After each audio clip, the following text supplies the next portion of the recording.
Yo, what's up, friends? It's me, the world's sorriest cop, with a minor in center-left communism.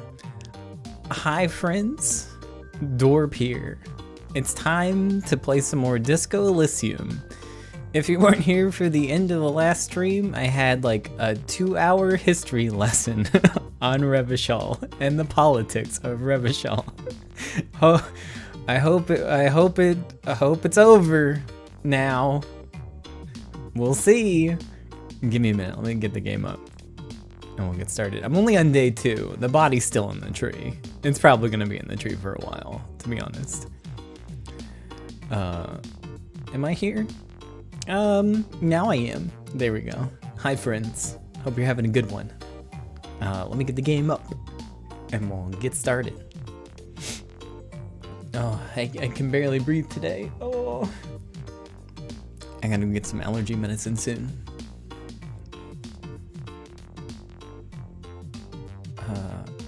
I've been trying to let it take care of itself, and my body says that it just wants to stop. So, I'll have to take the wheel soon. Continue. It's an art installation at this point. It's nice. You know, it would be weird if it wasn't there at this point. So that's okay. Anyways, last time I didn't accomplish much. The investigation's going pretty shitty. Getting the run around with the Hardy Boys. Still haven't made it to the harbor. One day, I guess. I do have $12, but I also have to pay for my room tonight, which seems so unlikely at the rate that I've been finding stuff. Can I get some more money? I'm gonna have to get like a part-time job so I can finish this investigation. Oh, what's this? There, working class drunk. You know what this means, right? Case solved. Cracked it. All in a good day's work. Wait, what did I crack exactly? What do you mean, what did I crack? Look at how working class that drunk is.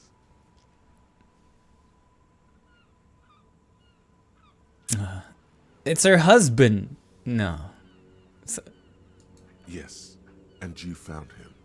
Now go and tell the working class woman. Protect and serve, recruit.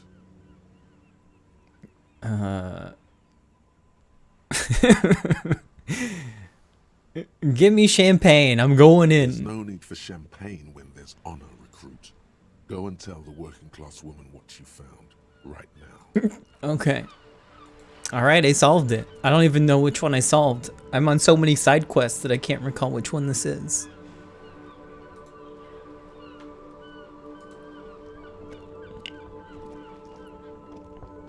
It's a post box? This Postlavantorie mail collection box has been heavily vandalized with graffito. A closer inspection reveals 2 bullet holes in the front. Cool. A faint sticker on the side reads, RCM Emergencies Desk number 8102, with a slogan, Mankind, be vigilant.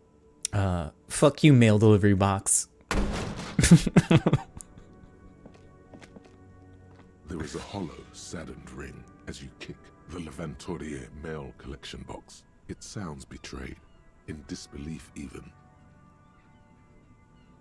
Your toe has suffered damage. It hurts. Good.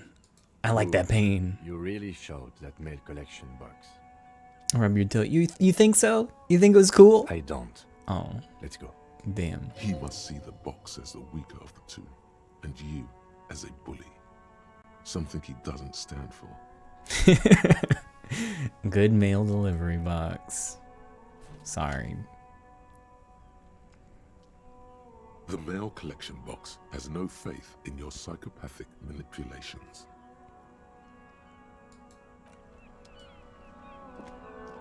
It's for the lady reading by the bookstore. Oh, was it? There's like 3 different missing husbands that I have to find right now. Protect and serve, madam. I found your God husband. damn it, I already told you. My husband isn't missing.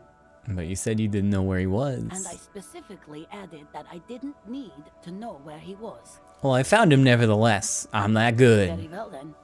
Where is he? There. Point to the working class drunk down near the sea. Excuse me? I don't follow. There's something else hiding in her voice, though. A trace of worry. I found a working class drunk, and I thought he might be yours. Right, because working class women come with alcoholic husbands. You know what? What? You were right. I do have an alcoholic husband. Although not that one. So is he missing as well? No, he's not. Or maybe he is, I don't know.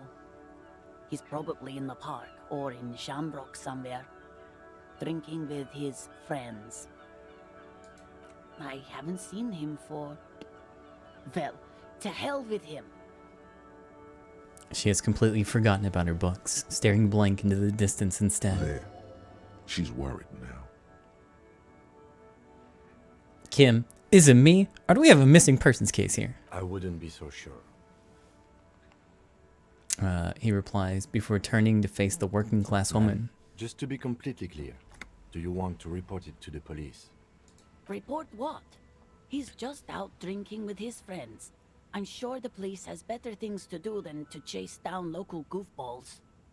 Not at all. The RCM is ready to chase down every goofball in town. We care about She you. sighs, but you can detect a slight hint of gratitude and relief from her face. All right, go ahead. Do you have any questions? All right, what's your husband look like? Honestly, not that different from you. It's a late stage alcoholic then. He's disco. Oh, thank God, no. Oh. Hasn't come down to this yet. Why do you say your husband resembles me then? Well, he's slightly chubby.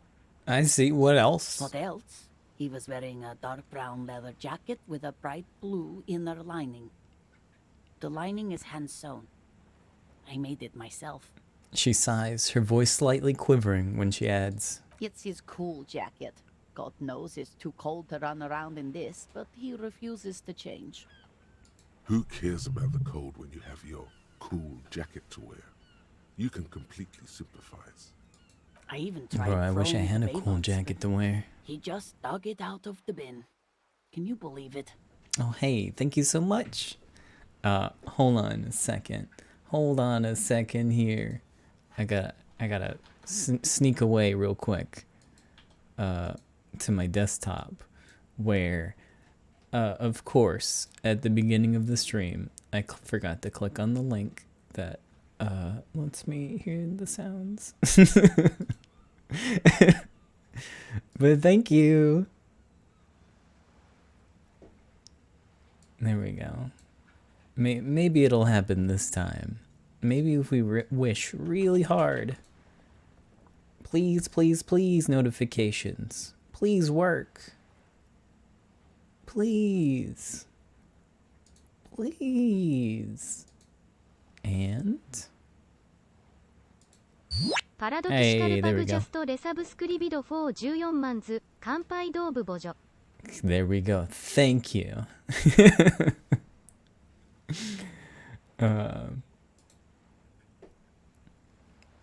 I even tried throwing it away once, but he dug it out of the bin. Can you believe it?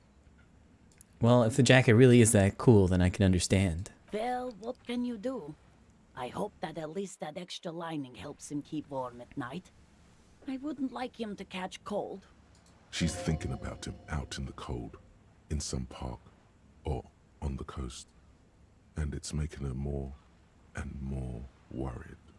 And when did you last see him? Yesterday morning, he went to the library.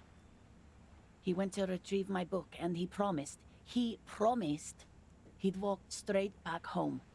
Because we talked about this. We talked about not wandering off again. I don't know what to do. I honestly don't know what to do with his addiction.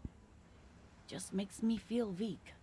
She turns away from you in an attempt to recover. I think I got it. Thanks. So you are going to look for him. Yeah, I got a lot of things that I'm looking for at the moment, so. She genuinely wants you to now. Don't make her ask. Yeah, I'll bring him back maybe if I find him. Please do. Even though I'm sure he will return home by himself. I'm still sure of that. She tries to maintain a brave front, even though her eyes reveal the opposite. I'm sure he will too. When he does, would you let Precinct 57, Kim Kitsuragi, know? He gives her a slip of paper. I will. Of course, officer. As I said, it's probably nothing. You were right. I'm a cockatoo. Excuse me? I went and read up on them, just like you said. And I even decided on what kind of cockatoo I am. Want to know? I don't know. The most talkative one? No, I'm the fuck up a two. The what now? The fuck up a two. It's the one who always fucks everything up. No, you're not. Don't think that. You're the cockatoo who offered to find my stupid husband. Let's leave it at that. She doesn't want you to be the fuck up too. Oh, thank you.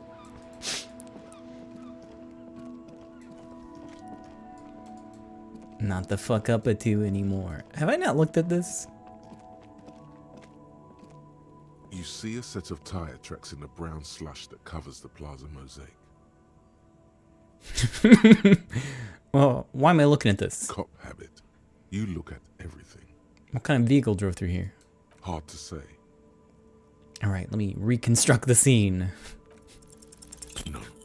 These tracks are not interesting at all. Let the street sweeper just sweep them away. Okay, I will.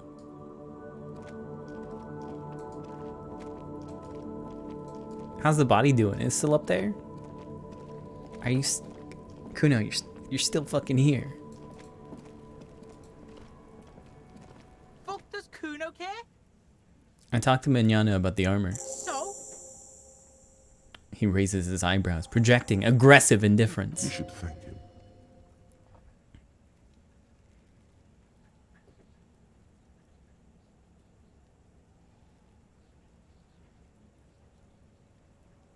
Nothing. The tip really paid off. Good job, Kuno.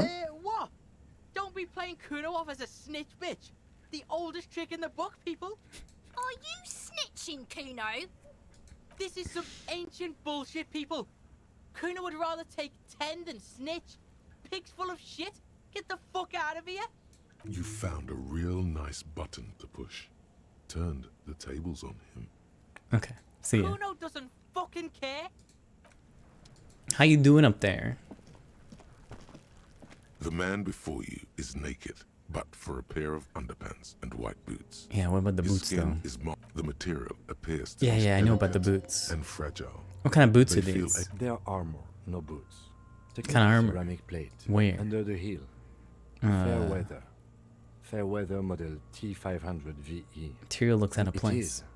It's expensive. We've requested similar material for our tactical units. How much we for a talking full about? set.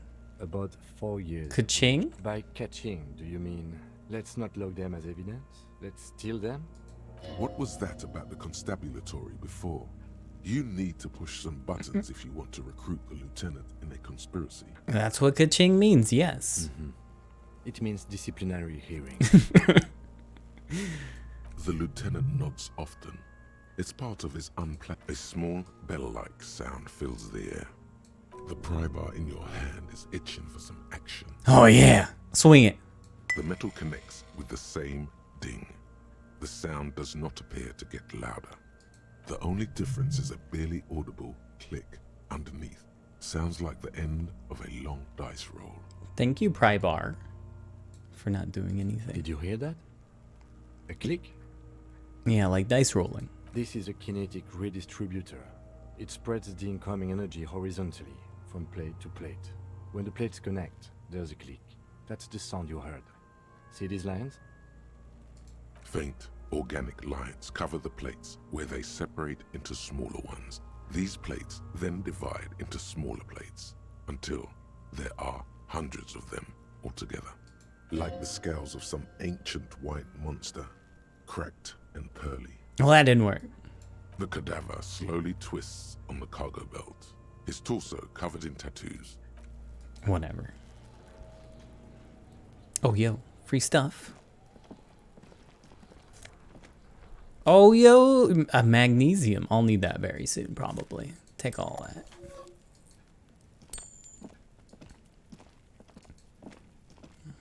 What's this?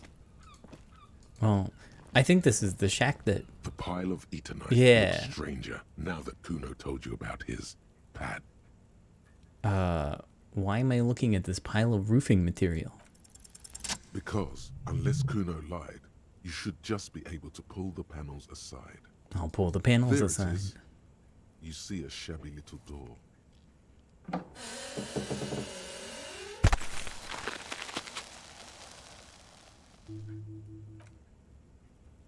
There it is.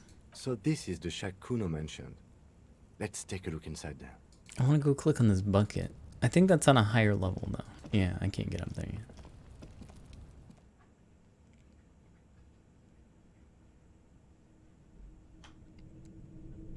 Oh, hold on. Is this all going right now? Do I... shoot. I have a skill point. I kind of want to use it on a skill. Maybe I keep getting really bad thought cabinet stuff. Or at least not super helpful thought cabinets. And I guess not really bad. I'll do one more. Just one more. Okay.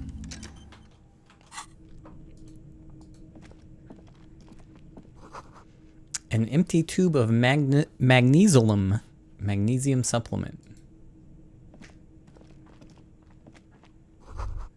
A silver plate with traces of bone yellow powder. Be still, my beating heart. It's amphetamine. Sweet amphetamine. You think so? The lieutenant isn't studying the powder in the mirror. He's studying you. I wasn't thinking about taking it. I swear. I was thinking about justice. Of course, detective. Swift justice. Don't worry, we don't have to investigate every trace of narcotics. The lieutenant points to the ladder in the corner. Yeah. Swift, lightning justice. Faster. Harder. Justicer. See that ladder there? It's probably another way into the industrial harbor, no? A secret path the local kids use. Oh, okay, sure. The poster says, get out of the way or get fucked up. Cured pig's head. Looks mummified. Is there anything in here to steal? Yoink. 40 cents. Good enough. Sure.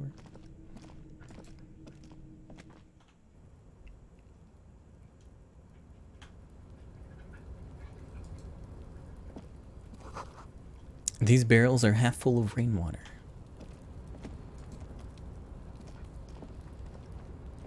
Oh, I guess I can get to that bucket I was looking at before. Restoration pillars keep the ruins together. Come on, get walking. The doorway is going to collapse soon. What are you? Postcard, Grand Quran, 37.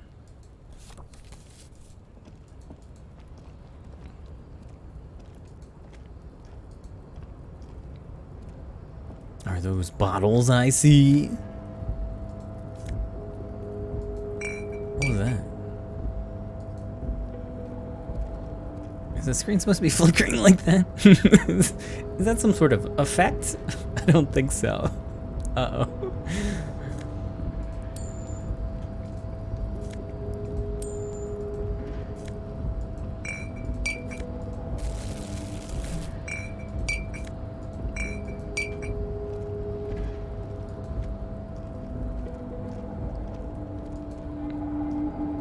Looks like someone left his tarpaulin cloak hanging on the railing here. Man down, a trooper has been left behind the enemy lines. You could swear it's more of an instinct than an actual sight. A cop's cloak. There's the RCM signature rectangle on the cloak. It's a cop's cloak. Yes, it's probably yours. It bears the RCM insignia. It's mine now. The habit of being careless with your equipment. You could probably make the jump. You look like you've done some track and field in your day. Look around. The wind is aggressive up here. The lieutenant looks at the enormous crane towering in the distance over the container yard. The look in his eyes is a mix of the engineer-like interest and the wonder of a 6-year-old seeing a horse for the first time. Motherfucker. Now look, that's a huge crane. Yes, that's one way of putting it. It's certainly an impressive achievement of engineering. But I digress. We were focusing on your cloak here. Oh, okay. What exactly are we doing up here? I was under the assumption we could ask the leader of this union to help us get this body down. This is why we're here, right? He doesn't wait for you to Or answer. it could be that we had just explored. He looks around, wind rustling his hair. He's thinking you've forgotten where you are again. Oh, shit. Do you think this cloak could really be mine? Should I go for it? Jump? The cloak? I do think it's yours, yes. As to whether you should go for it, He looks over the ledge at the cold pavement below. well, it doesn't seem too dangerous. 2 meter stops. Whenever you're ready to do it, I'll be right behind you. Hell yeah, let's go.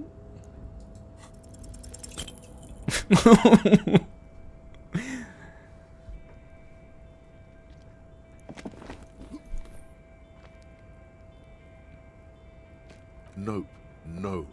That's still too high. What were you thinking? You're not a gymnast. You're a boxer. And you've climbed way too high up there. I can't do it right now. Sure. Maybe Just later. be careful, okay? Oh god. Looks like you almost strained a muscle there. Alright. Yeah, not right now.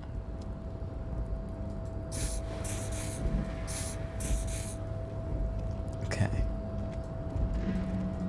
I don't think I can go anywhere else up here.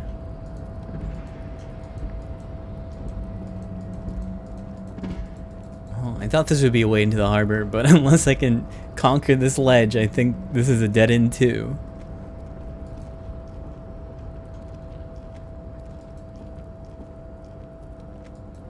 I don't know what's up with that flickering right there.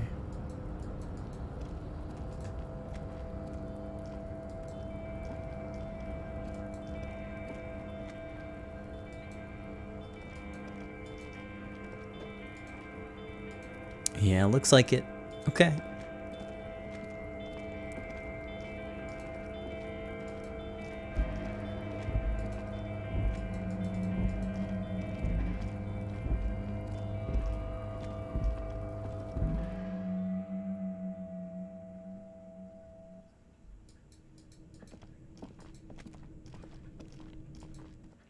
I wanted to go see what the door was in the back.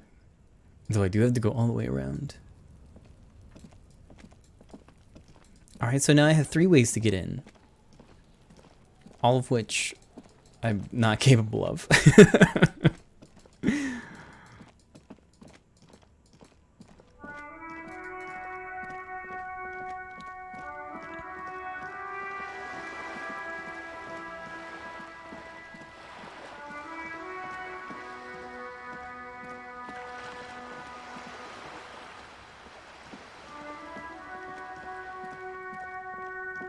Oh. Oh my god, there's drugs everywhere.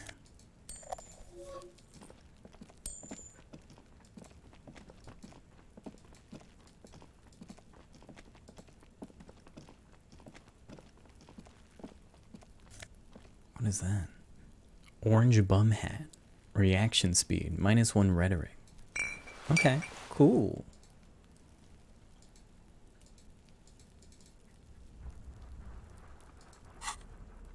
I could use reaction speed.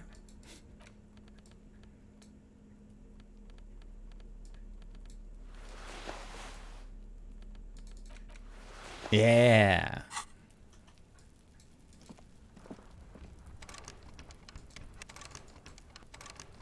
Not even a prompt for the pry bar. Okay. I guess it's nothing.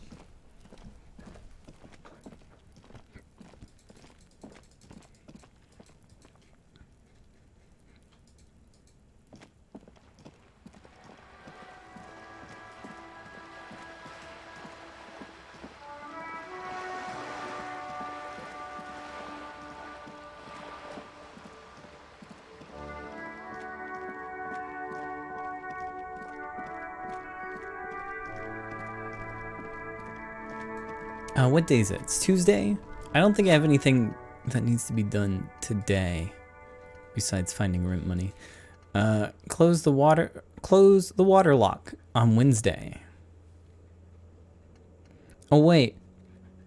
It needs to be done by Wednesday. Oh. Okay. Maybe I should figure that out.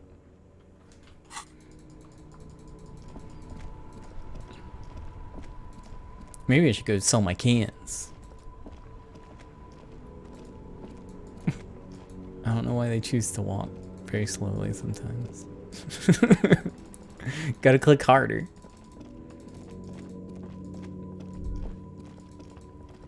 Oh, what's up? Damn, that felt good. Your heart's pounding nicely. You should tell people to fuck off more often. No, you shouldn't. You're an officer of the law. Kim, I think I should tell people to fuck off more often. It felt really good. Not as a general rule, but that one was justified. Better to get the lay of the land before telling people to fuck off. Okay. That means you should do it whenever you feel like someone's disrespecting your authority. Fuck yeah, motherfuckers. That's the spirit. Never forget, the whole world's a wooden house, and you're a goddamn flamethrower.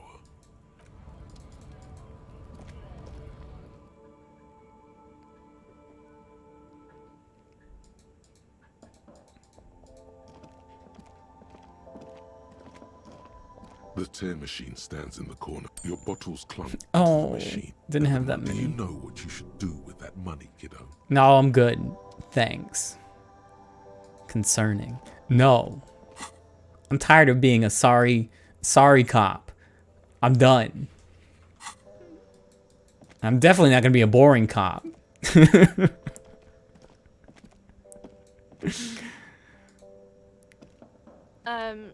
Is this about the questions again? Because I don't really know any. Bye.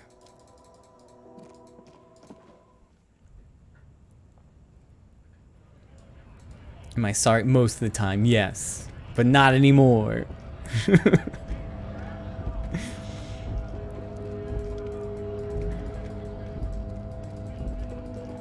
Okay.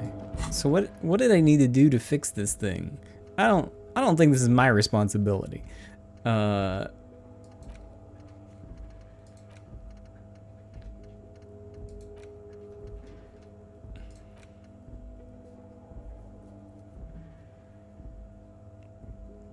need to use the panel to close the water lock. It's been blocked.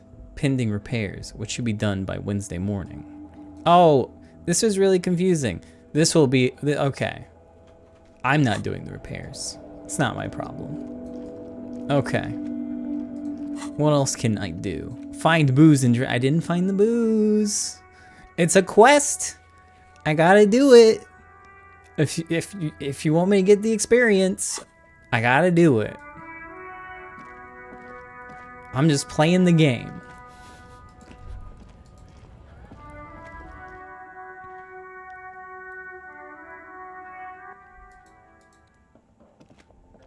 ガチャバスタジャストレサブスクリビド461万ズドーブプレイディスコエリジウムベストガーム That's been pretty good so far. Thank you for the resub. I want the booze. Don't talk to me. Thank you for your help, Leaf. Booze. A colorful Wait, I might display have of some. cigarettes and alcohol bottles I've got lined the speed. shop wall, I don't know if I've got inviting booze. you. Again, I'm obliged to. Hold on. I have a monkey pin. I got cigarettes. I got pyroholidon. Yeah, it's my speed bottle. Is this about the questions again? No. Sorry, just keep talking to the wrong thing. I mean to talk to this. Again, I'm obliged to inform you. What's that your both cheapest alcohol and booze? cigarettes damage your health. Physique plus or +1 -1 morale.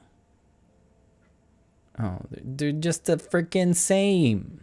Okay, give me this one. Here you go, mister. All right.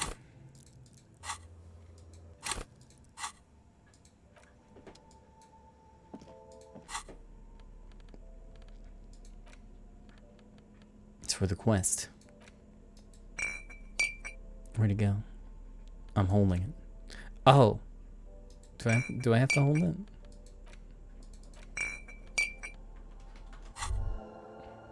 Well, hello. Someone seems to have found himself a bottle of alcohol. Here's where the magic happens. Okay. Look at the bottle. What a solid can of mass-produced piss water. Well over 10% alcohol in this so-called beer. Pop it open before it gets too warm. Wow, the gods of mass production have made this alcohol container laughably easy to open. A child could have done it. Open the bottle. There's a satisfying pop as the cap comes off, and the hair on your back rises like an army at attention. You've been here before. Welcome back, detective. You're home now. You see a flash of teeth. A young woman smiling at you near some railway overpass in your ruined past. She is gorgeous, and she is yours. What will be the repercussions if I take that sip? Nothing. Some mental stuff. Nothing to be worried about. Physically, you'll be strong as an ox. Alright, just a sip. The golden sun melts down your throat. Its rays filling your nostrils with sunshine. Your stomach melts from it into a happy, gooey mess. Hell So yeah. does your mind. All the bad things are melting. You're you again. A real cop. In the bottom right corner of the screen, there's an alcohol button. Alcohol yeah. is +1 to physique skills. Physical instrument, half light, Oh, damn. electrochemistry, endurance, pain threshold, and shivers. This is good before rolling a white check, but damages your morale. And remember, From the void we came, and to the void we must return.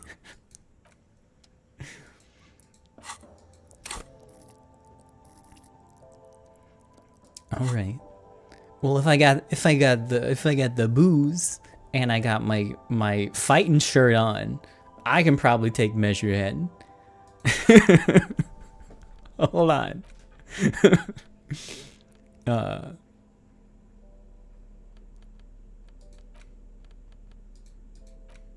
me get my fighting shirt.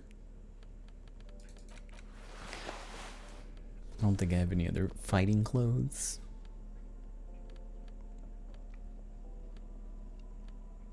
Nope. Doesn't. Do I have negative fighting clothes? I'm good.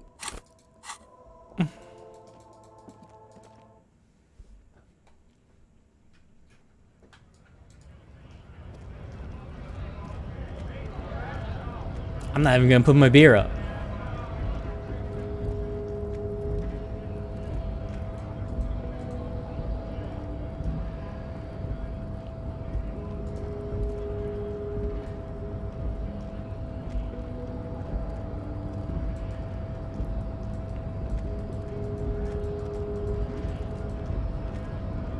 Alright, let's see how good you are now. Your race descent has only worsened since I last saw you. You have really let yourself go. Doesn't look like I'm doing much better. Hey, you know anything about this mug, real quick? He does not so much as glance at the object. Is your kind of thing? Stop showing me your pathetic cup. I have no interest in it. Okay. Does he strike you as the kind of man who puts mugs into trash? Why are you not with the Hardy Boys? I am not the first line of defense. I am the last. In addition, these so-called Hardy Boys are an effeminate clique of bodybuilders. Their company is spiritually degrading. But you're all part of the union? The Hardy manlets are on the pay of the company. I answer to the union alone. And I do this out of race heroism. Finance is an alien concept to the Simonese. Now leave me be. I must luxuriate in the company of my woman. Alright, I'm ready. Here I go. Fuck.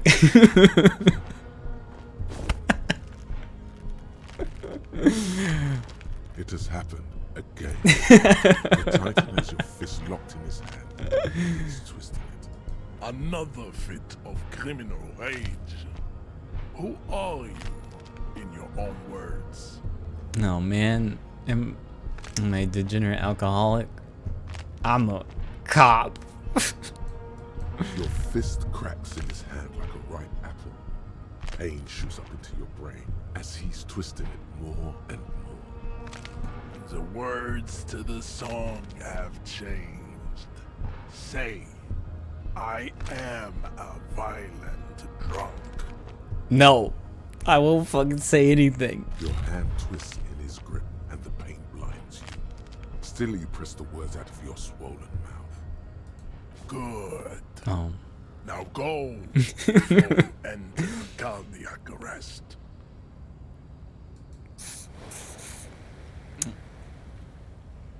Oh man. Please, stop doing this. You are making us look bad. No, I'll be back. I just need a little training. I can do it. What was it? Was it a physical instrument check?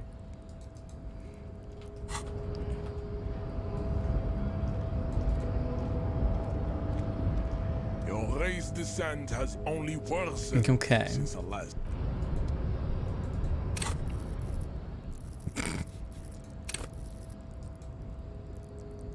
Oh, I don't have any skill points. Shit. I saw the empty pip. I was like, oh yeah, that's it. I'm ready.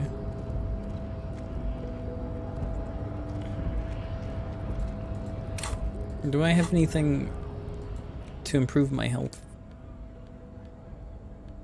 Motorix. Psyche, -1 health. -1 health. The answer is no. I don't. Oh well.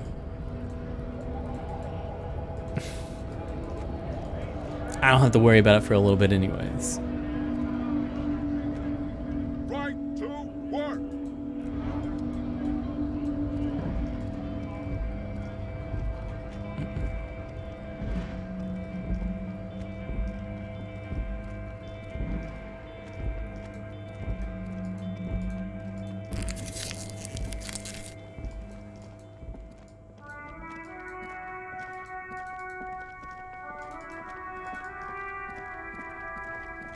Well, now what?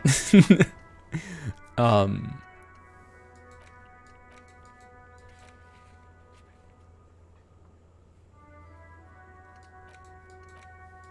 see if I can find this working class man.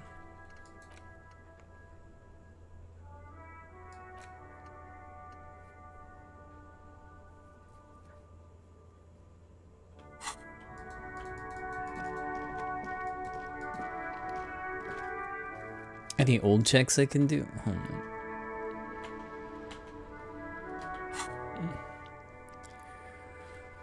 on. Broken window. I can do that now, maybe. I'll go check it out.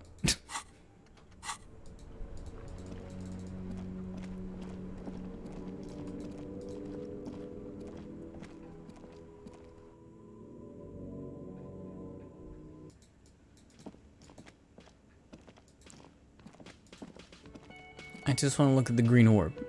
That's it. That's all I want. It's a bowl. They're spitting it, reeking of tobacco.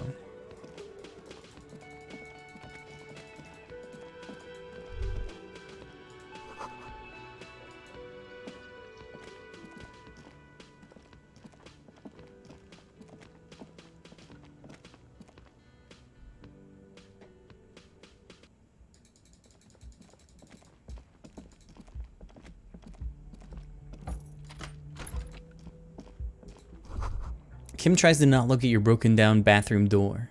Kim also tries not to look at the pile of taped viscera on the carpet, or the weird suitcase on the hat rack, or the potted plant dying in the corner. But it's all just too morbid to ignore. I'm not apologizing. I did it. My way. I can see that. He takes a step through the door. It looks like he'd like to leave now. The atmosphere is oppressive. The window stands broken in its frame. Cold wind blows in. What do you mean easy?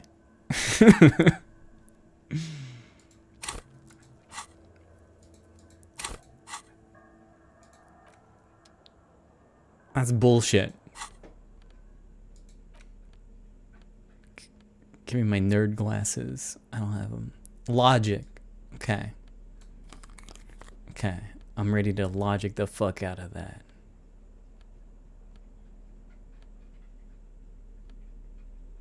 Alright. This is... The window stands broken. That's not a logic. It's not a logic. Where's visual calculus?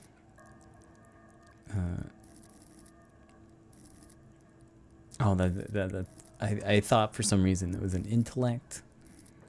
Wait, hold on. Okay, never mind. Fuck it. Look at it. What do you mean? Assess the damage. How would you do that? I don't know. What are you? Okay. I tried. Again.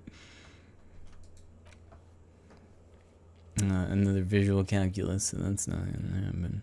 Electrochemistry, impossible. Maybe. Maybe just maybe. I could see this expression.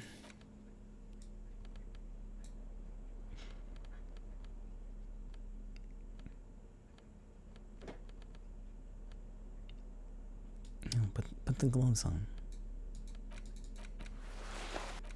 It would help if I put them in the right slot, but ignore that. +1 electrochemistry. I've already got +1 electrochemistry, though. No, that's composure. That was my fucking composure pants, dude. Okay.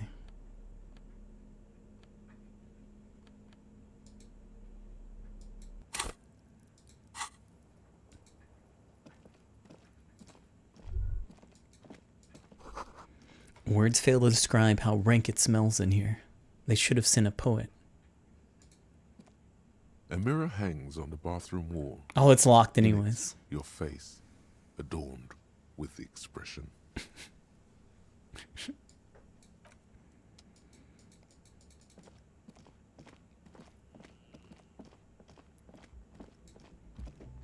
Now, if only I could get a little bump to electrochemistry.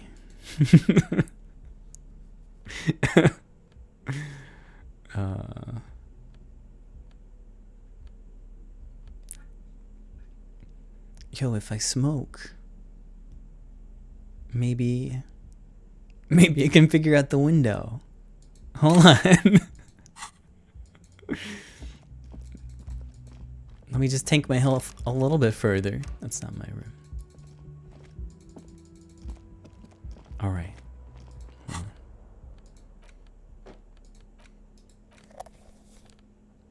I can drink and smoke. Oh, I don't have a prompt to smoke. There it is. A brave little army in your pocket. The first Smokes platoon. 20 brave souls standing in salute. Ready to step into fire for you, sir. Pull one out of the pack. You picked the best one. This soldier is fat and succulent. What are you waiting for? Light up. Re-become yourself. Oh yes, Bratan! Please light up! You need a trooper between your lips right now! Calm your shit down! Go to Pleasureland! Become a genius! I will become a genius. Get a load of this rock and roll cop here, people. Johnny Thundercop fishes a cheap lighter out of his pants. With a flick of the thumb, there's fire. A primal satisfaction. Here we go. The lighter's dark green disposable plastic. Safety's off. In your case, the safety is always off. What are the repercussions if I do this? Repercussions? There's a high risk of glory, with a mild chance, cool genius. Smoking makes you into an intellectual. Everybody knows that. It will help you concentrate a bit. That much is true. It only lets you concentrate because you're in nicotine withdrawal. It only mitigates its own. Blah, blah, blah. Boring. Light it up. Dip that bad boy in flame. Thick, warm smoke gets sucked down into your lungs. Immediately, you feel a warm nostalgia fill your head, body, and soul. A nostalgia for yourself. The man you were in your youth. Johnny Thundercop is back, and he's chill as balls. In the bottom right corner of the screen, there's a cigarettes button. Cigarettes gives +1 to intellect skills. Logic, rhetoric, conceptualization, visual calculus, encyclopedia, and drama. This is good before a white check, but damages your health. Alright, I'm smart as fuck and strong as fuck. Now let's figure out this window. The window Oh, I can't. It doesn't actually help Cold at all wind right now blows in. for this because I'm locked out of it.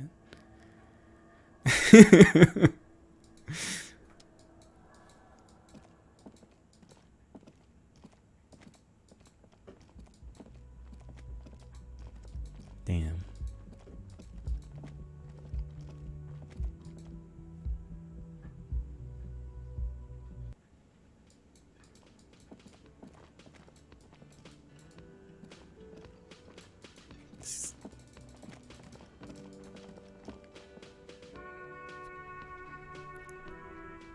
It's only a little racist, right? I'll just only have to be like a small racist.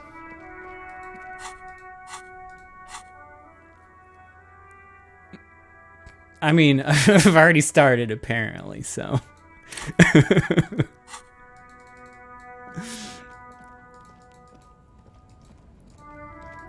You know what I got to say to that?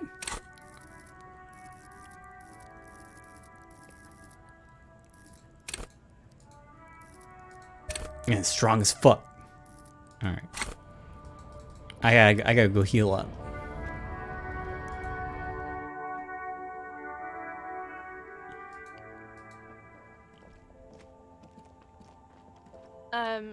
Is this about the questions? Leave.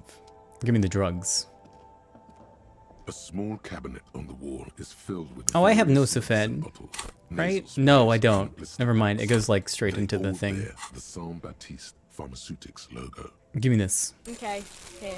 I hope Saint Baptiste makes you feel better or something. All right.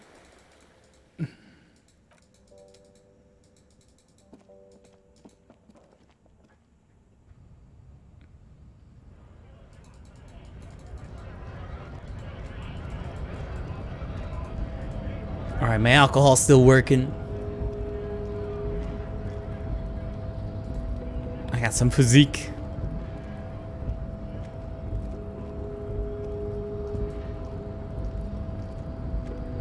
I couldn't make the jump. I tried going through this door and I came up here and I was like, he won't jump. Couldn't figure it out. Too dumb.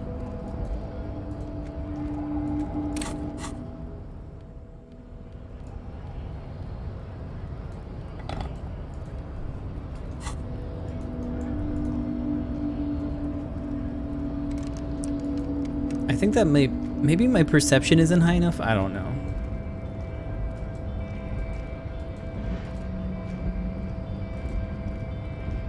Hey, I'm fucking back.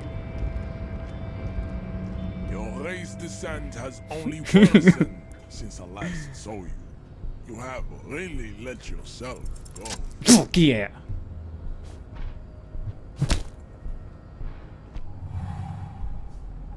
Just like that, instinct took over. A solid strike straight into his throat, into the cartilage. You could swear you felt the soft palate break. The man is reeling, gasping for air. Time stands still around you. In the distance, the sounds of the harbor are falling silent. All you hear is a small gurgling sound as a trickle of blood appears on the man's lip. Oh. He's open. Rip into him. Right hook. Escalated. Get intimate with him. Bring the hurt closer. Oh man, I could back off.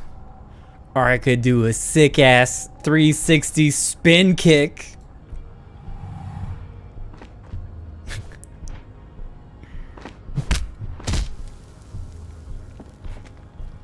The man lands with a dull thump, like a broken down puppet of muscles and sinew. For a moment, he still tries to keep his head up, dazed eyes looking at you with unimaginable surprise. To your left is the button. The sorry cop in me wants to press it so bad. Disco Inferno. You slam your fist on the button. The man collapses entirely, his head rolling to the side. Looks like you're the new measurehead now. Her voice is surprisingly calm. No one is the new measurehead. Before he gets up. Hey, I did it!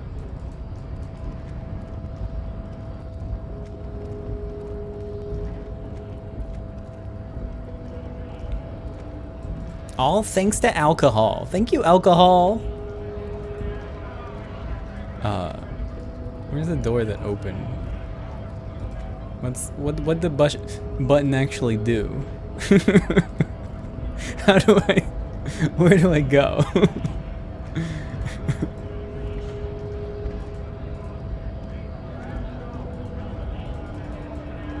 Measure head's back up, by the way. Oh, this one's green now. Okay.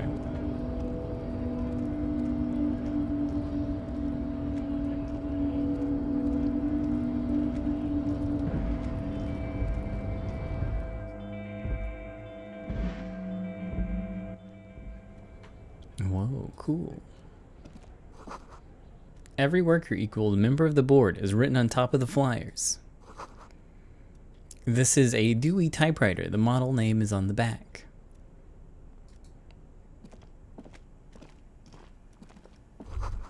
A giant aspirin on the pillow and a pattern of a coffee ring on the armrest.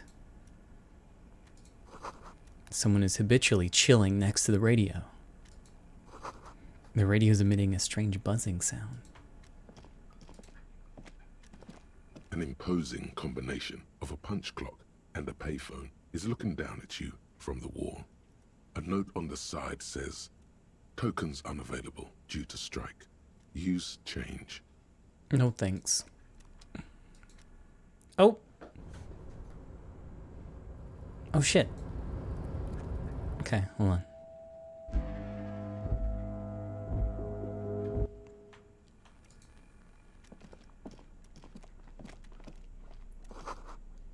Standard office file cabinet. The drawers seem to be locked. Someone left the coffee machine on. The dark liquid is in the pot. Looks almost sentient. Oh yeah, drugs. Hold on. Or neat office shades. Oh, bro. That window's mine now.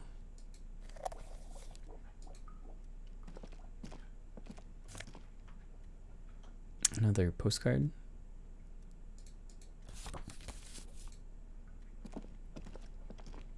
On second glance, someone has forgotten to properly close one of the drawers. It's unfortunate for the union to just leave their paperwork lying around like this. Let's see what's inside, he thinks. Yeah, open it. The drawer opens smoothly. Inside is a well-organized selection of brown folders. Oh, that sounds fun. Let's browse Hundreds through. of documents containing logistical data. Two kinds of transactions stand out. Materials coming into Revachol from the outside world, from Muindi, Grad, and even Ilmara. And the same materials being handed over to companies inside Revachol, Kuron, Coal City, La Delta, and Jamrock are listed among the many districts where the imports are being sold. Anything interesting? It's hard to make sense of this thicket of company names, dates, quantities, and percentages. You try to focus, but the lines are getting blurry. Force yourself to go through the folders. Whatever's hidden here is hidden well. Oh. Concentration isn't enough. Only a trained accountant with a background in logistics would be able to really make sense of it. However, there is a little handwritten note stuck on the side of the drawer. What's on It it? appears to be a to-do list written in large, uneven capital letters. Remember, Leo, Everard's shoes, special whirling borscht, water Everard's plants, sweep office floor, more banners. All items on the list have been crossed out, and the note itself is crumpled. Look, Kim, a to-do list. Everard Clare, probably. The head of the Debarders Union. One of his aides must have left it. Nothing incriminating here. What is so special about this borscht? Code for drugs? Booze? Blood? Take another look. Remember, Leo, Everard's shoes, special whirling borscht, water Everard's plants, sweep office floor, more banners. All items on the drawer slides shut smoothly. All right.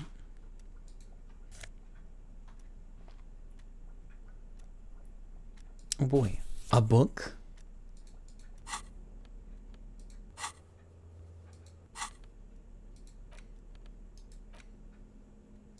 The front of this quarterly journal features a large satirical portrait of the late King Friesel. From the sides of his head, a pair of white antlers spread to the corners of the cover. Why Friesel? Because Friesel was incompetent, foolish, and cruel. In short, the embodiment of everything the communards wished to overthrow. It's satire, you see. Oh, look through the pages. To your disappointment, there aren't any full-color pictures to direct your attention. Just column after column of closely set text, interrupted occasionally by little doodles in black and white.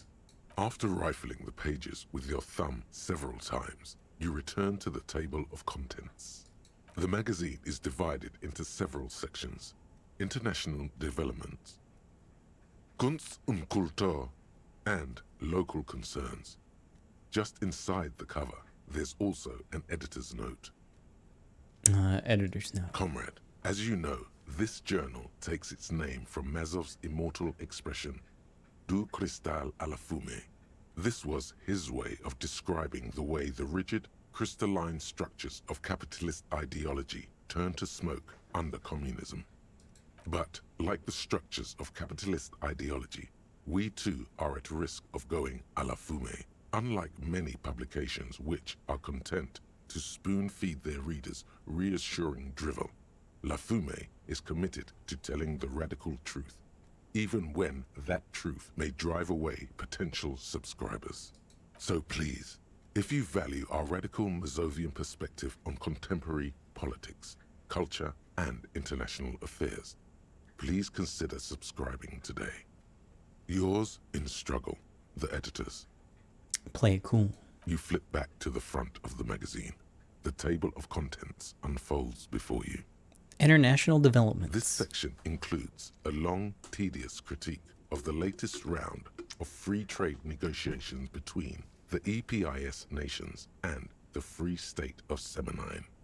You also skip over an article about heavy fuel oil smuggling along the Messina border, something about bear wrestling in Samara, book riots in Yugograd. Face it, you really aren't interested in foreign affairs. You're not even sure where most of these countries are. You flip back to the front of the magazine. It takes a moment, but gradually it dawns on you that Kunst und Kultur must mean arts and culture. As you leaf through this section, you come across several reviews of recent radio plays, as well as a brief artist spotlight featuring a local artist identified only as CS. The main feature, though, is a long essay titled Tip Top Tournée, a critical Mazovian perspective. Read the profile of CS. This so-called artist spotlight is really just a brief Q&A, made all the briefer by the subject's evident hostility to her interviewer. The actual article is surprisingly light on details. But after skimming a page or two, you gather that it has something to do with motor carriage racing. If you don't follow it, you only ever hear about the ludicrous sponsorships and obscene death toll. All right. You think you're settling in for a relaxing recap of the most recent season, maybe sprinkled with some nice anecdotes about a few of the more colorful drivers. Instead, you find yourself skimming a 10,000-word feature about all the politically problematic aspects of Tip Top Tourney. Wait, what's wrong with Tip Top? Where to even start? For one, there's the crass commercialism of its sponsorships. And then there's the practically criminal emphasis on deadly motor crashes. What's wrong with a good motor crash? And that precisely is what's problematic about it. Were it not for the promise of random, spectacular violence, audiences would quickly lose interest. At the end of the day, it's the destruction of these 750,000 real racers that you're really watching for. You're right. I really am in it for the violence. You see, one cannot avoid the conclusion that Tip Top Tourney is simply the apotheosis of spectacular entertainment under capitalism.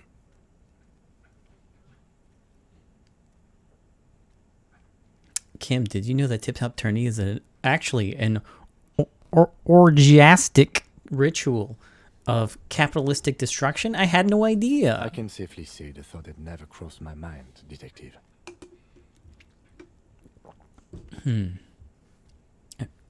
I wonder what else is really just a metaphor for life under capitalism.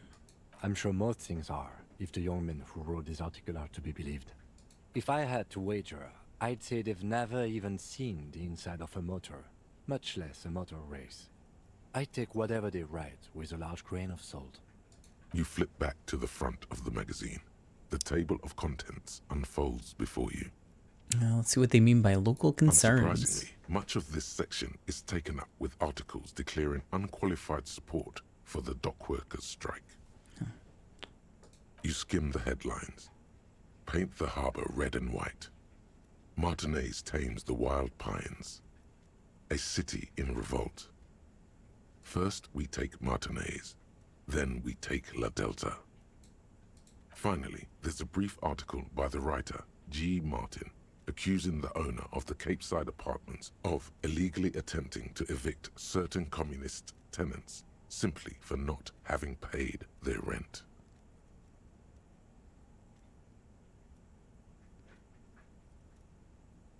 Charging rent to live somewhere is pretty outrageous. The writer G. Martin remarks dryly that capitalists love wealth redistribution so long as it's only redistributed upward. You flip back to the front of the magazine. The table of contents unfolds before you. Whatever. Okay.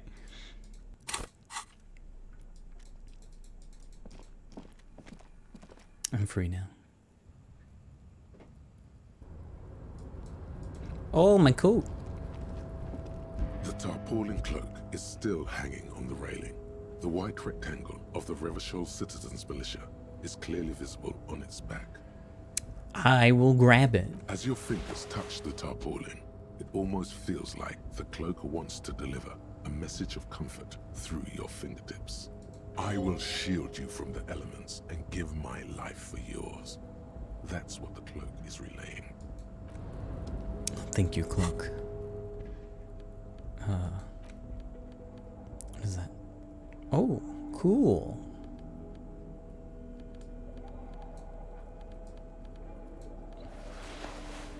Looks good.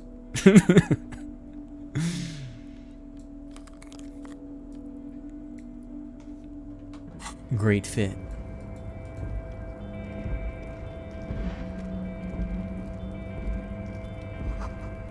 Collecting rainwater.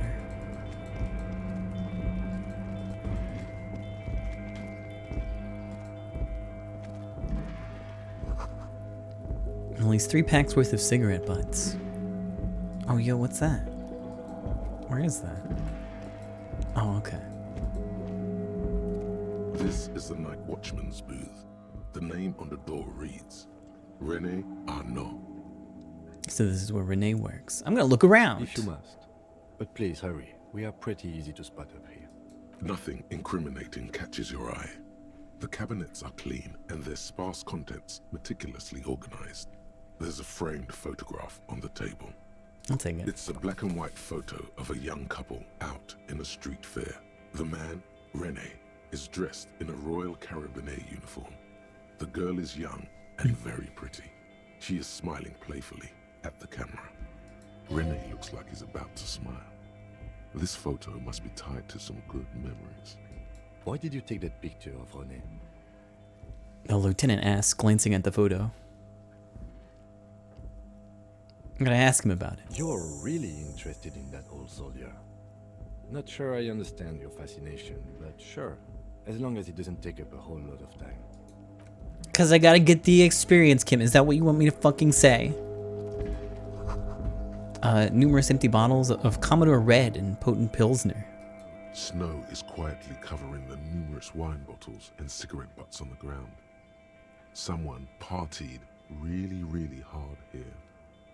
Wait, how hard? Well, they went through 6 bottles of potent Pilsner, 3 bottles of Commodore Red, and almost 4 packs of cigarettes. It must have been pretty hard. Did I do this? Well, yes, I think we can say with relative confidence.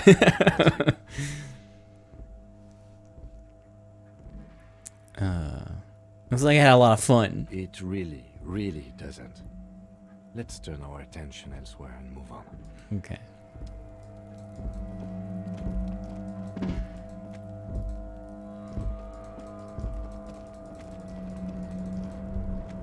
Oh.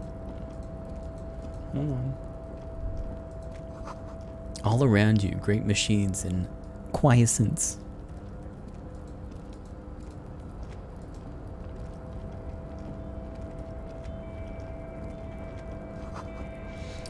White pine trees are printed onto the screen covering. Looks like a forest under snow.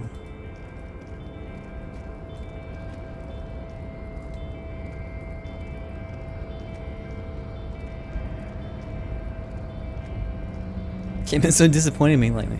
I think by this point, he probably should have lowered his expectations. Let me just climb under this box here. You see a faded industrial lettering on the platform. Kvalsund.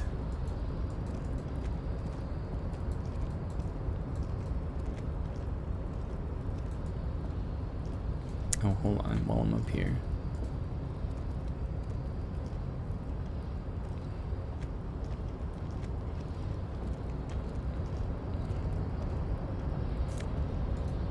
What's this though?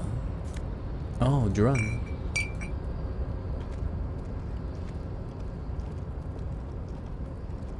I want to operate the big crane. A rusting control panel with several knobs. 2 buttons marked Marche and Arrête are faded with use. It seems to control the large crane above.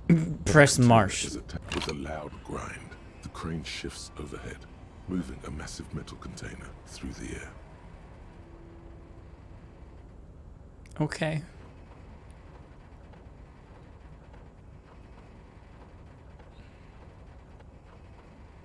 Uh-oh.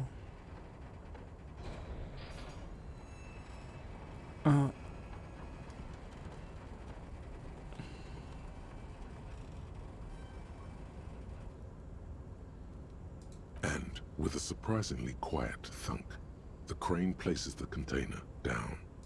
This crane was built with a purpose, which has now been fulfilled. To move this container. What's inside the container? Who can say? All you know is, it's special. I can't see how that was worth the records, except for seeing the crane in action, which I admit was satisfying. Okay, let me press the other one. The crane does not return to its original position. Oops. It does not move at all. Oh well.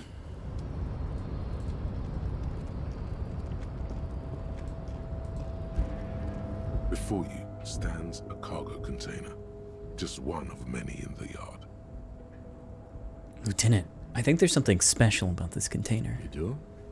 Because I don't. What? Why not? There are a million containers here.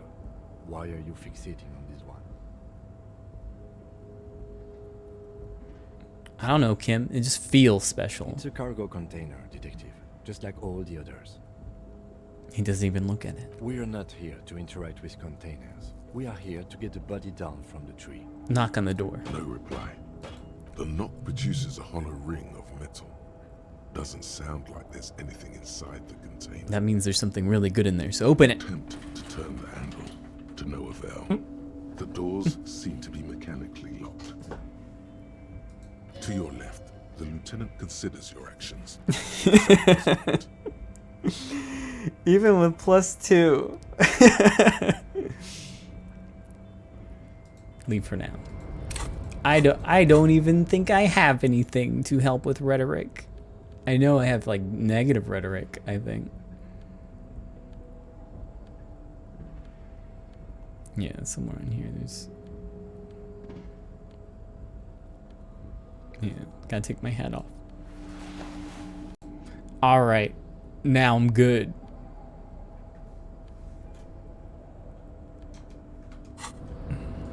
You're back before the cargo container. Its drawer has not lessened since you were last here. If anything, it seems to have grown slightly. Alright, let's go. 3. Why are you even trying to open a door with rhetoric? Because getting physical wasn't an option. Because what wasn't an option? Using my body over my wits. Now is not the time to get philosophical, detective. You can do that after hours. Damn.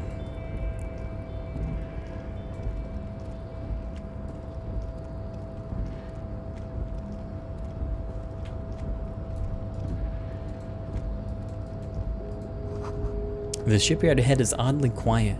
The great machines are sleeping.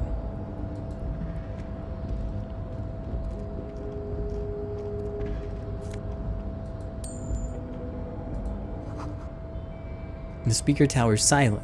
There's no work to organize in the yard below. Pile of cargo belts for heavy lifting. One says vermilion.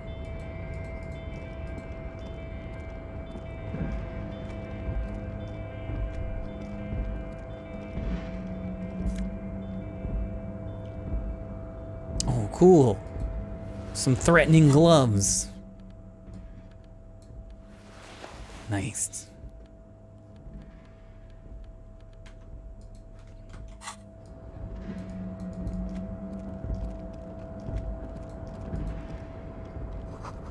Industrial-sized thermos. Smells like burnt coffee.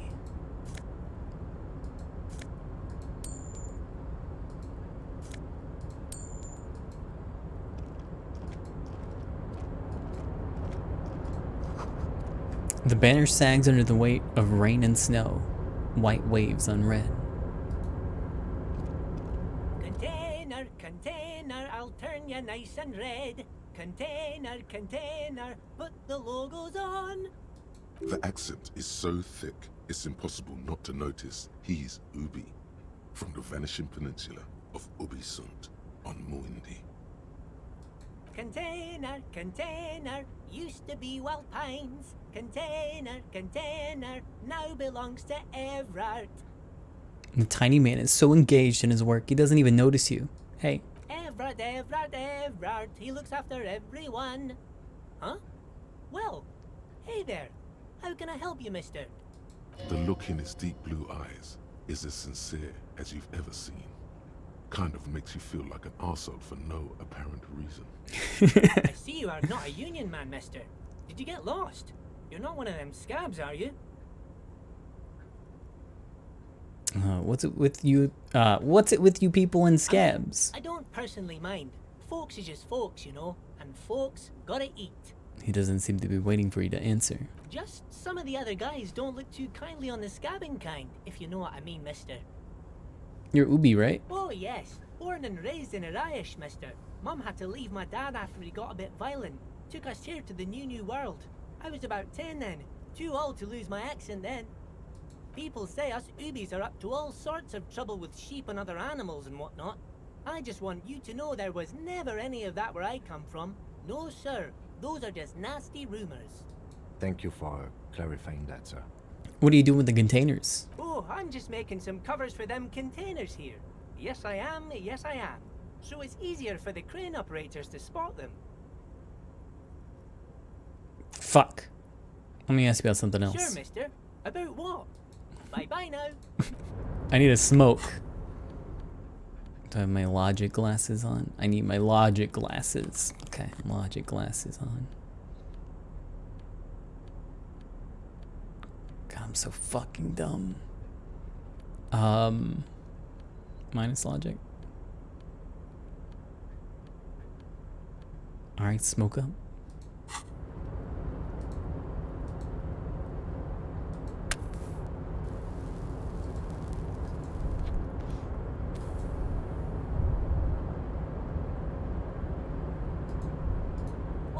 Mister, I knew you'd be back to talk with old Leo here. Yes, I did. Yes, I did. It's like Lady Larice said when she opened a bathhouse in the basement of my apartment building. They can only get so far before they're aching to get back. And lots of folk really did keep coming back. I had some questions for you. No trouble at all, mister. No. Oh, I'm just making some covers for them containers here. Good enough. Yes, I am. Yes, I am. So it's... Everything is so pretty and red. You and Leo look like brothers as you glance around with similar childlike wonder. Wow, red is so much prettier than drabble green. Sure is, mister. Sure is. Really livens up the place. Yes, it does. Yes, it does. I hate to break this bonding moment, but the red containers mean they are replacing the company livery with the union livery, which means this strike isn't gonna stop anytime soon. Where is everyone? Oh, most of the guys are down at the gates, keeping the scabs from coming in. He leans in with a confident look. We're on a strike. The whole union is. You don't have to work when you're on strike. Ha! We haven't worked for 2 months now. So no one is working?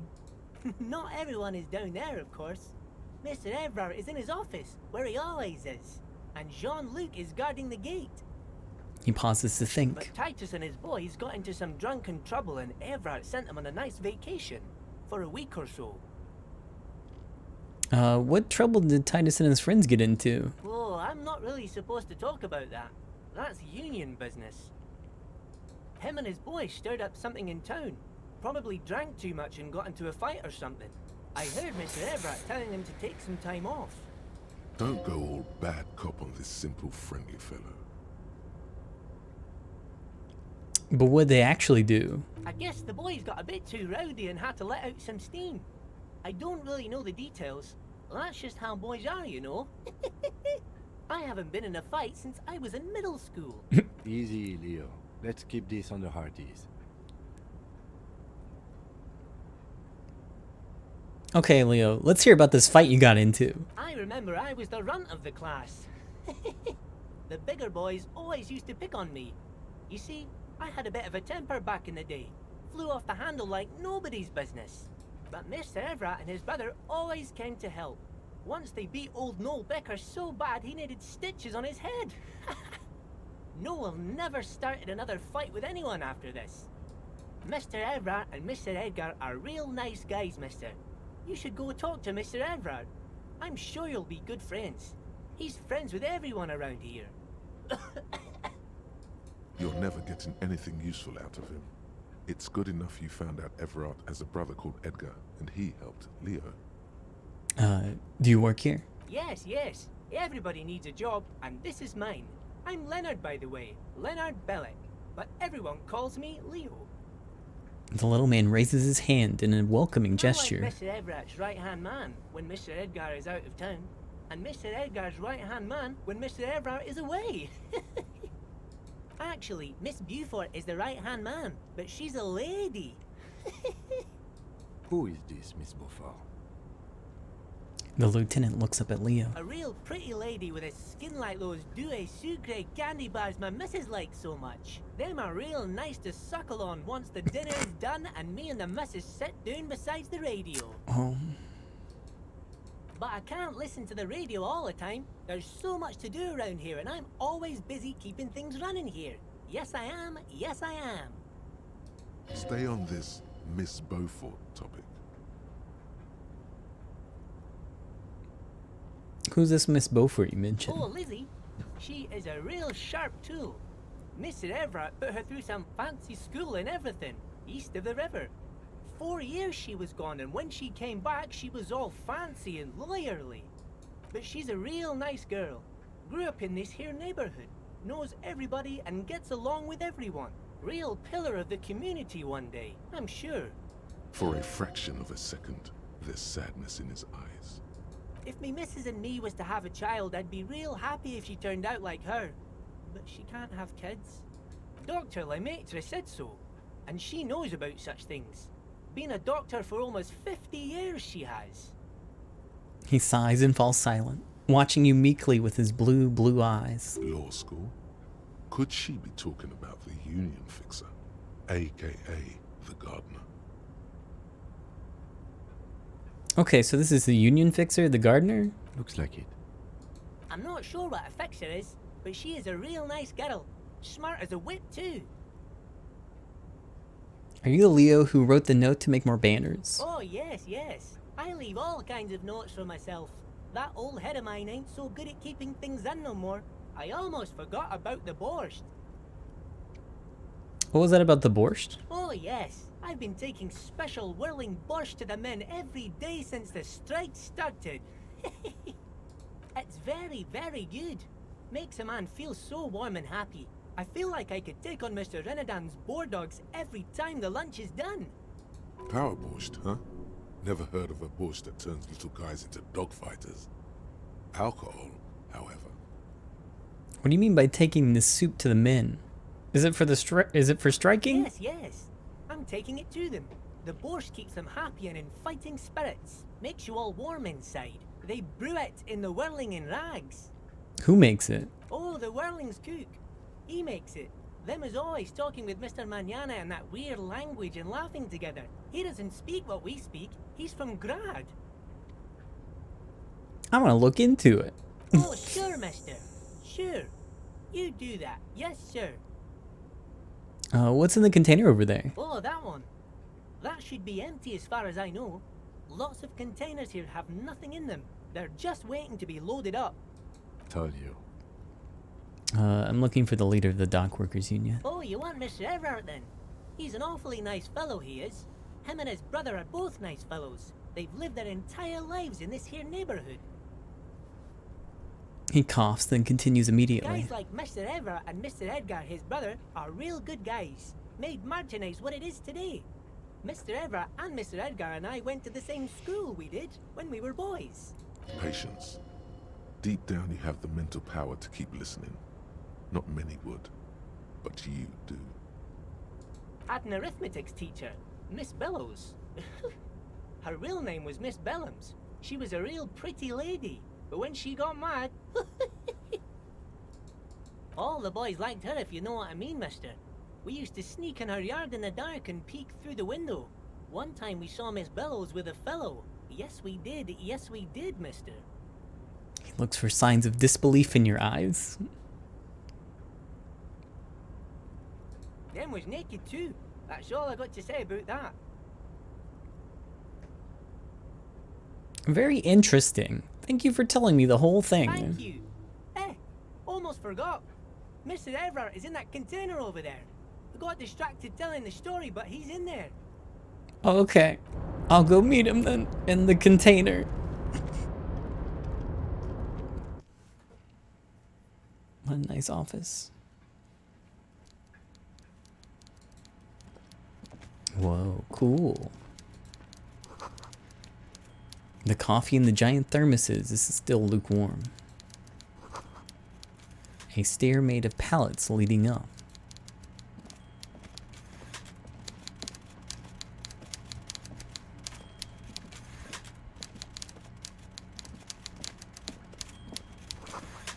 A taxidermy fish that tells time. Before you is a walrus of a man seated behind a large desk. He looks up from his work, not the least bit surprised to see you. I like his portrait a lot. It's really good. Continue. With great effort, he straightens himself up in his chair, yet says nothing. He simply stares at you. A typical power play. Wait for him to speak first. Show him you've got a backbone. Okay. I'll say nothing. The one good eye of this man fills you up without even flickering. The other, his lazy eye, is constantly moving like a goldfish in a tank. Grotesquely magnified by his +6 glasses. For a moment, you don't know where to look. It is unbearably humid in the trailer.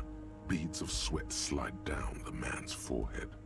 Yet, he's unperturbed, holding his own. Keep staring. At first, nothing happens. His face wears a wide and self-satisfied smile. Every now and then, he smacks his big lips. So... He begins to speak, albeit very slowly, purposefully, leaving a pause after his opener. Mr. Dubois, Mr. Kitsuragi, how nice that you found a moment to pay a visit to the Debardairs Union. I'm Everard Clare, head of this little operation here. Please, have a seat. He gestures to a tiny folding chair opposite of his giant desk. The folding chair looks like a torture device. Extremely uncomfortable. You go ahead, detective. The lieutenant nods at you, then the chair. Whatever he has in store for you, it can't be good, he thinks. I'll do my best. Forget about that. What's with this Dubois stuff?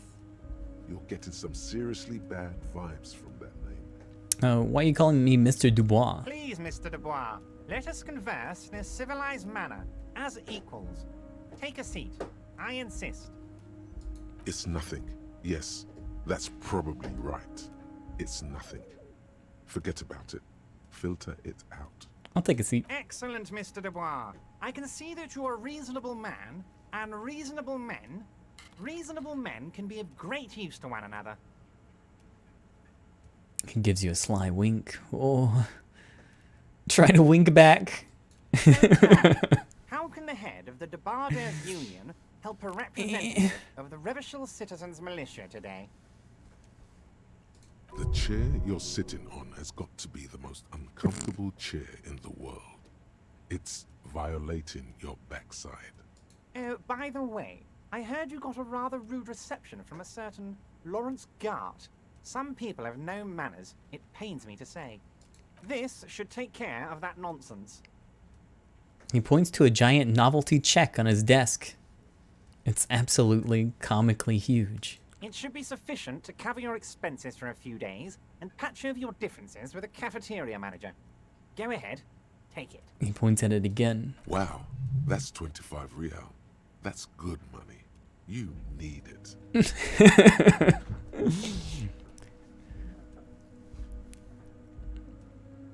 No, I'll take it. Thank you, Everett. Don't mention it. But also, don't forget it. I'm just kidding, of course. Now, I'd like to set your mind at ease about one other matter. Your lost gun. Let me assure you, Union people are on it as we speak. I've got my best hounds looking for that lost gun. His slug-like lips move, but all you hear is an echo. Lost gun, lost gun, lost gun. The world is swallowed by a black hole of fear.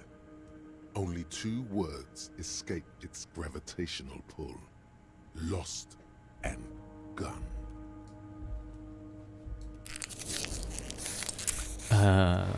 I would appreciate any help you could Are provide. you all right, Harry? You seem anxious. Don't be. Everything's going to be all right. It's not like you left it loaded.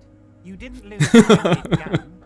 Local children aren't out there playing with it right now, pointing it into their own mouths. It's in a safe place. I just know it. I have a feeling everything's going to be all right. Kim? Officer, we will deal with this later. We don't need Mr. Clare's help with this.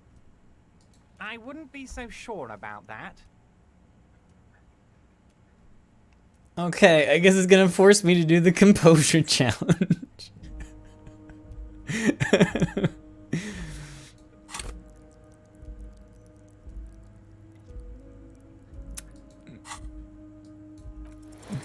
God, you're sweating.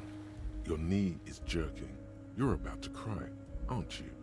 You're about to cry because you lost your gun and those children are gonna shoot themselves with it. So what? Men can cry too? You want To cry? God, you're weak. Whatever you do, don't cry. He'll think you're disgusting. Mr. Dubois, you don't look so good. I'm fine. What is this? Ah! Mr. Dubois, he keeps repeating. What is he trying to pull here? You need to cool the fuck down. Chill. I'm chilling. I'm chilling. I'm chilling. Mr. Dubois! Mr. Dubois! Harry! The large man snaps his fingers, but to no effect. You're in some stupor.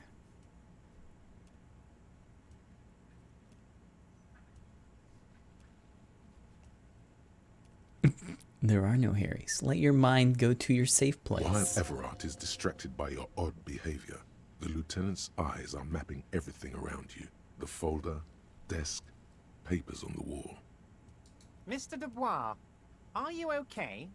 Can I get you a glass of water or something? Are you having some kind of medical emergency?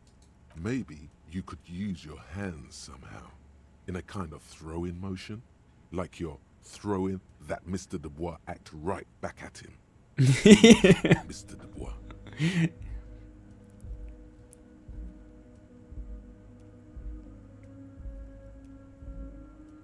Nah, I'm as good as it gets, Mr. Dubois. Don't be dramatic. I can see your condition isn't terminal. What an odd demonstration of... you got me, Harry. I don't even know what. As entertaining as it was, I'm afraid we're wasting our time. And I'm an extremely busy man, as I'm sure you are too. Okay, enough. We are here to ask you some questions pertaining to a murder investigation. Quick, here's your window. Get yourself together and ask him questions. Police officer questions. I don't have my reaction speed hat on. It is about time to stop embarrassing yourself. Questions will help you regain some of your lost dignity. I'm told the union's involved in the local drug trade. What? Harry, how could you say that to me?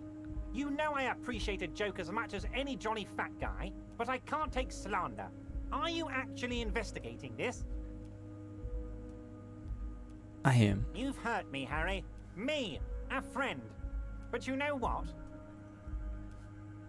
He perks up. And gets over it in 2 seconds. Seems like it didn't really hurt him. I trust you, like I trust all my friends. And I know you'll never talk to me about this again, because you don't want to wound me. So do what you want, and let's change the subject. Thank you for your understanding. We will continue to do what we must. You too, Lieutenant. You know, I like you, but you never were my favorite. I'm a Harry guy. I'm Team Harry. Yeah. None taken. Did we have anything else to do here, Harry?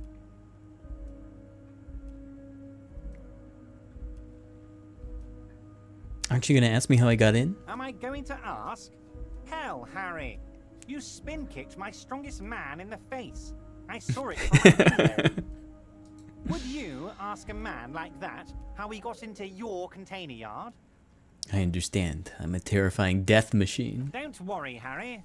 Between you and me, I'm not a huge fan of his race thing. But the Union did not get where we are today by frowning on eccentricity. Anyway, I assure you, I am a very well-informed man. Information reaches me before I even get the chance to request it. Alright, what's this Mr. Dubois thing? Of course. Let us dispatch with the formalities. You call me Everard, I call you Harry. That's what the hanged corpse called you. Harry. So that's really my name? My God, so it's true.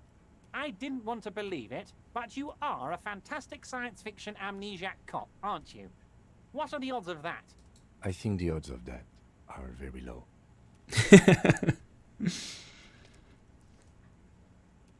My memory's fine. I'm just testing you. So good to hear that, Harry. Apparently my sources were wrong. However, if you did have a spot of memory trouble, I could help you out. With my big fat folder. It's just a brown folder. You can't make out what's written on it. Are you trying to tell me you've gotten hold of some of our documents? The lieutenant inspects Everett over his spectacles. Mr. Kitsuragi, would you mind? Me and Harry are talking about his lost identity right now.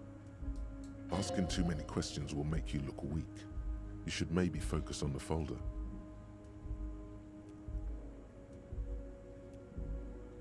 Can I do drama? Of course, Harry, of course. I'm gonna leave. Wait. You need this to get in and out through the gate. Oh, great. Wouldn't want to get stuck in here. Here, you're one of us now. A real red and white union man. Take care, Harry. Oh, cool. Hold on. I gotta get my drama clothes.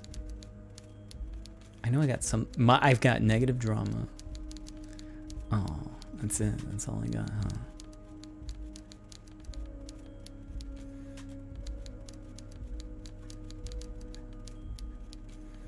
Shoot.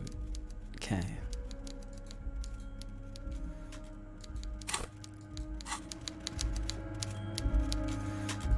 Mr. Dubois, a pleasure as always. You don't have to sit down this time, since you've already sat on that chair. I want to go over a couple things about Let's me. hear it, Harry. 42? Oh, it's a red check. Shit. Ah.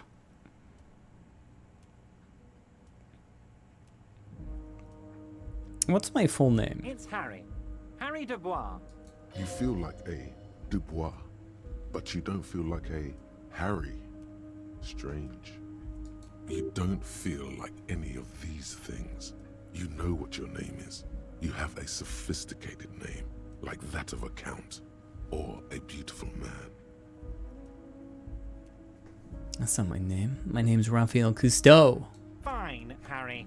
You can even be Harry Raphael Dubois de Costeau, or whatever you choose to be. Okay.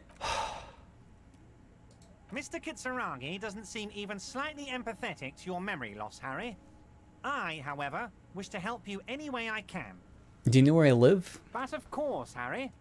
Your precinct is the 41st and you live in Jamrock. You're a Jamrock boy. A long way from home, but that's okay. Do you know anything about my family?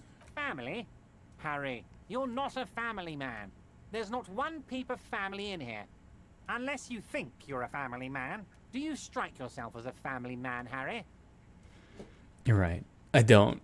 That's why I like you, Harry. A good man knows both his strengths and his weaknesses, and you, my friend, you are one of the all-time greats. What kind of cop does it say I am? Well, Harry, if I were to sum you up in one word, it would be apologetic. What? I'm not apologetic. I'm confident. Well, you sure come off as very confident in all our interactions, Harry. You're a real man's man. Where do you get that folder? Ah, this? My friends in your organization gave it to me, Harry. I find that very suspicious. May I have it? AB123C ジャストレサブスクリビド426万図。はい。Hi. I'm afraid Thank you for this the is meant resub. for union eyes only, Mr. Kitsuragi. I'm sure you understand. Please continue, Harry. What is drama under? Oh, intellect. And my cigarette is even helping. It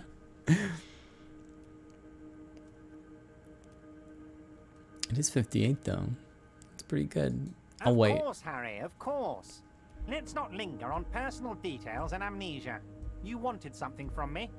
Let's talk about my lost gun. Yes, your lost gun. My best men are on it.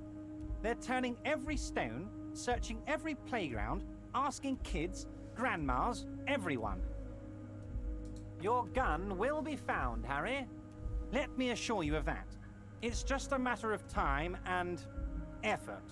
The only way to find it seems to be working with him. He might even be holding your gun hostage.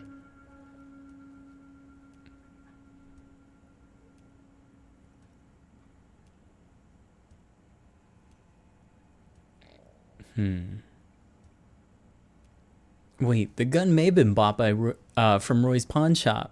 Have you factored that in? Yes. Thank you for the hot tip regarding your lost gun, Harry. My men have indeed factored in that you pawned it. Now please, let the professionals do their job. Kick back, Harry, relax. I have great guys on this. You focus on what's important. Building our relationship for the good of Martinez. It did not come as a surprise to him. He might actually not be bullshitting.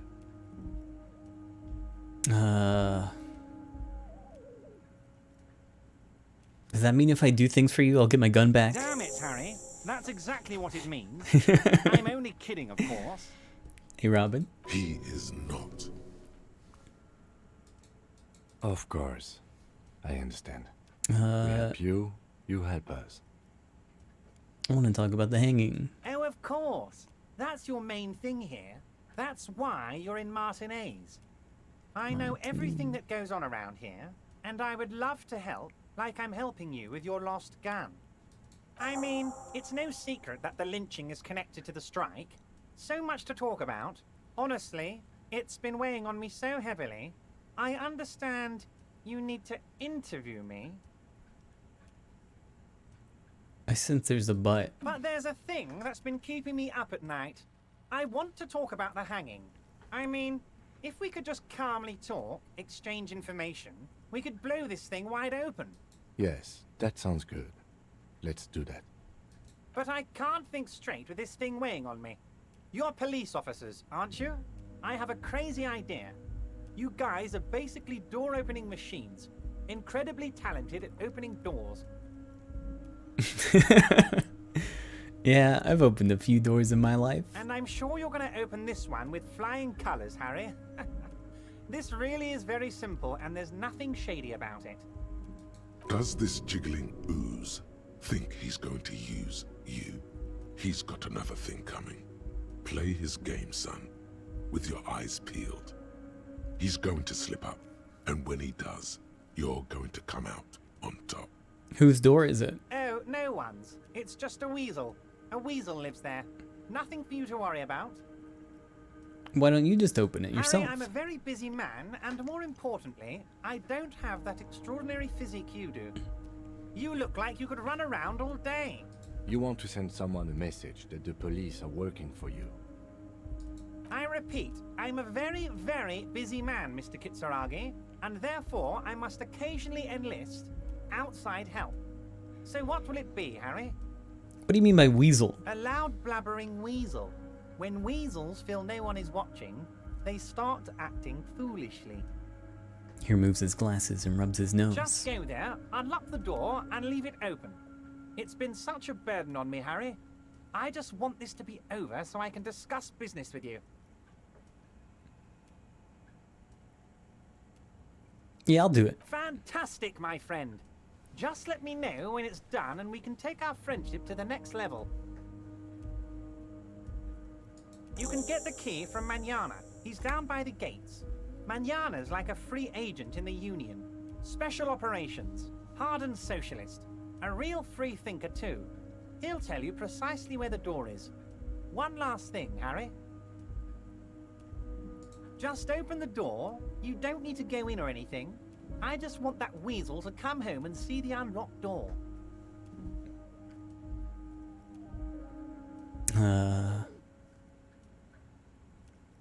I just finished investigating the local drug trade. Ah, yes. Your side investigation. Thank you. You've got some spirit clearing up phony drug accusations alongside this murder. I'll talk to the mayor and see if I can get you the key to the city, Harry. Now let's talk real business. Not even a speck of anger in his voice. That's that then. Can you help me get a dead body down from a tree? You might have noticed there's one hanging on a tree behind the hostel cafeteria.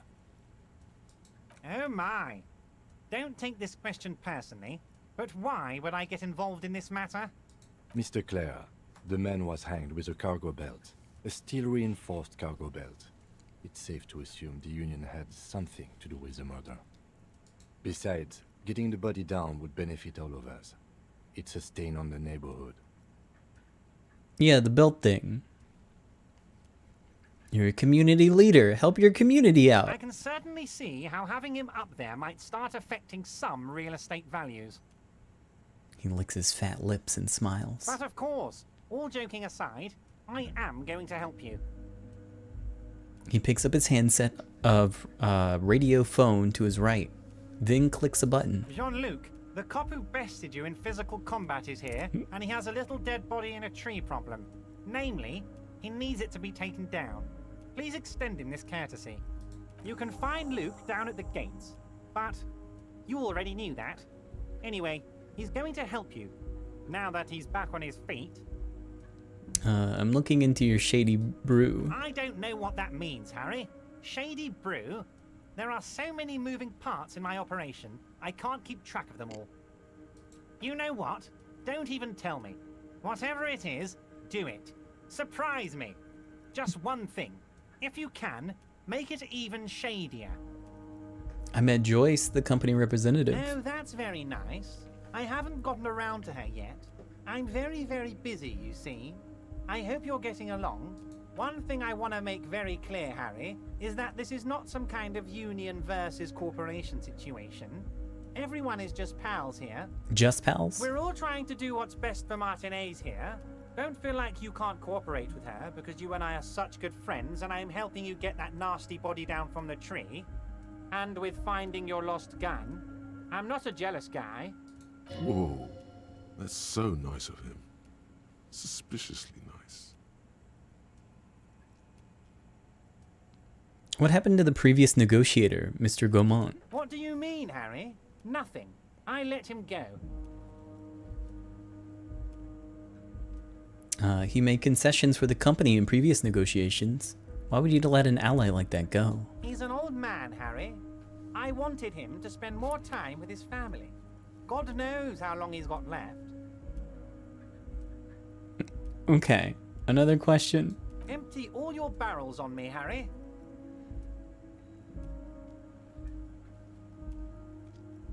Are you sure? I'm just a nice guy, Harry.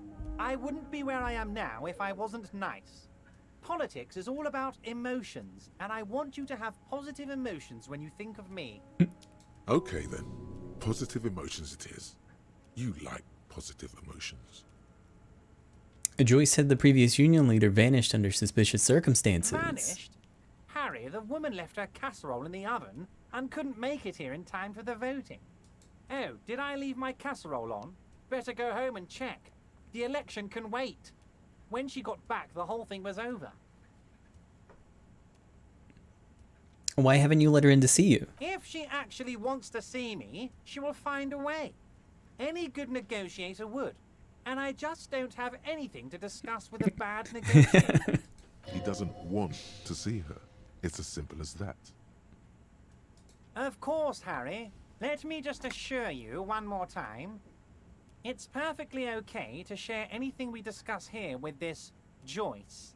This is a completely transparent organization. I have no interest in what she is doing, but I myself have nothing to hide. Your business is your business, and I respect your privacy. Just remember, none of this is secret. Tell her about all of it. My brother's picture, my singing swordfish clock. Tell her how overweight I am and how I'm helping you find your lost gun. Tell her... This is weird. Not nice weird, but okay. What's in the container outside your office? My dear Harry, there are literally millions of containers in this harbor. I couldn't possibly remember what's in all of them. There's something special about it. It was attached to the crane. Harry, you smooth-talking son of a bitch. Time is a precious resource, and I don't have enough of it to count containers with you. Smooth talking. Maybe that's the way to go about opening the container. You should at least try convincing it. See you soon, Debardeur. Just kidding, but not too much. Mr. Dubois, a pleasure as always. My lost gun. Yes. Did you tell me where I'm going to open this door?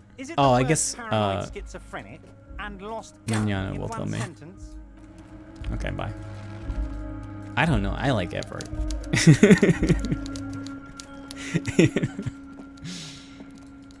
I trust this man.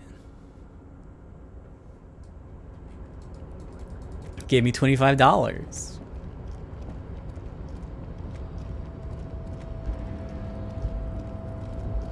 Oh, did the folder check go up? I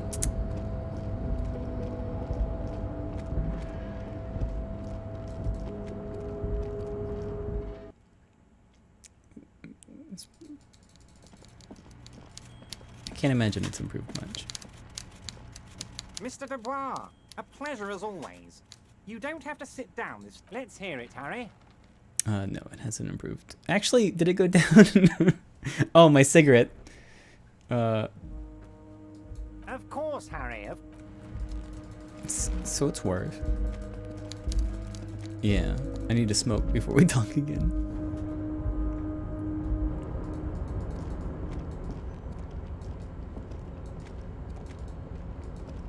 Alright, well, you know what? I'm gonna work on getting that gun back first.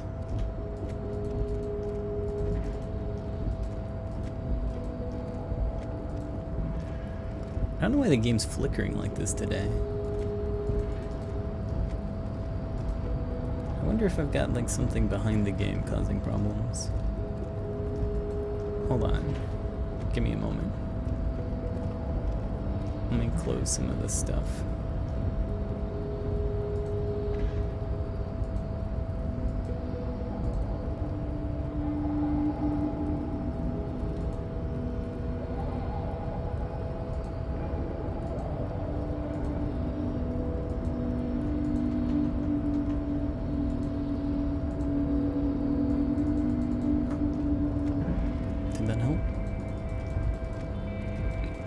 It might have been...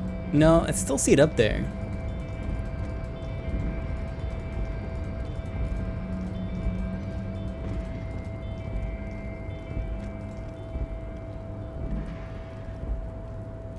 Oh wait, I gotta equip my bag. I can't leave all these bottles back here.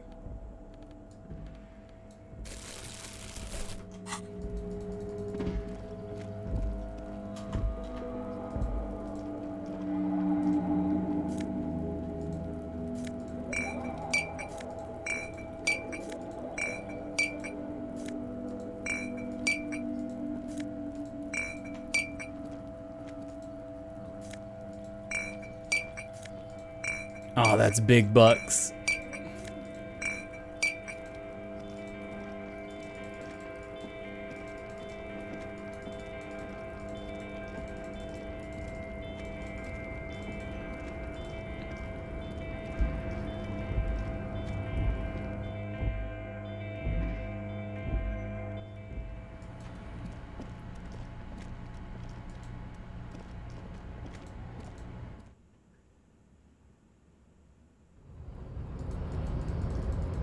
Yeah, I got some money from Joyce to pay for my damages.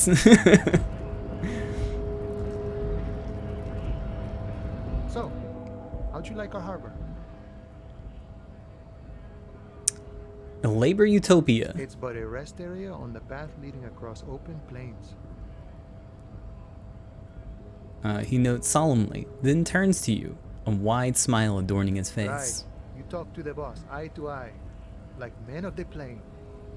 If you have any more questions, I'm set to talk. He said he had a key to the door. A key, huh? What door is this key supposed to open?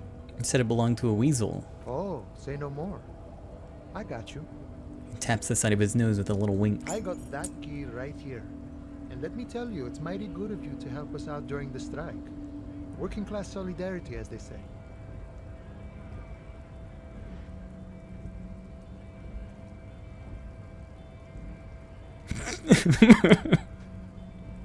The fuck is this one? I heard something about a weasel.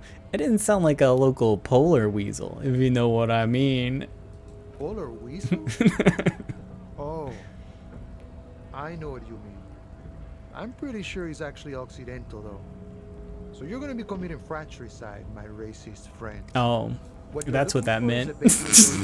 Well, Well, I guess I'm racist again. That's all I know.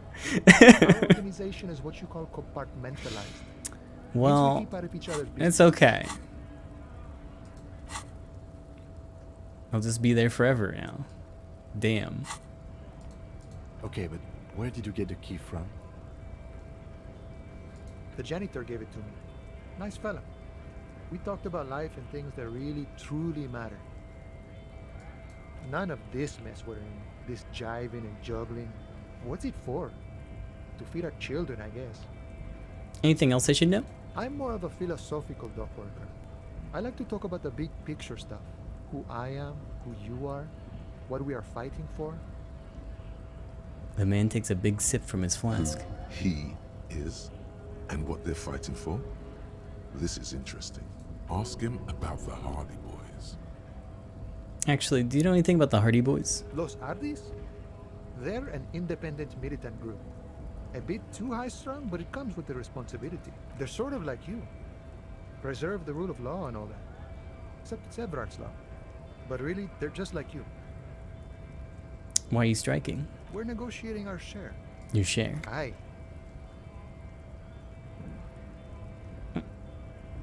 How large of a share would you like? All of it. However, right now we want all the harbor workers to be on the company's board, so they could take part in the decision-making process. Can you tell me about Everett? I think it's best you make up your own mind now that you've met him. In my eyes, he is a capable organizer and a decent businessman.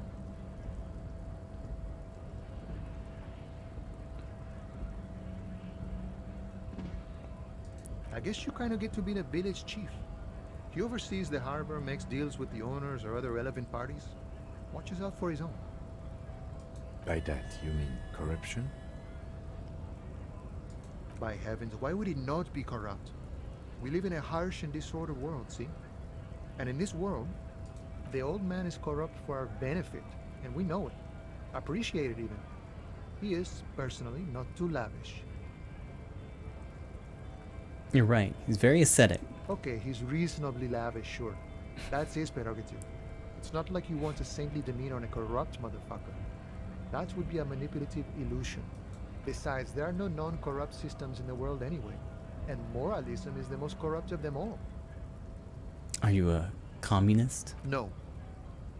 I don't think I'm a communist. Seeing something of value and saying I want it all to myself is a much older and simpler notion. No science to it at all. Even a weak child can think it. The only things holding someone back are I can't and I shouldn't.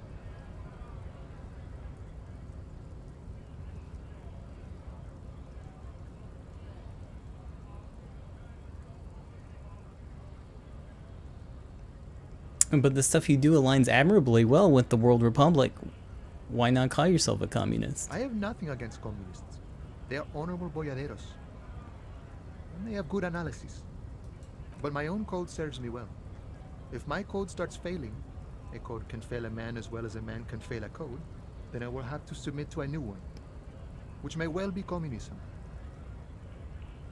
I guess I understand. See, I'm primarily a lazy person. He looks very amused, as if thinking about some private joke or mystery.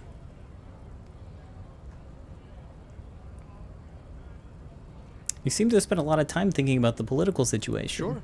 I've had the necessary free time. Fortunately, there's always time.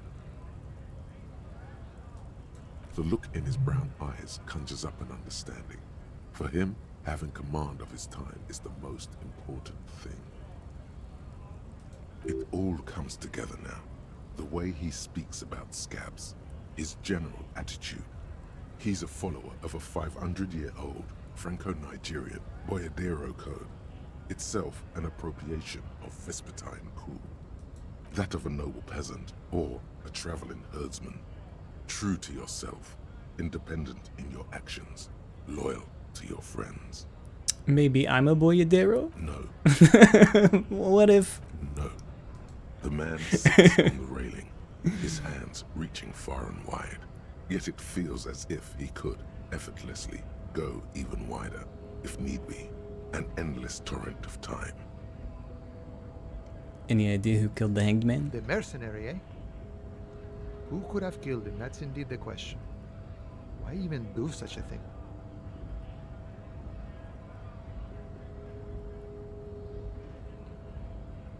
The harbor is a prime area for suspicion. In your opinion, are the dock workers involved in the killing? What a thought. Why would noble workers resort to such a thing? Unless they were pushed, of course. Pushed down? Your dead guy was an enemy combatant. What does that mean? He was an agent of the opposition, attempting to undermine our honorable efforts. Did you kill him? I ain't the murdering type, but that's just me. Large organizations like our union have all sorts of men, with all sorts of skills. He means a more violent faction could easily take care of such a thing. Understood. This has been of limited use.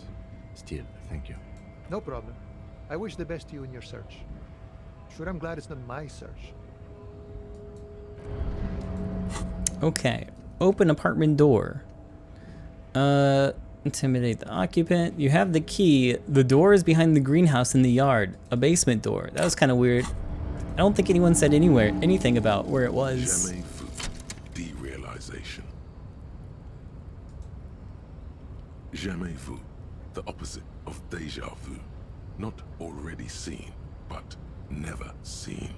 Everything that should be familiar appears strange and new, like some half-forgotten day in your childhood. Only now. That's the feeling you've been having. And for who knows how long. You should go and ask Joyce Messier about this. What world are we in? This is a fundamental question. +1 XP for every orb clicked. All intellect learning caps raised by 1. Whoa! I'm gonna click on orbs now.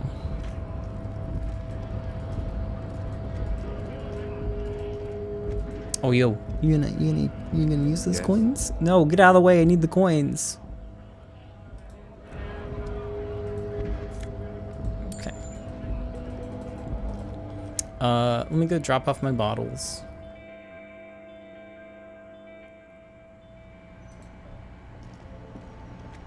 The tear machine your bottles clunk into the machine.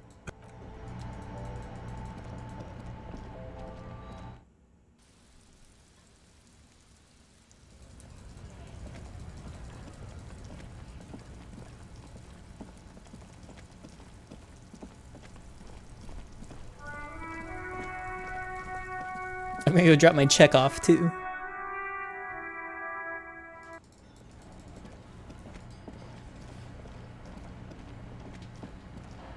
Can I help you? About my bill. For 20 real. I have this giant novelty check. You must be kidding, right? Yeah, good one, officer. Real funny. But this establishment only takes cash. Now, do you have that cash, Mr. Novelty Check Man? Frita, near the gates. They'll exchange it. Okay, not yet. And why are you waiting? Demo's just there too.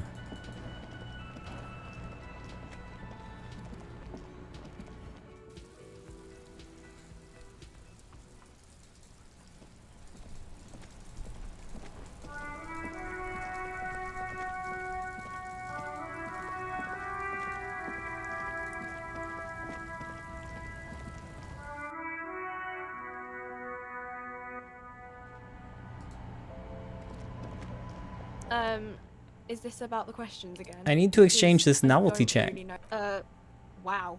I didn't know you worked for the union, sir. She rolls up the giant novelty check. Looks like she's seen it before and slips it under the counter. Anything else I can do for you? Blow the whole thing on speed and gin. Speed and gin. Great combo. I gotta go.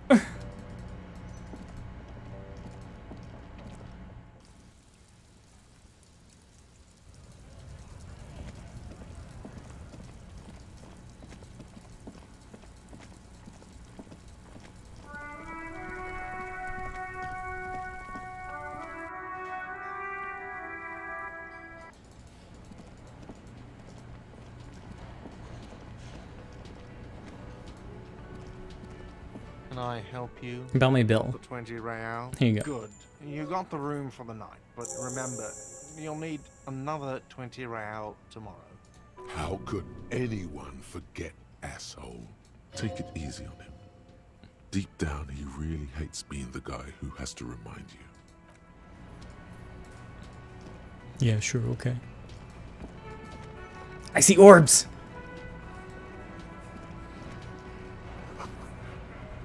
Photos of men in Monica's titties are big. Union. Wait. Well. Well, that perfectly aligned. You see hawthorn bushes outside. Can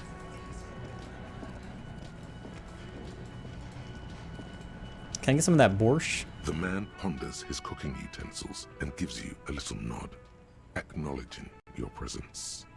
What's in that borscht you're making there? The man says a couple of sentences in that strange language of his, and then seems to wait for you to speak. Yeah. Borscht need more vodka? Picks up a bottle from the shelf. Okay, so it's vodka that keeps the men happy and in good spirits. Clever move by the Union. Vodka borscht! I love it, Bratan!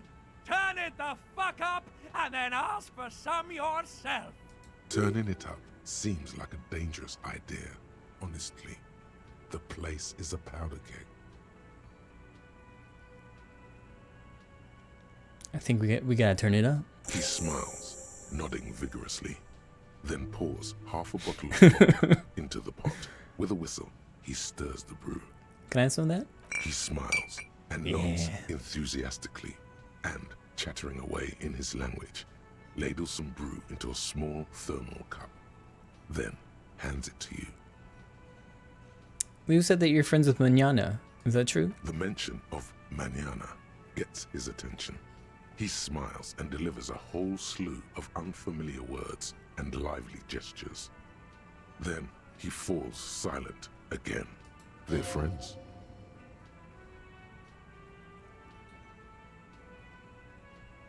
Can I open this door yet? Shrugging is an international sign for... You see a heavy steel door. The door does not. Still doesn't. Nothing. Okay.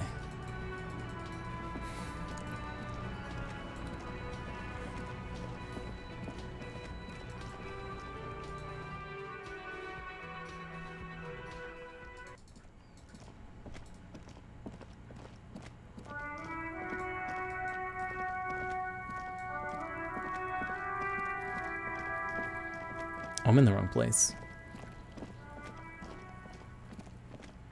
I guess while I'm here, where the fuck is this? Is there another set of stairs that I haven't seen? Hold on.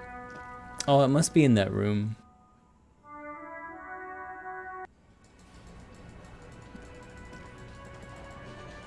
Oh, orb!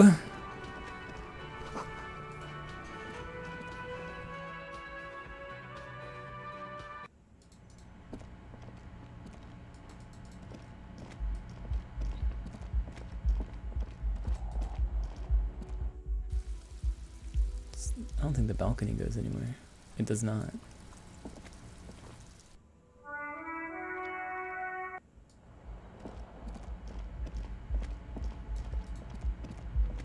The door is Try the handle. Knock again. Open. Still, the lieutenant gives you a quick glance. He doesn't like where this is going. You should punch a fucking hole in it. Suppress the urge. The murmur in your... Leave. Okay. Just checking.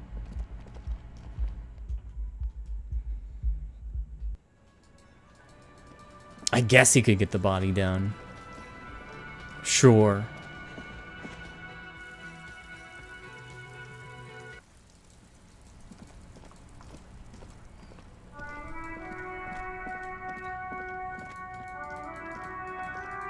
It can wait. It's raining right now.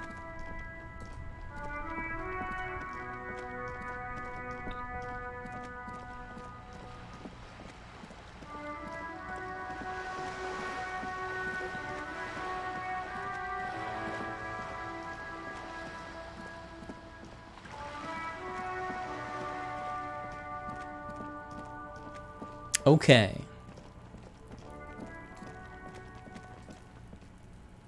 This must be it. The basement door is weather-worn. The copper nails holding the upholstery in place have turned green from sea air, and there's a knocker shaped like a lion's head. The royal lion, Guillaume's kitten. This knocker will last a lifetime and then some. I'll just open the door. You try to be as silent as you can. It takes a bit of rattling of the handle to loosen the bolt. Finally, the door unlocks with a small clack. Thoughts race through your head. Well, buddy, you opened it. No need to go inside. It would be rude. Good job. Let's go now. I'm sure there's nothing interesting in there. Yeah, sure. Only curiosity could account for stepping over that threshold. Maybe there's treasure in there. A white alligator, a fountain of quicksilver. I gotta go. As you hold the open door, you can feel the air moving. A little draft, a whistle. I'm going in.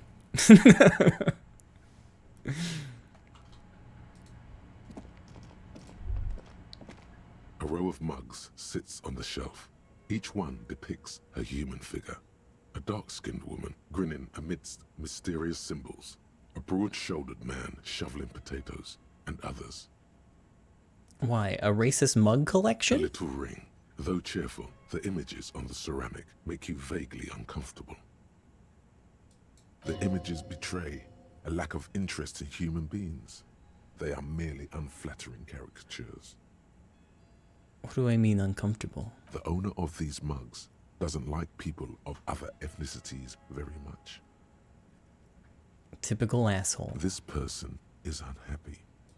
The lieutenant picks up one of the mugs, then puts it back down with a look of disdain. I'm beginning to feel better about breaking into this man's apartment. I'll compare it with my mug. Yes, your broken mug friend would feel very much at home here. The same humor, the same mocking lines. There's the missing tin soldier.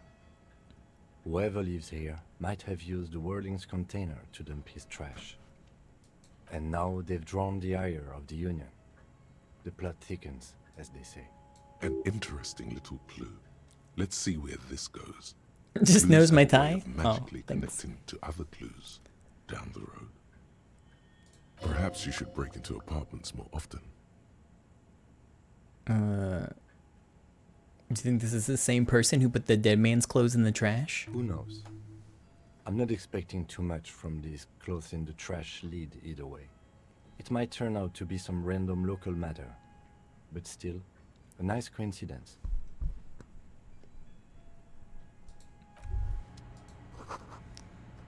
The smell of disinfectant in the room smells like chemicals. Whoever lives here admires fair-haired fantasy heroes with big muscles. You can almost feel the warmth of the red sun on the flag. This is the flag of Revachol, the suzerainty. What's with the sun? This isn't just one sun, but there are little suns dancing around the big sun. This is the sevenfold sun miracle. What's the sevenfold sun miracle? It's an optical atmospheric anomaly the first settlers saw. Happens in cold weather. 6 small suns around the big one. This complex halo phenomena is how old Revachol got its flag. It is but one of the many strange optic atmospheric phenomenon of this wondrous archipelago. You're sure you once saw sundogs in your youth, and blue flares. Bow down before the flag. No. No, thank you. Lieutenant, the old flag of the suzerain. Mm-hmm. The tenant is an old-fashioned guy. A traditionalist. I don't think I'll bow down. The flag doesn't seem to mind. It's just a colorful fabric with a sun sewn onto it. Like all feudal flags, it looks like a children's drawing.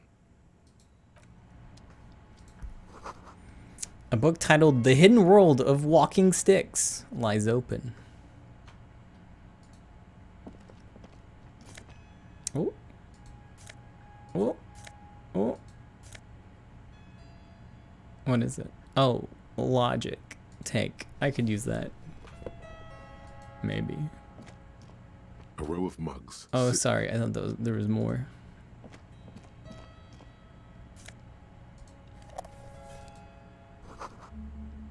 A small suitcase full of clothes. Guests are staying over.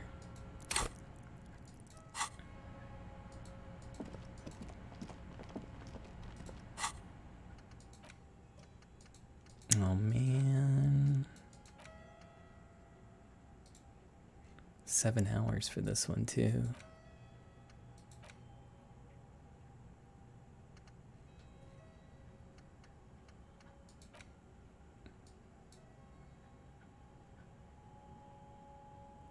I'm never gonna get any skills. Oh well.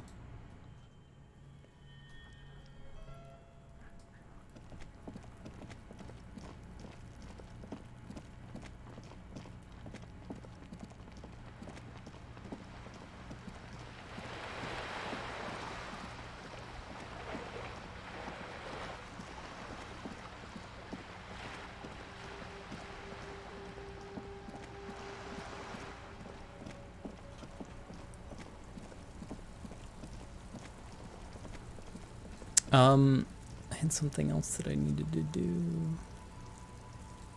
And it just left my... Renee.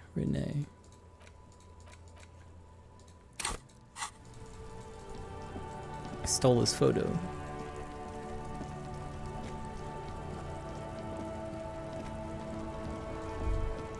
Oh. Son, you've really let yourself go. It's a disgrace. But Coach Physical Instrument is going to get you back in prime condition, even if it takes 1,000,000 push-ups. Yes, sir. Forge me into organic steel, Coach. It's going to take blood, sweat, piss, and tears. But when I'm done with you, boy, you will be a master athlete. Wait, why piss? When a man sets his mind and body on something and gives his 110%, he is sometimes going to piss himself. It just happens. No shame in that. Let's do this, Coach. Behold, world. Here walks a sportsman, hands choked and hair kept back with a bandana. The Homo Athleticus. Coach Physical Instrument. -2 encyclopedia. Fuck encyclopedia. That only takes 40 minutes. Hold on. Let me stop this.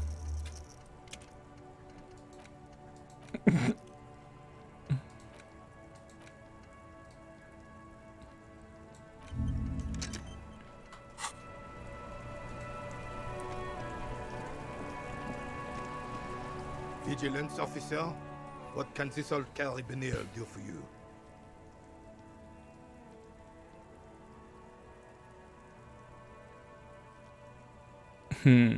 I found this in your guard booth. Yes, the Debardeurs Union pays me to stand vigil during the night. Not out of any political allegiance, mind you. I'm an old man. Don't sleep more than a few hours every night anyway, and money is tight. He feels like he has to justify himself for some reason. You must have seen something on the night of the murder. Your booth looks right into the yard. Yes, it does. Unfortunately, I wasn't working that night. Been on a 2-week leave since last Monday. Why you on leave? It's a private matter. Nothing to do with your investigation. You see, officer, René is the kind of man would rather die than admit he needs medical assistance or, God forbid, sick it. A real man's man is just gonna ride it out. I'm fine, goddammit. Mind your own business. It's nothing. Just got to cut back on coffee. It's his heart. So who was working your shift that night? No one. The boss has been unmanned since last Monday. There's no other guard. It's just me. No one has been guarding the container yard since last Monday. Yes. It's not actually an issue. I mean... Look, officer. The container yard doesn't actually need a guardsman. Never had one before René. Monsieur Claire had that booth built specially for him. It's mostly decorative. Mostly decorative? The possibility of someone being in there is enough to discourage any ill-minded individuals. He tries to argue. Created this job for René because he knows the Royal Carabiners' pension of honor and PTSD isn't something a man can live off. A decorated Kingsman collecting tear reflects bad on the whole neighborhood. His words.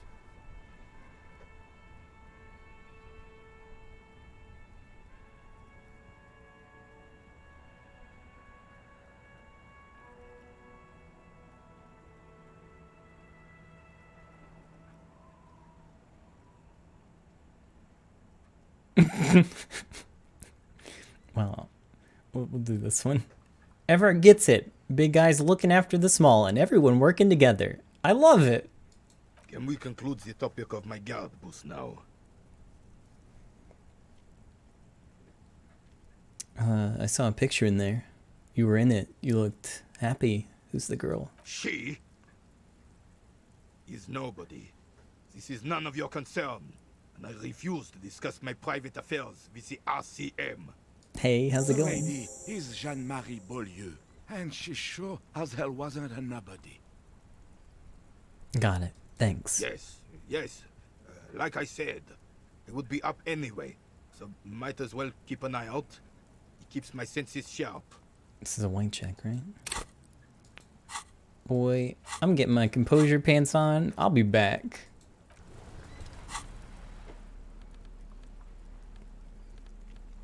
I'm gonna get my composure pants. I'm gonna do some speed. I don't know if that'll help, but composure. There they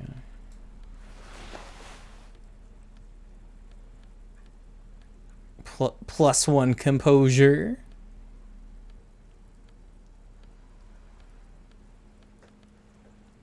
I think. Yeah, I need something for Motorix. So I think speed. All right, just a little. Oh.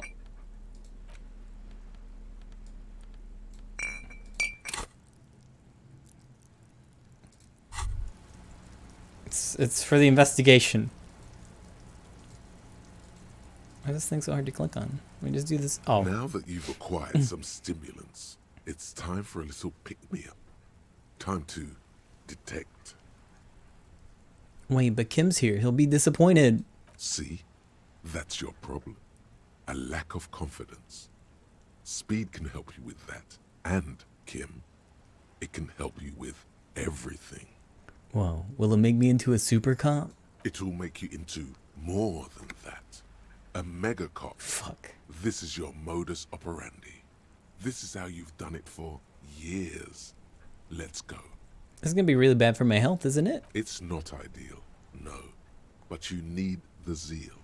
Let's face it, you're never going to finish this case without cheating. You're right. Okay, body's ready. Let's do it. You raise the bottle, close a nostril, and inhale furiously. The rush is almost immediate. It tastes bitter and caustic and stings a bit inside your nose. Good to have you back, Officer Mega Cop. The world's been waiting. Now the taste is slowly receding into your throat. The rush is growing in intensity. Your little heart pounding like a bird in a cage. A sweat breaks out across your brow. Your jaw clenches. Whoa, this shit is strong. This shit is disco. Time for a little truth. Tell the lieutenant you did some. Clear the air. I don't wanna. Kim, I did a little speed. I hope you don't mind. It was for professional reasons. Feels great. Are there any downsides to all this at all? To this? You kidding? There are downsides to not being on it. There are massive downsides. It's a potent neurotoxin. You're turning yourself into a frayed idiot. Kim, I did a little speed. I hope you don't mind. I'm not your mother. I don't care. Do what you have to do. Okay. As long as you remain functional, he thinks. Now, let's get back to work. Cool, let's boogie. Spring. Everything is clear around you.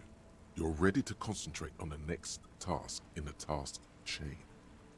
In the bottom right corner of the screen, there's a speed button. Yeah. Speed gives +1 to motoric skills. Perception, reaction speed, hand-eye coordination, savoir-faire, interfacing, and composure. This is good before a white check, but damages your morale. Oh well. Boop. Vigilance officer. Nothing a little drugs won't fuck. It's still not very good. Oh man, I just did some speed. Come on. Oh well. That's better than 0. As Rennie turns from to his partner and back, the medals on his chest rattle and glare. He keeps his spine straight and his ribcage lifted, displaying them proudly. How many medals are there? 2.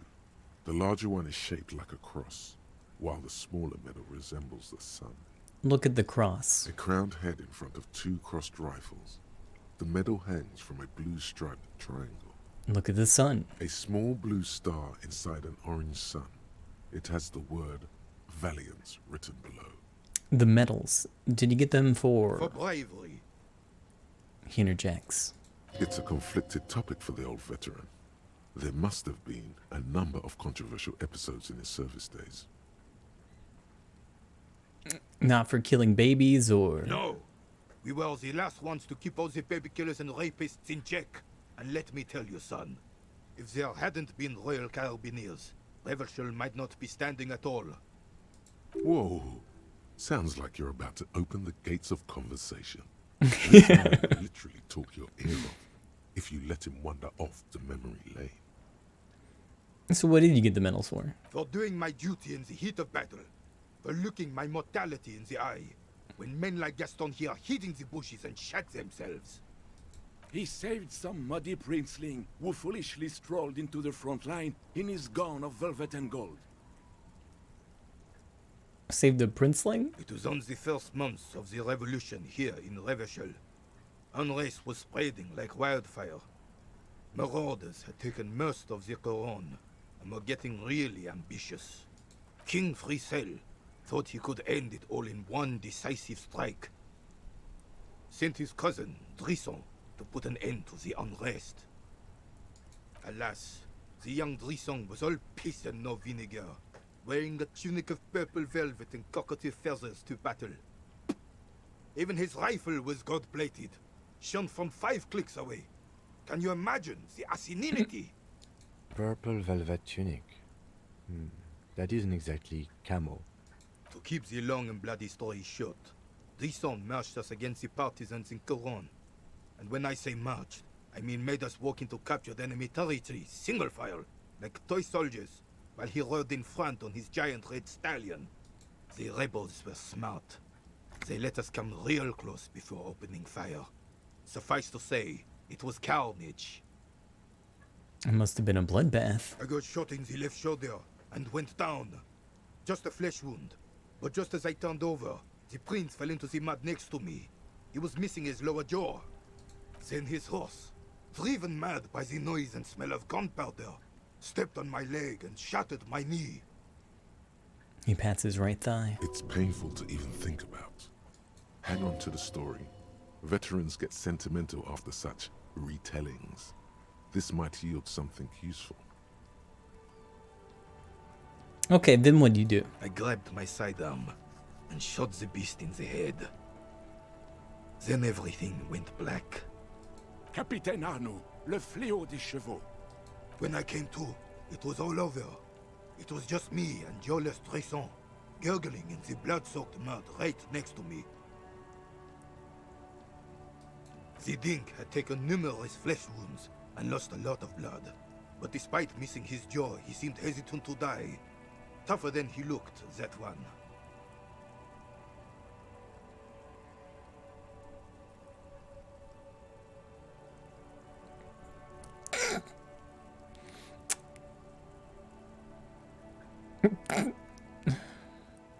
This would never happen to Johnny Lawjaw. Points to your jaw. My jaw's tight. Right. I grabbed the prick and started crawling. Kept going until the 59th Cavalry picked us up. Through some miracle, we both survived. And the jealous freak convinced Frisel to give me a medal for not leaving him to die in his own blood. Piece and shit. He was the commanding officer and I was on duty. Just doing my job. Shouldn't hand out medals for that. 13 months later, I received the Sun for distinguished service. It's not worth mentioning. You sense he's downplaying it. He did a lot more than his duty. More than anyone's duty. It's in his spine, in his billowing breasts, and untarnished self-worth. Sounds like you're being modest, Renee. The old carabinier stands quietly like a statue, his features motionless. What Monseigneur Modesty is not telling you is that he crawled over 7 kilometers before the cavalrymen found him and Drisson. 2 days later that was.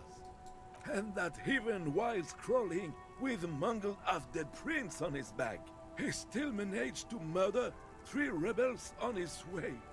Is that pride in his voice? It's deep down, but maybe even unbeknownst to the man himself, it's there.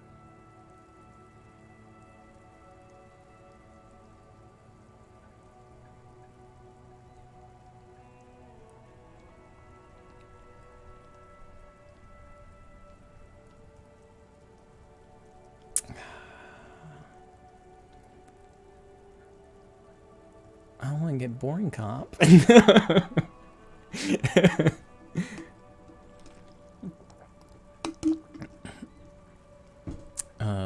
This doesn't seem like a good moment to express opinion. Bon Dieu.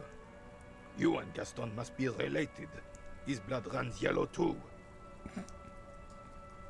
Maybe, but also bear in mind, officer. They don't end this out for anyone with a service record. Oh no, you have to get shot repeatedly. And you need to get your hands bloody too. Really, really bloody. Do not speak of what you know nothing about, Poltroon. Duty is something you will never understand. The old Carabiner. What, Monseigneur? And that even what? Is that pride in his voice? It's deep down, but maybe even unbeknownst to the man himself, it's there. Sorry, officer, but you're reading me all wrong. I'm a man of peace, and these kinds of bloody heroics are only impressive to men like René himself. Certainly not to me. How did you find the story to be, officer? I'm not impressed. Maybe, but also bear in mind, officer. Oh no. Okay, so it didn't actually matter at all. There were many It's weird such that stories let me in go those back days. then. Many such men too. True Revacholians. Men with backbone. Oh yes, René, yes. Men were bigger, girls were prettier, and everyone wore the fascia. Lord, please bring those days back, if you can. I'm not getting into this with you again. That's not gonna work. Was there anything else? Time to impress you with my heroic.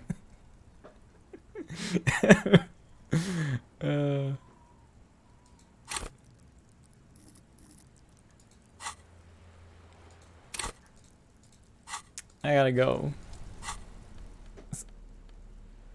I don't think I've got much that can help with drama. I could smoke. I could smoke first and throw away a cigarette.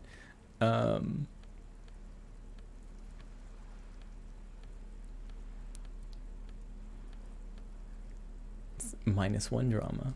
Okay, it's as good as it gets, I think.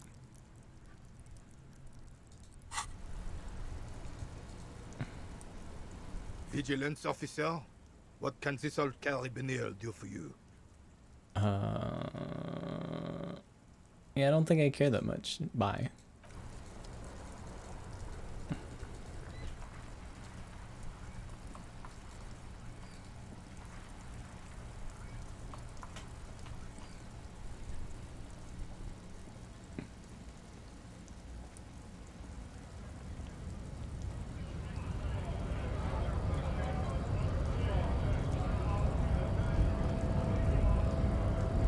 Hola, Wandering Man.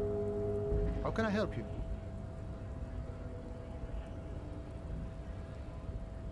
I don't know if I want to continue this conversation anymore. I already goofed it. I don't want to go deeper. Oh well. The weasel I visited. Turns out he's got one hell of a colonial mug collection. Yeah, the janitor who gave me the key to his apartment said the guy's a bit of an asshole.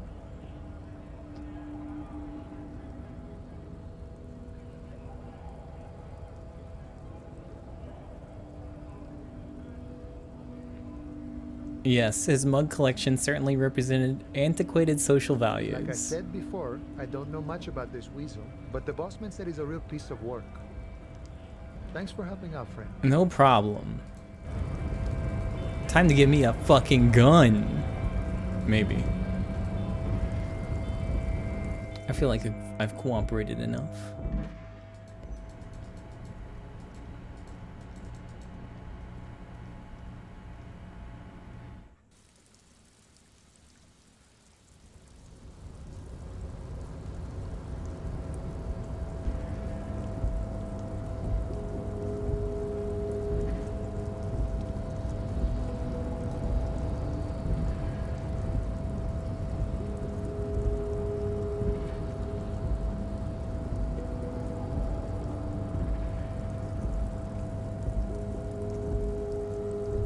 Oh. The musk of oil and rust comes from the chasm in front of you. It smells like blood.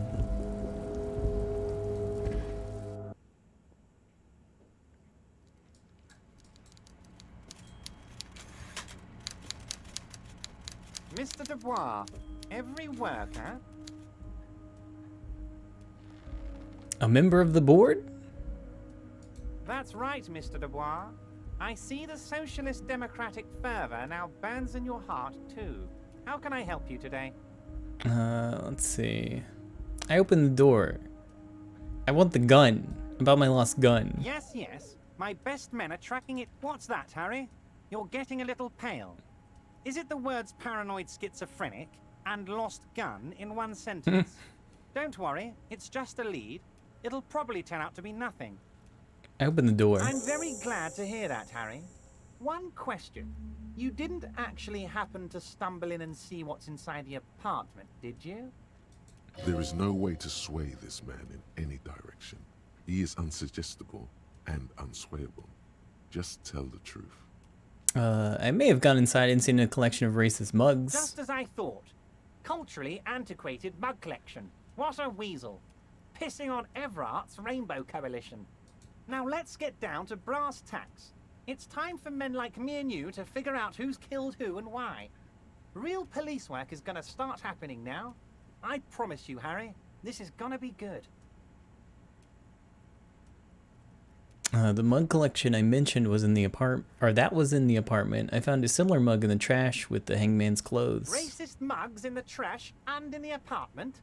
You guys are just light years ahead of me. I have so much confidence in the ability of your organization. I'm relieved you're doing this and leaving me to do what I do best. Helping people. With the power of politics.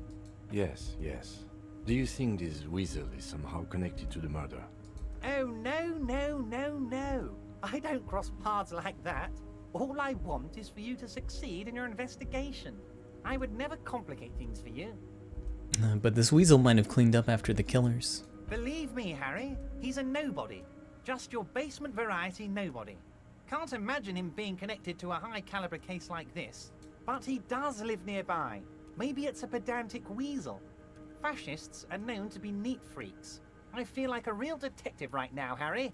Am I getting this right? He imitates bashing something with an imaginary baton. That's not how you baton someone. The technique is way off. You strike with your whole body, not just the baton. Great technique. You make a great sergeant. Really? I'm not so sure, buddy. Oh, you're too kind, Harry. Way too kind. I know I'm not a real police officer. You are. I heard about a connection between the lynching and the strike. I'd like to hear what you know about By it. now, I'm sure you've figured out who the dead man was working for. The bad guys. Wild Pines. Sent to scare us. Another violent measure of the top hats against us flatcaps. I'm Harry, listening. this strike is the culmination of many, many mistakes made by the Wild Pines group. They tried to shut the strike down by sending in armed mercenaries. You mean our victim? A security contractor? Can you imagine that?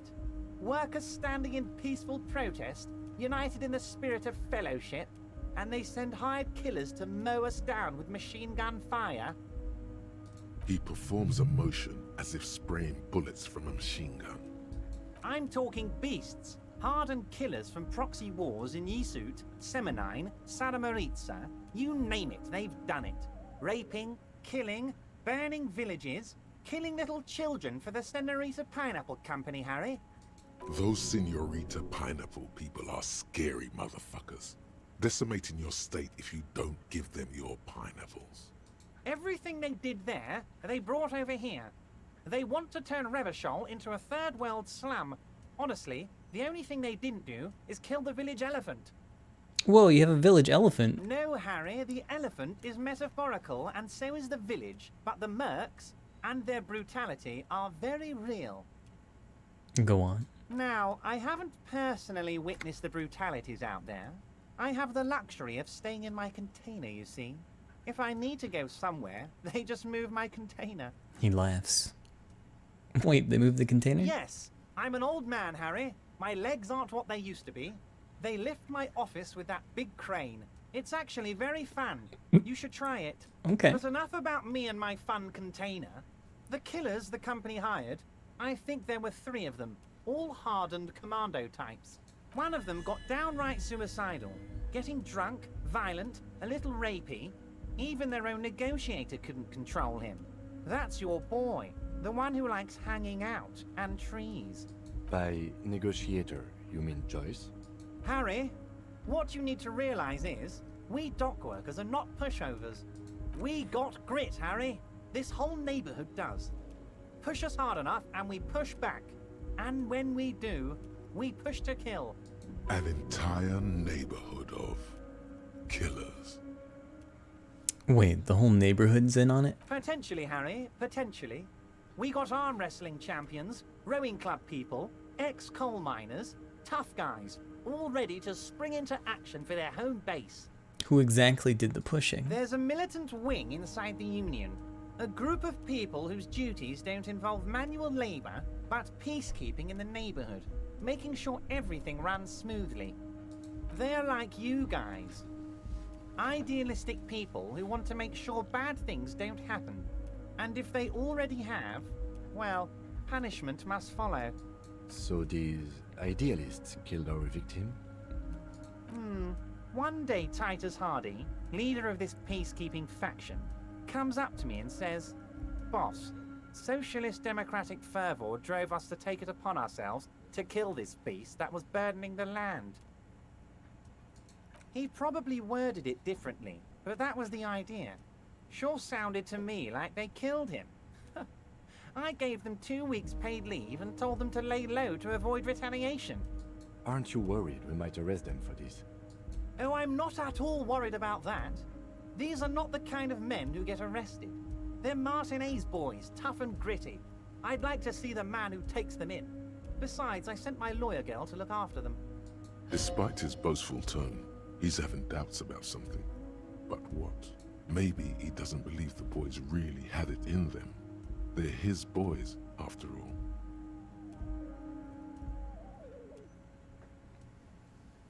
I think you're sharing information with the police because you don't think they actually did it. That's very clever, Harry. Yes, they might have said it just to impress some girls or something. But Titus has a bad temper, so the chances are 50-50. How do you know the mercenaries were hired by the shipping company? How do I know? Let me tell you about these people. That's their MO. It's what they do. Last winter, some poor workers in Terminal E went on a little strike. The company sent in Sediment, a security contractor. The strike was over the workers' right to wear protective footwear, Harry. These guys turn up and start beating people. Tell you what, Harry, I wouldn't be surprised if we got the same mercenary company after a little rebranding. And I'm sure as hell not surprised to see an army of scabs under my gates. So you believe the scabs were organized by the security contractor? You said it. Hell, one of those guys looks big enough to take down that proverbial elephant. Boys like that don't just happen to show up during strikes. He's not scared of them. If anything, he likes them being here. You mentioned a lawyer girl? Oh, Liz is a bright one. I paid for that law degree myself, thinking it'll probably turn her all fancy. But hell, Harry, she came back a firebrand socialist. Sometimes she scares me with her zeal. Tell me about Titus Hardy. Oh, they are simply fine young men, all 7 of them. Exemplary union members, always working to advance their position in the local socialist democratic movement. Core members. Old Theo used to run them, but things really kicked into gear when Titus took the reins and named the group after himself. Gotta love his initiative. Interesting. Who's second in command? They're almost all of them great guys, born leaders. Whatever happened, I'm sure they only had the best interests of Martinez and Revachol in mind. Work with them. Hell, interview them. But don't fight them. They really are just like you. Men who like beer, women, and some order on the streets. Separate one from the herd. So let me ask you this. Which one of the Hardy Boys is your least favorite? Oh, that would definitely be Fat Angus. His feet smell from a city block away, and he's always having noisy stomach troubles. Horrible, revolting guy.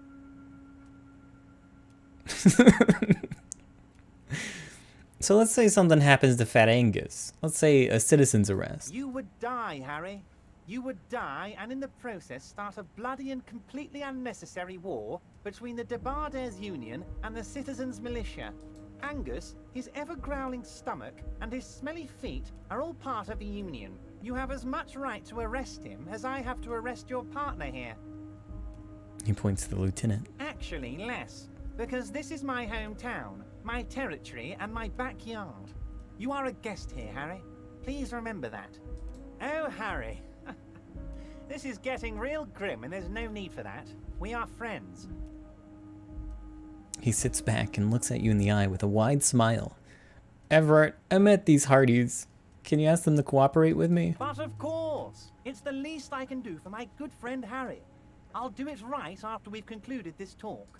You can now go and tell Titus about this. See what he has to say. Also, Harry, here's 5 real. Why are you giving it to me? I'm not giving you anything. I'm just holding out 5 real. Needless to say, this is another move. Don't take it. Take it. Watches you pocket the banknote. He looks a little puzzled. How many micro bribes would this guy take? Good boy. A real team player. Now, do you have any more questions? Good talk. Let's conclude for now. Was it a good talk? I'm not sure we made much headway here. I was hoping we'd bust the case wide open. Heck, I even wanted to tell you what I really want to achieve with the strike. I don't know what happened, Harry. I wanted you to feel like Mr. Martinez. And of course, I also wanted you to find your gun. But it's like I can't completely trust you. Yet. Yet? Yes, Harry. It's like I can't fully trust you if you're not a man of the left. I want to, but I just can't. He's been hurt too much in the past by men who aren't social democrats.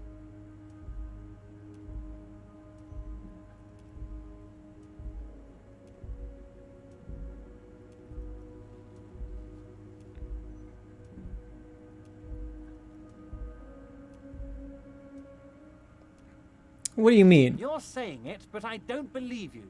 You know how it is, company snitches, agent provocateurs everywhere. I'm barricaded in this fortress of mine, and I need to get a message out. Will you help me? Sure. And what would you do? Once again, I require nothing unethical or illegal of you. You just need to get 2 little signatures on this piece of paper, and then mail it to my accountant in La Delta. Hey Kim, what do you think of this? It depends. I don't think what we just got from Mr. Clare was very useful. But he thinks it's your call. As I said, it weighs on me heavily. But once we get really talking, well, I'm gonna hand you the keys to Martinez, and maybe even help you figure out who's behind this killing. Fine. If I happen to be there, I can ask them. No. What is the signature for? I'm glad you asked, Harry. The Union is going to build a modern youth center in Martinez. It will be righteous. We're gonna get those teenagers off drugs and on roller skates. Hell yeah. Roller skating. Not drugs, Harry. You like this. There's a nameless little street on the coast with some old houses around it. Most people have already signed. I just need 2 more signatures to get this mission off the ground, Harry. Where's this place? On the coast, Harry, across the canal. There's a cul-de-sac there, a little village they're calling it. A gloomy place. You'll find it. I trust your detective skills, Harry. I don't think I can get there right Water now. drips from the eaves. A woman looks at her freshly tarred skiff. There's a pair of cavalry boots under the fish in the box, and the wind howls like a vicious spirit. What will happen to the current occupants? They are just gonna have to deal with the construction noise for 6 months, and then they'll be living like kings. Right next to a fancy new youth centre, designed by the best architects from Stella Marie. Alright. If I happen to be there, I can ask. You bring joy to my heart, Harry. Such a pleasure to be working with you. Here, you need to get signatures from Isabel Sadie and Lillian Carter. The cul-de-sac is right past the pawn shop and across the canal. I hear there is some trouble with the waterlock, but they should fix it by Wednesday morning. Once you have the signatures, mail this to 13022 La Rocca in La Delta. Then, I'll know you're a solid socialist. I did it, Everett. I made it even shadier. What? The big man looks at you with a surprise. Or at you with surprise. There we go. The brew. The shady brew. Oh, how could I forget your little side project? Well done, Harry. Well done. Don't even tell me what it was. But good job. I love it when workers take the initiative like this. So do I. That's one tasty brew. You should drink some right now, if you can. Most certainly, Harry. I don't have anything else to talk Nothing about. brighten by all means, Harry. What's Alright. So what did I unlock? Coach physical instrument.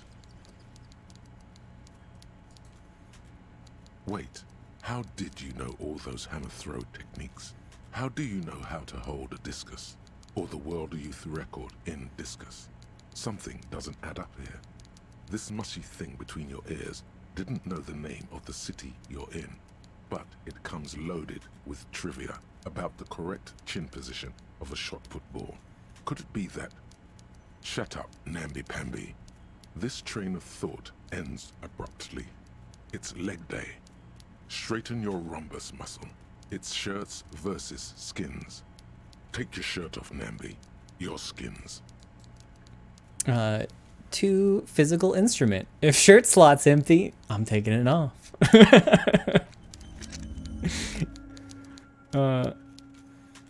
And -1 encyclopedia. No one cares. Whatever.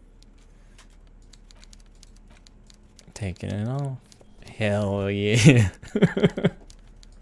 I can get my good hat back on. And take my stupid glasses off.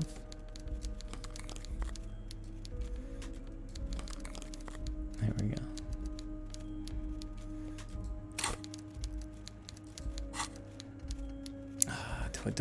Do I open another one?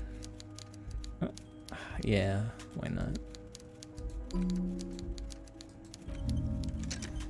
Okay. Soon there will be no more room for thoughts.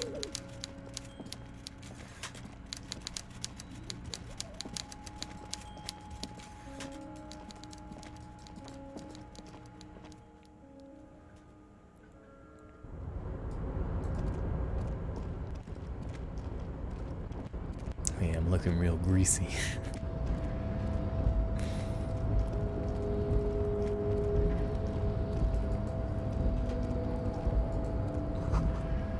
A composite eye of halogen lights watches you, emitting a low buzz.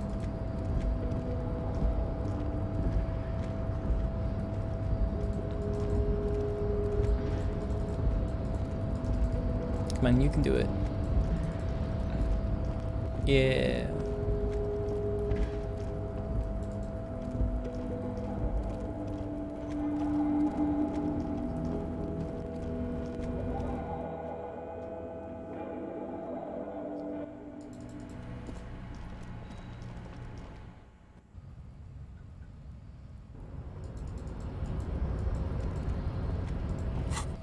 All right.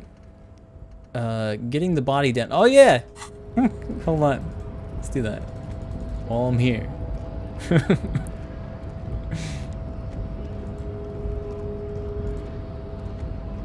Do not presume this has drastically altered our race dynamic.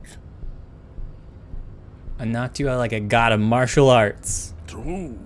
I said nothing about our personal dynamic. That has altered. A little. He means very little. Everett told me you'd help us get the body down. So it was. You bested me in race combat to reach my superior, then had him give me an order.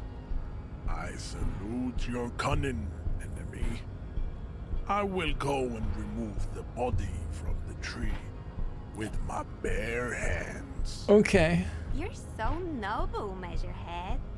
But while I am gone, someone must stand guard on the bridge. That someone needs to be you. Both of you. That would mean you're openly showing the people that you're taking the Union's side.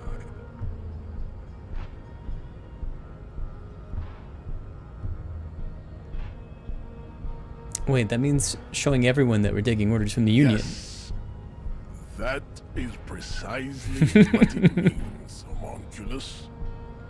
This is not going to happen any other way. Okay. Babe, see that they stay here the whole time.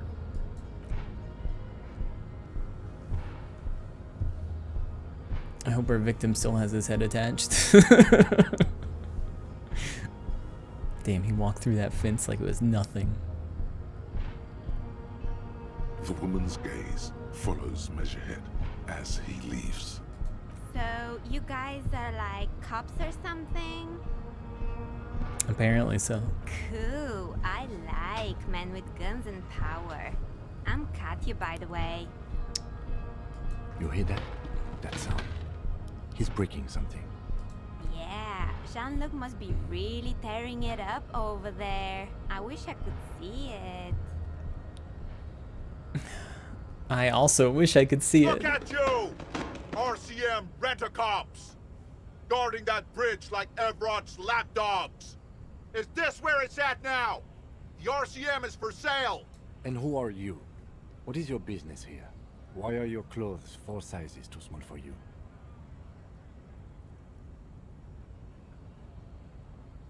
Yes, I am an unbelievably corrupt cop. I am corrupt every opportunity I get.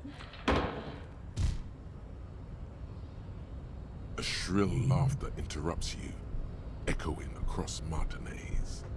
It's Kuno. Then, the man turns to look behind him at the behemoth appearing around the corner, approaching him, walking past him.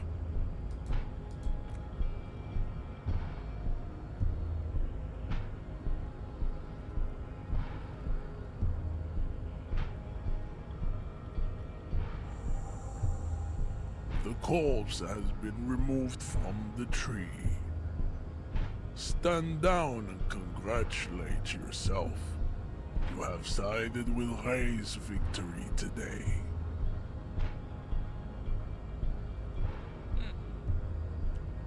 There has been no side choosing. And what you had to do was to become a Union man for all to see.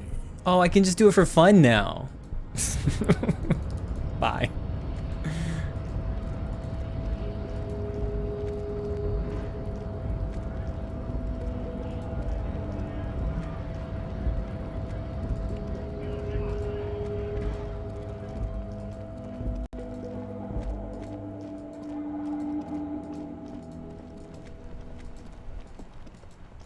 What will Kuno do with his day now when the body's been taken down?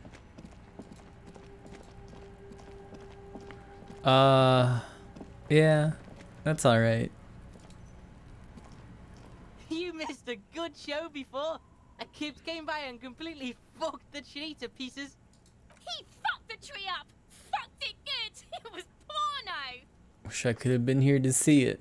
Now I have some questions. Shoot that shit at Kuno, Pigonort. I found your shack. Yeah, did you fuck in there? What's with the pig head? Oh, that? Kuno decapitates pigs. That's just a Kuno demo tape. Demo tape? Were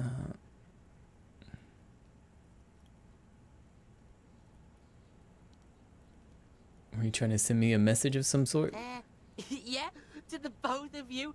watch your ass in Kuno's town, or Kuno's gonna fuck your head off. I found a plate covered with powder residue. Know anything about it? That's where Kuno gets his daily hit of electric. Kuno Shazam. Kuno rides the fucking lightning in there, pig. What's with the tube of magnesium? It's a vitamin, pig. Don't you know anything? He looks at you like you just pointed at the sun and asked what it was. It's magnesium, right? Yeah, it's the mag. You fucking need that shit to stay on top of your game. Kuno goes through like a tube a day, rips mag like a motherfucker, and you could use a bottle. Oh, don't teach him, Kuno. He's gonna use it against you, Kuno. I know all about magnesium. I rock it all the You're time. not getting this, pig. It completely takes away the hangover. It's like you didn't do anything. Like you stayed home playing with your choo-choo. He looks at you, eyes bulging. Fuck you, pig. Don't do mag. You're gonna OD and you're gonna fucking die. Good call, Pigmeister. Don't come and talk to Kuno about his kingdom. Oh, I couldn't get the pants. I got $30. What pants am I wearing right now? They probably suck. Kuno doesn't...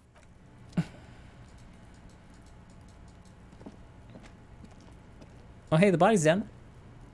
The corpse lies on the ground among the remains of an absolutely demolished pinewood branch.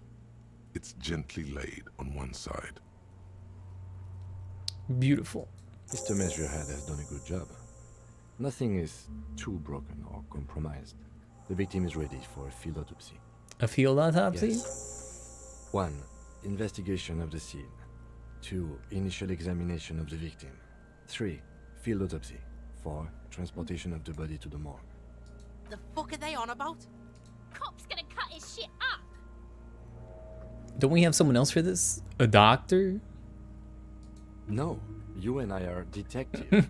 The honorary rank of detective signifies our ability to handle the entire incident chain, from autopsy to cleanup to social work, everything.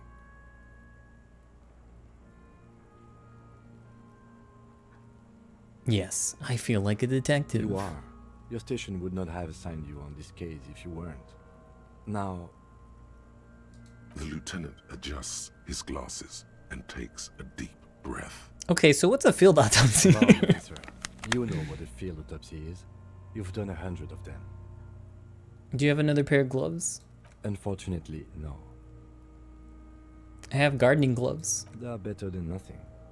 Tell you what, I perform the anatomical side of things while you will take notes. Okay, we just fill this in, show him the red field autopsy form in your ledger. That's right. You knew it because you inspected your ledger. The lieutenant is relieved you know the protocol.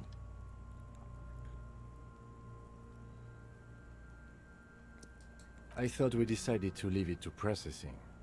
Let's not turn this into some kind of circus. Oh, alright. Open my ledger. The dead man stares in silence as you crack open the ledger.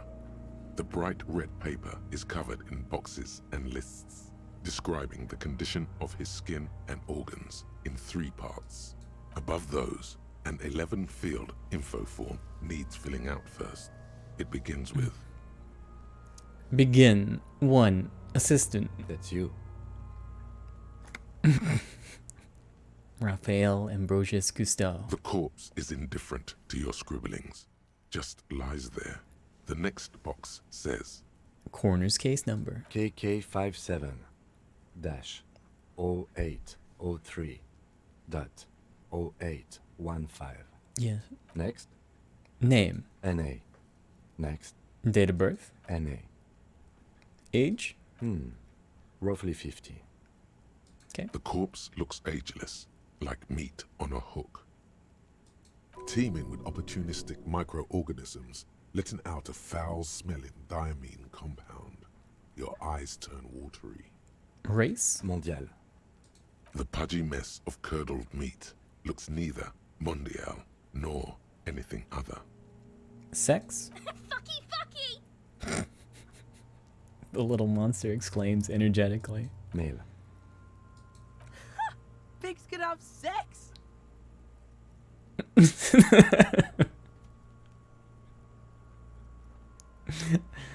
don't want to make him too upset.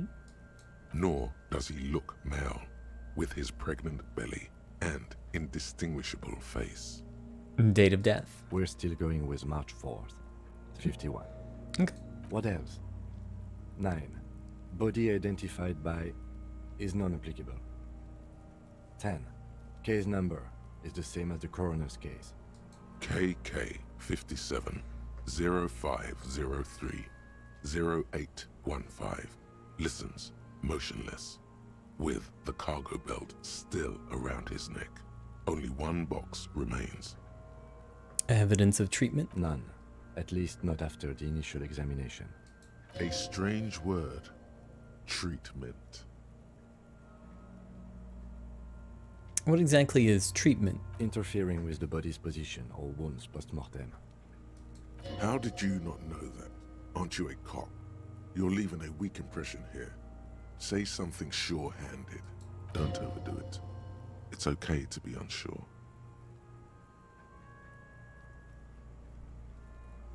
I agree. Lividity pointed to a lynching. Then again, the right lividity is easy to produce if you know what you're doing. He places his hand on the dead man's chest, as if in preparation. Your central nervous system recognizes this gesture. It's the stations of the breath. Ecclesiastic, religious in nature, a holdout from pre-DeLorean burial rites. It takes him 2 seconds to perform. Then, somewhere in Jamrock North, a small wood shed behind Rosencrantz Row, Lieutenant Nick Feuerbach puts his hand to the chest of a small corpse, no larger than a monkey.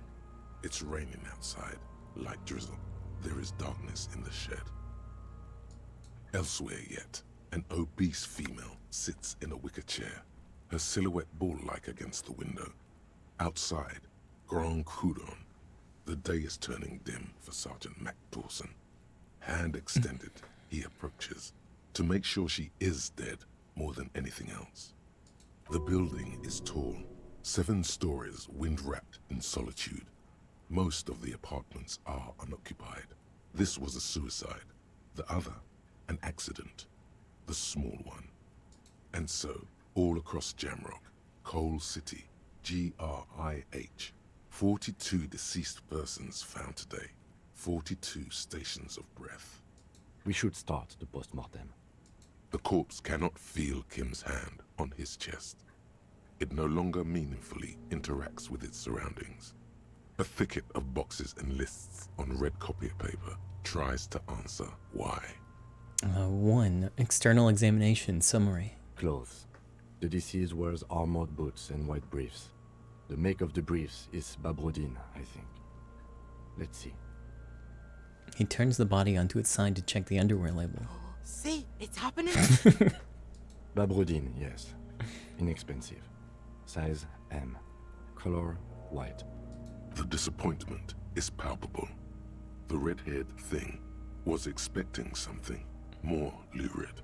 Write it down. The rest of the clothes have been removed post-mortem by scavengers in order to get to the victim's ceramic armor. Officers are in search of the missing pieces. Removal of the boots is left for processing.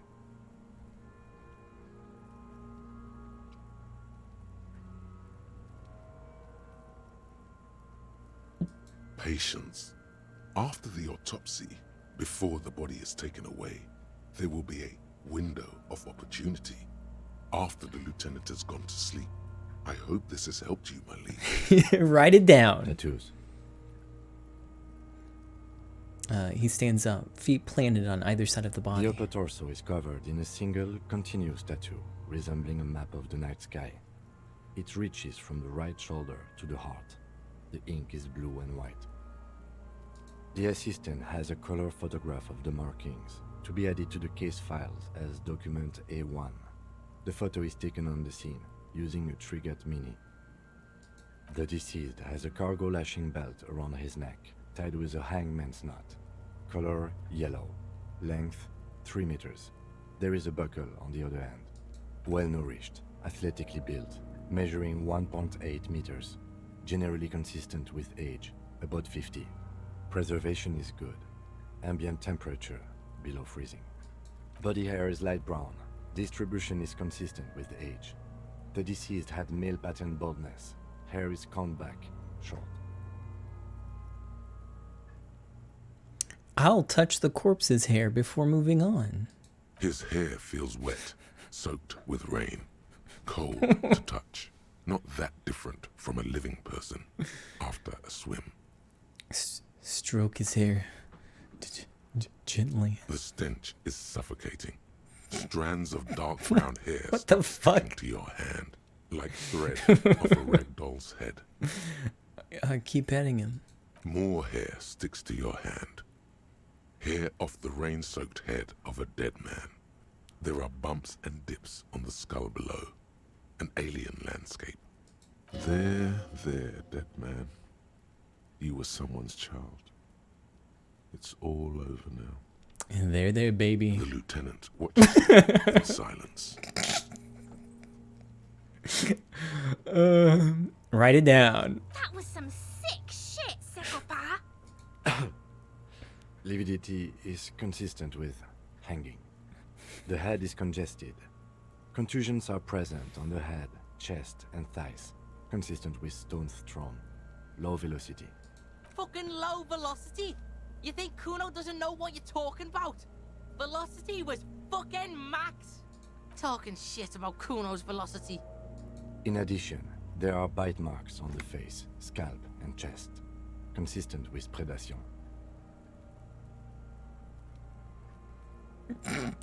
Write down, but I'm in for high velocity. No. Ligature mark. The lieutenant produces a small folding knife. With the other hand pulling on the belt, he starts cutting into the polyester. The stench is horrid. After a while, it's obvious the material cannot be cut. The steel wiring. There's too much of it. We need to remove the belt so we can get to the ligature mark. You got just the right tool for that. The chain cutters. Oh yeah, I'm prepared. The hanged man lets out a joyous little bubble of rot from his nose. Good thing we got these chain cutters. Always good to think ahead. Now... He points to the rope squeezing the dead man's neck. We need to cut the belt to see the ligature mark below. Carefully, with as much precision as you can. Uh-oh. See, my pig is gonna fuck his head off. No, he ain't. Your pig's a boring fuck. I'm gonna be able to do it. If only about the pants, though. That'd be an easy 100. Oh, well. Look for a good spot to cut. The belt is equally tight around the whole circumference of his neck, swelling over the edges like white bread rising from the east. Yes, I'm Kuno's pig. I agree. What's with the... You are? This pig is Kuno's. Being Kuno's pig has a steadying effect on your hand.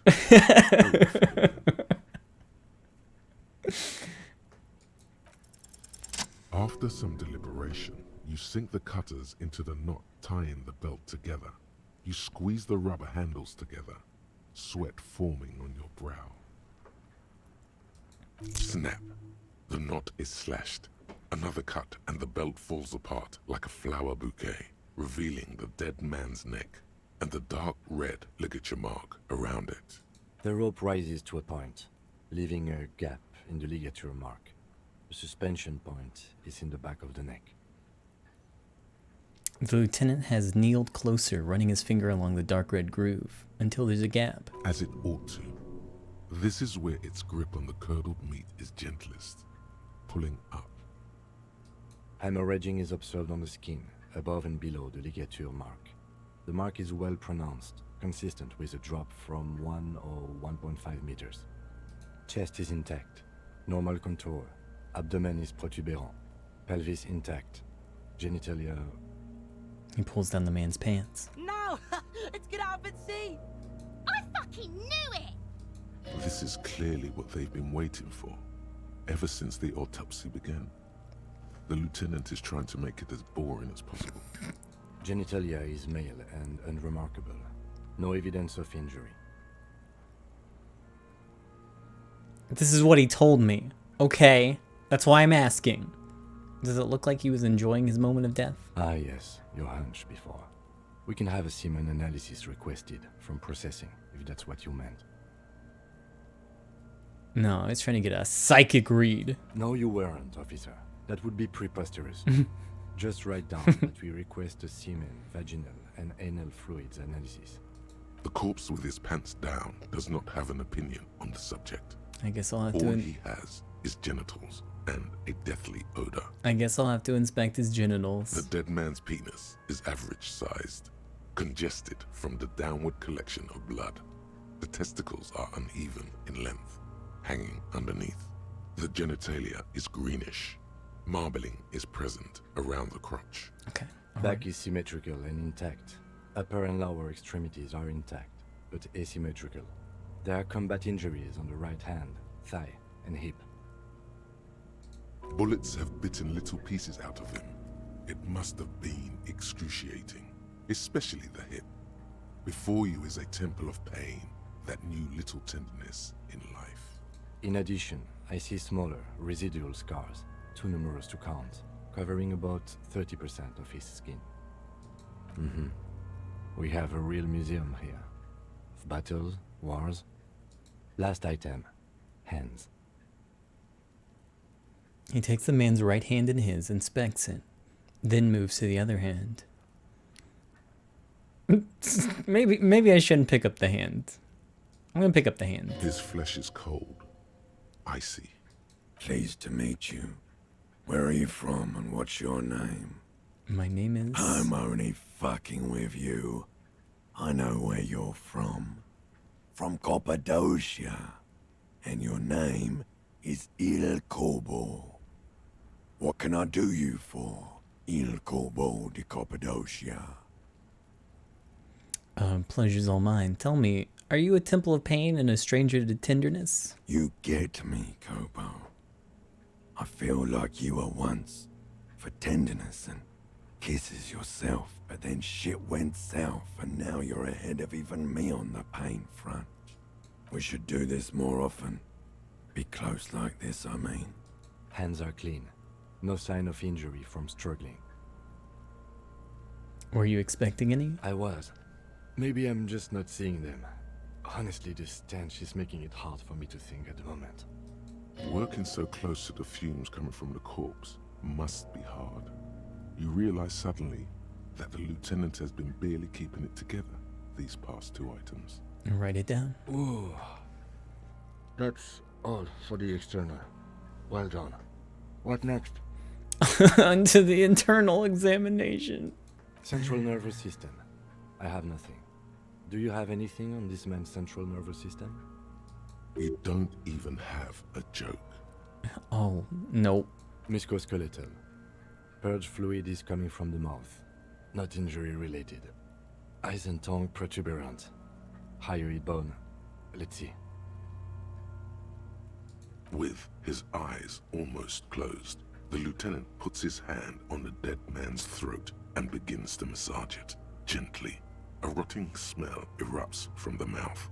Purge fluid runs down his lips, black and viscous. You hear cracks as the lieutenant moves his sharp fingers inside the flesh, like the creaking of an old house at night. Yeah, jack that fucker up! The hyoid bone is fractured. The rest of the musculoskeletal system is intact. Unremarkable.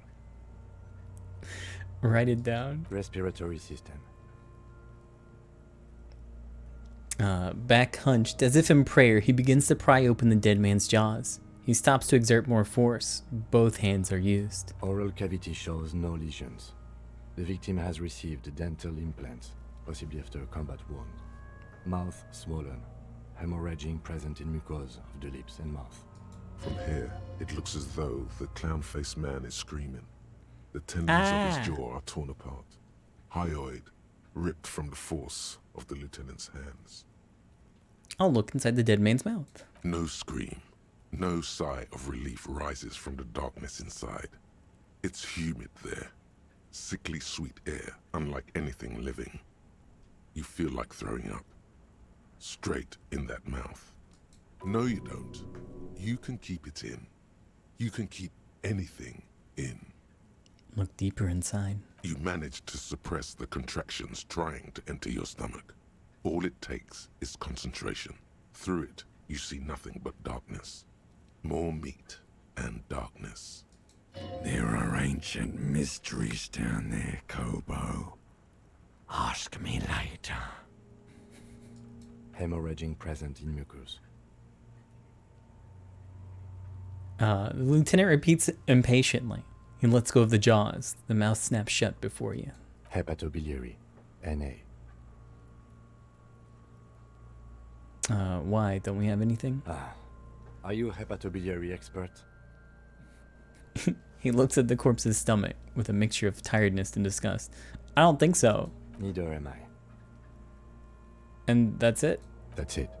Alright. Same for toxicology and serology. NA. Okay. Cardiovascular. The body exhibits heavy lividity. Blood has gathered in the hands, feet, and neck. Hypostasis is visually consistent with the hanging. Gastrointestinal. He breathes a sigh of approaching relief. This is the last field on the list. He looks around to the ground, the pool of feces there. Digested semi-solid food in stomach. Voila. He touches the corpse's bloated lower abdomen, briefly. You write it down. Omit the voila. What's next on the list? Description of injuries. Let's see. We have bite marks, contusions on the head and chest, and a ligature mark encircling the neck. You'll need 3 fields. Leave a 4th one too. Bite marks. Head, chest, and scalp bite mark injuries. Predation by birds has caused damage to the body. Odontologist does not need to be consulted. And your opinion, officer? Beneath the description, there are 2 boxes waiting to be ticked. Opinion. Fatal injury. Fatal injury by seagulls? This man was murdered by seagulls. No, he was not murdered by seagulls. Okay, then not a fatal injury. Yes, it's...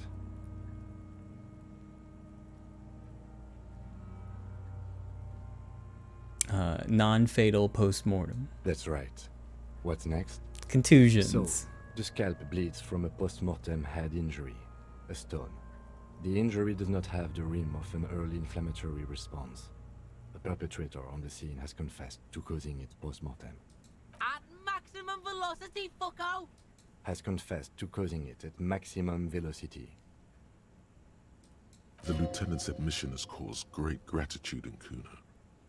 He is silent with it. Coagulated blood sticks to his scalp and chest, where the countless stones have hit the dead man. Beneath, the description of injury. 2 boxes. Non-fatal post-mortem. Right. Next. Ligature mark. A dark red abraded ligature mark encircling the neck, with a gap on the nape measuring, let's say, 7 centimeters. The hyoid bone is fractured, the cervical column intact. I see hemorrhaging on the skin, above and below the ligature mark. Depth of the mark, 1 centimeter. No signs of clawing on the neck. Below the note, 2 customary boxes wait to be ticked. The man's head jerks to the side. The ring around his neck is visible.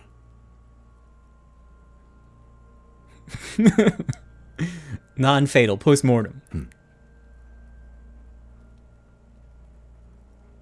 He is deep in thought, eyes fixed on the bright red ring around the dead man's neck. Why do you say that? Is it the seagull murder again, or are you serious? I'm serious. I don't think it was the injury that killed him. Okay. Why don't you think it was fatal? I've arrived at this conclusion through the psychic arts.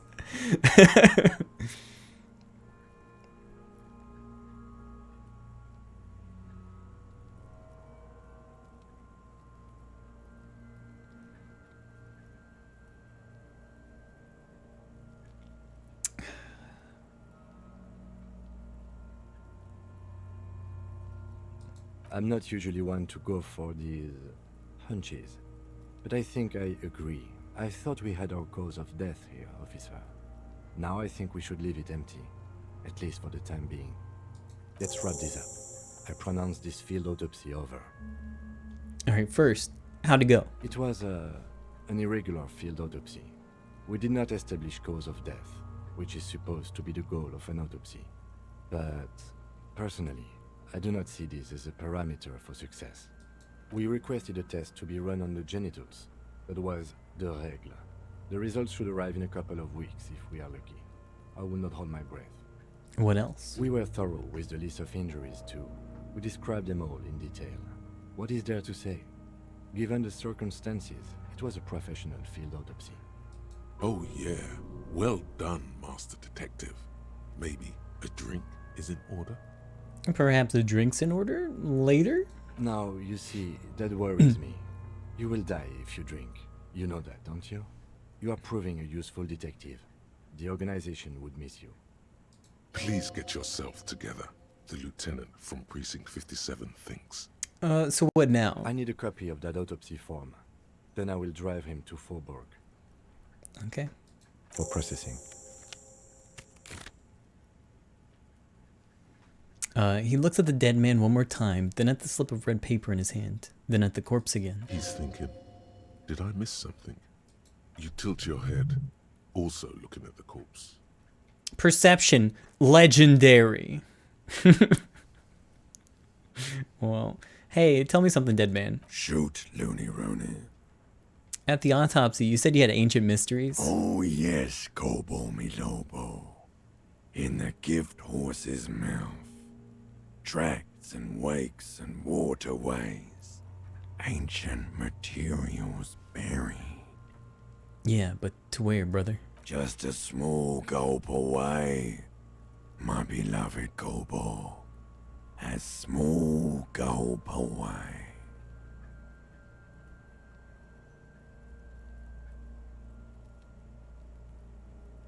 Because you have. Maybe I was getting mine. I know what this means. More quick come back later, Kobo. Try to remove the dead man's boots again. I thought we decided to leave it to processing. Let's not turn this into some kind of circus. 42's pretty good. Hold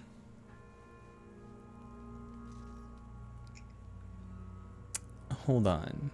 So I need perception.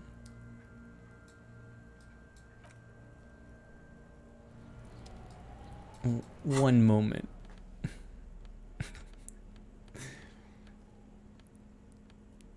I think I might actually be already wearing my perception stuff. Yeah. I don't think it's gonna get better than that.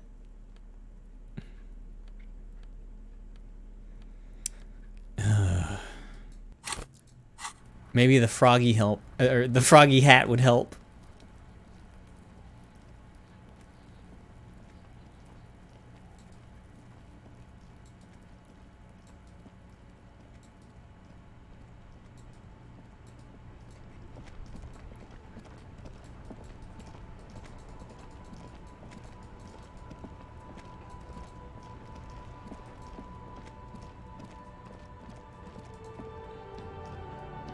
Shine on these sunglasses lasts a lifetime, officer. Oh my god! 100% I'll take the amphibian sports visor. sporty and practical, officer. Good choice. It's happening.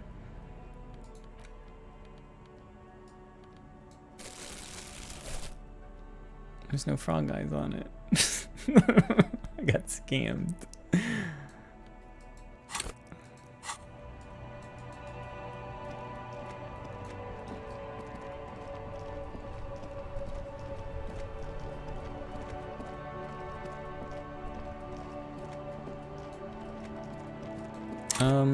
Yeah, I've got some skill points.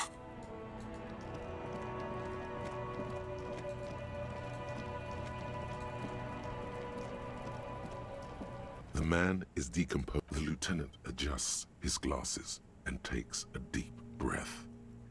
Oh, this is just a white check too.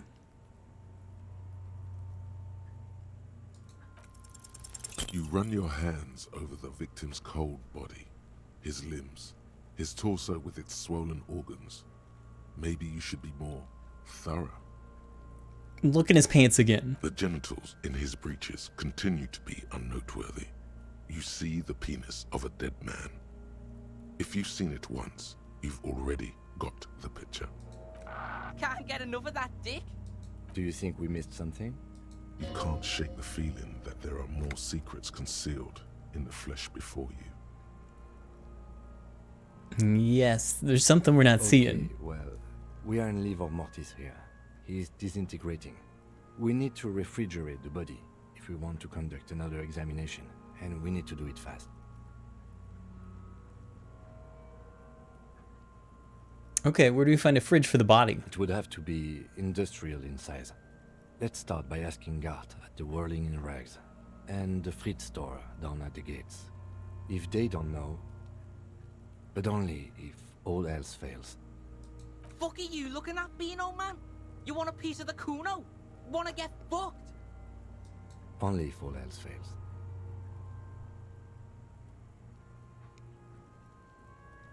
Hurry. This is one task we cannot sideline. With every hour, whatever we are looking for will become harder to find. Soon, you'll be looking for clues in a pile of sludge and bones.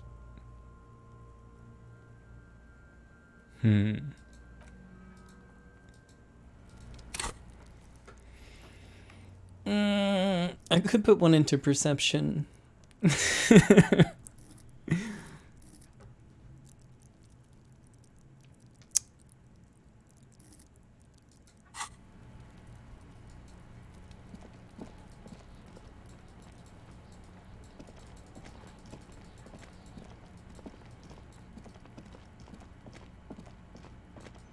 Fuck it.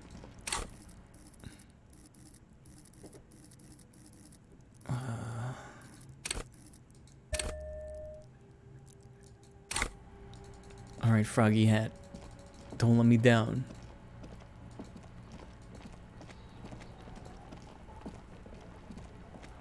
The man is decomposing visibly now. The lieutenant adjusts his glasses and takes a deep breath. Your arms reach out and your eyes close, as if by their own volition. Are you ready? Could have just done speed instead. You feel cold, slippery flesh, first with your fingertips, then under the palm of your hand. What's this?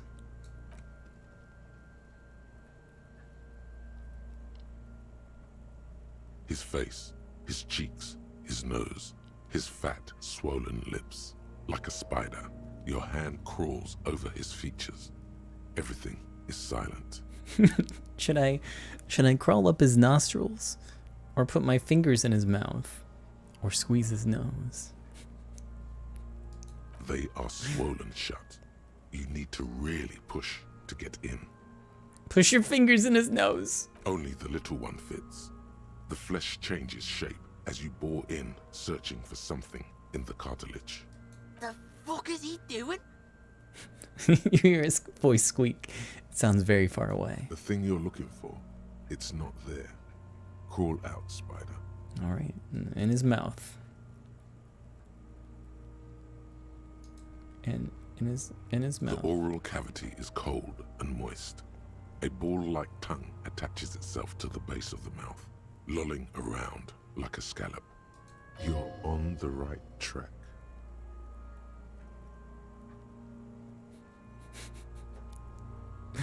Open your eyes and look. A vision of black and dark red death, pried open by your naked hands and studded with teeth. Looks like he's laughing. Death fumes rising from the throat, and there, in the back of his mouth, above the bell of the uvula, right in the soft palate, you see a hole, barely visible to the human eye. It is swollen shut, almost vanished. No larger than 0.4 centimeters in radius, the edges appear darkened. Fuck yeah. Keep going. Kuno nods, too. He takes a step closer. I'm gonna touch it with my finger. A black trickle of liquid runs into his throat from the wound. Put your finger in. Your index fits Right in there, a tight tunnel of flesh opens up. Tissue damage. Wide enough for 2 fingers. As you push both in, you reach through his mouth, right into his brainstem. The fuck is happening? Ah, shit, see? Brainstem? Yes, that's what this part is called. You've seen the drawings. You've studied them. Feel around first. The basal ganglia feels clumpy. What entered here has torn apart his reptilian complex. Deeper. Your fingers slide into the remains of his limbic system. There is no resistance. It's gelatinous. The slug-like structures are damaged too. The tearing extends deep into both hemispheres. The ululations of the limbic system have ended. All is quiet. There's a cavity cut right between the hemispheres. The lieutenant answers with the sound of his pen on paper. Fucking cavity, see? Kuno's voice is hushed. Quivering with awe. Push Your deeper. fingers are all the way in now, reaching toward the inside of his skull. The cavity goes further, but the entry wound isn't wide enough for the rest of your hand to follow. All the muscles in your body harden. Time to enter him. Okay. Punch a hole through his mouth. Or wriggle in.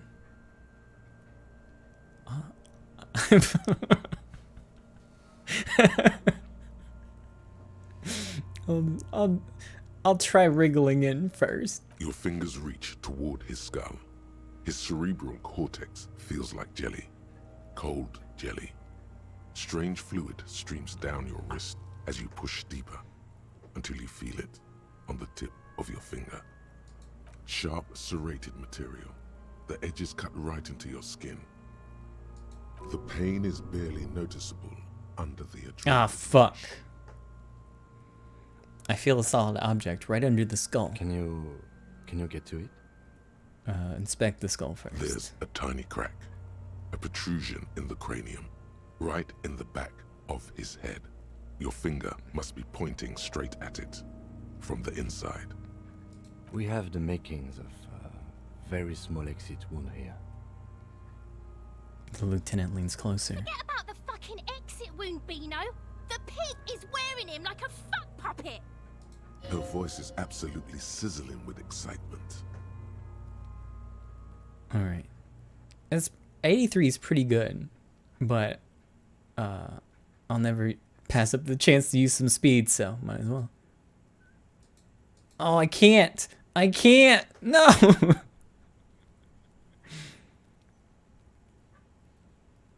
It is a red check too. Does this not work for red checks? Hands are busy, you're right.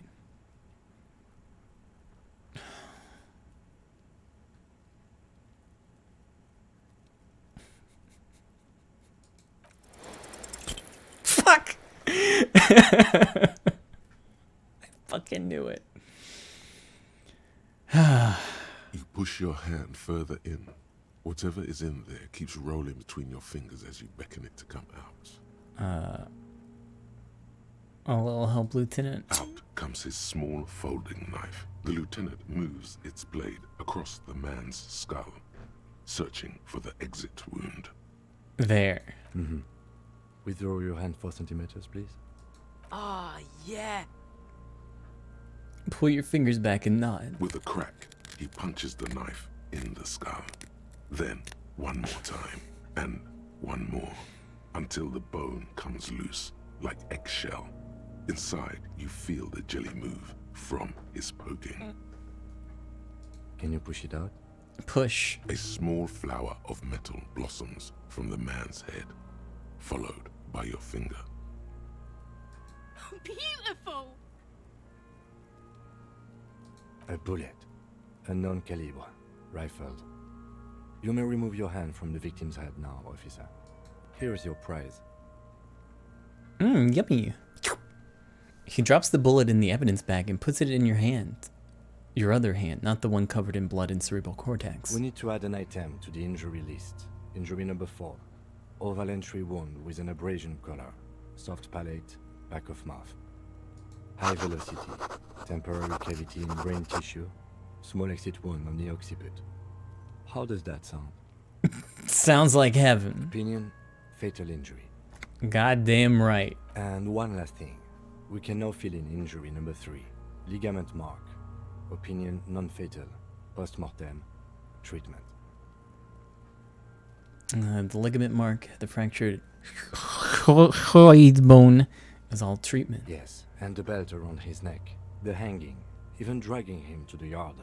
All of it was done after this man was already dead. Dead. Daba doop doop. Deadity dead dead. Agreed. I have had my doubts about this since you told me he was doing something else. Hyoid? That kind of intuition. That? I don't usually trust it. Try it But again. It made me doubt. There have been other signs too. Small things. We were right not to assign hanging as cause of death, as the perpetrators expected we would. No such luck for them. We didn't fall for it, he thinks. There's pride in there. Who would do this? That's for us to find out. But this, it will make finding them just a little easier. Why would anyone do this? To hide something. The real killer? The real motivation? What really happened here? I think I need to wash myself. Oh, you really, really do. I am glad to hear you say that. Your room in the Whirling in Rags should come with a bathroom. Be sure to make use of it in the evening. Maybe the bullet holds more answers. Yes, we should take a closer look at it. I am certain it has more to tell us. This little thing could reveal much about the weapon that shot it. What happens next? We bag the corpse and carry him to the holding pen of my kinema. I can transport him to processing myself, but I will be gone for the rest of the day. You'll be gone? What should I do in the meanwhile? Work on the case. Tend to personal matters. Try not to do anything too dangerous. An officer needs backup in a neighborhood like this. I'll leave that choice to you. And one more thing. Great work, detective. Oh my The god. bird lingers in the air of the yard. Far away, dogs are barking. Further yet, the sound of motor traffic. Detective. After you bag the corpse, Lieutenant Kitsuragi will leave the party until tomorrow morning. You can do side tasks and even the main case, but it might be more difficult. Plan his exit accordingly. Okay. Don't want to bag him up yet. Hey, you want to go to sleep? I got some boots that I need to get. Before you do that, let me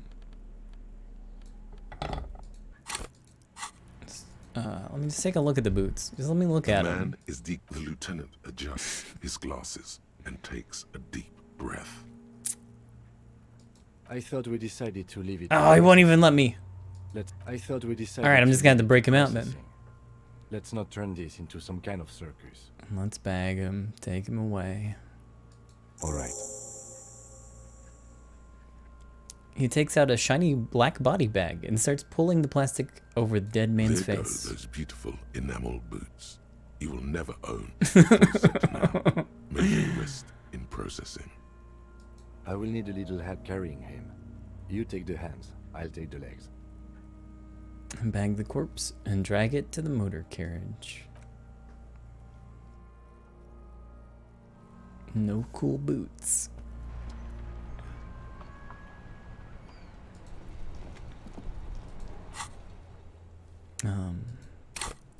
Okay, pretty close to another skill point. All right. Oh yeah, I need to go back to Joyce.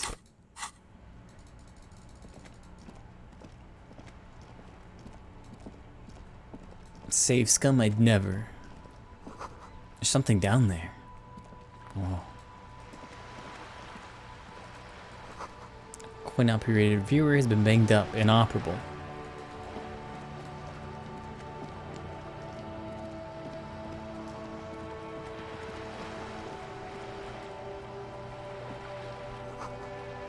A splatter of bullet holes line the wall. They wouldn't have even went with my outfit anyways. It's fine.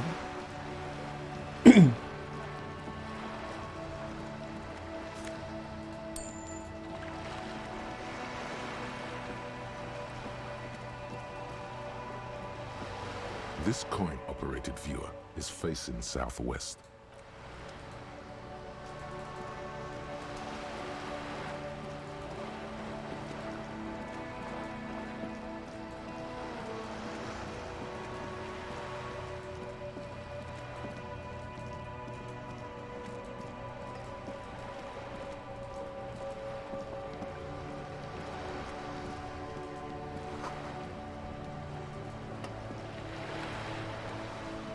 You're back. Good. What can I help you with? I spoke with the lorryman at the roundabout. No, I don't think I want to talk about that without Kim being here. Talk to Everett Clare. You have? Finally, time to choose sides. He's a beautiful man, beautiful and just.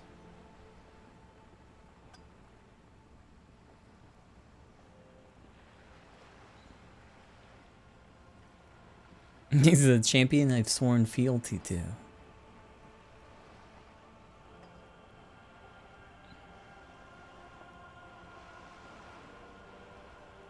Just?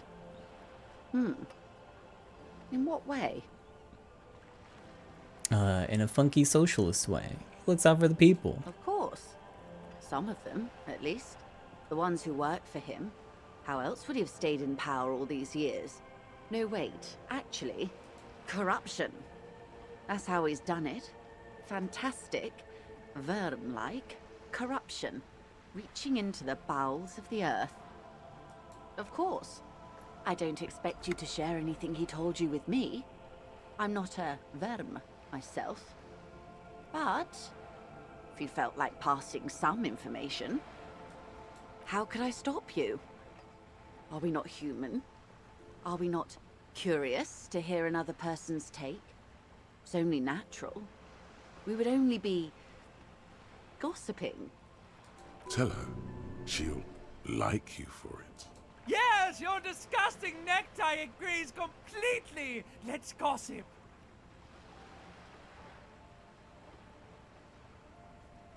The money you gave me, would that make things weird? If I shared information, I mean. Weird? Oh no. One of the positive things to come from the revolution is the unhindered exchange of information, you see. Even when it comes to trade secrets. Which isn't to suggest our talks constitute corporate espionage. Even if they did, it would be fine. But they don't, since you logged the money as a donation, and this is clearly just gossip between friends. I helped him turn up the heat on the borscht. Did you now? What sort of borscht is he making? Unimportant. I disagree. Sounds like a strike brew. And you made them more drunk? Aren't they corked enough already?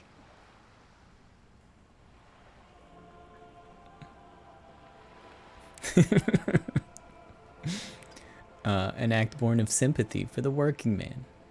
I set fire to the fumes of struggle. Very curious. A very curious thing to do. What else? Everett's helping me find my gun. Oh. That's so helpful of him. So very, very helpful. And how is that going? Do you have any leads on that gun? He says it's almost ready to be found soon. Did he now? Well, then it should be any day now. Unless, of course, he's lying to you. Anyway, was there anything else you've heard? He asked me to open a door. A referral, you mean? I take it this was for someone in the RCM. Don't answer that. Yes, a referral. Such referrals may sometimes get you information from a man like Everett. Did it?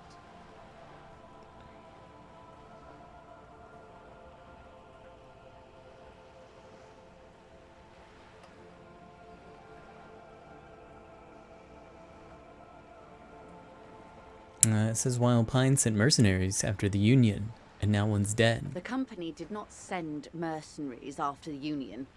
I told you in great detail about the mistakes my side made. And of course, I accept them completely. I just hope you don't share Everart's view on things. After all, as he said, one's dead now. The Pine certainly hasn't killed any of theirs. Look who's defensive suddenly.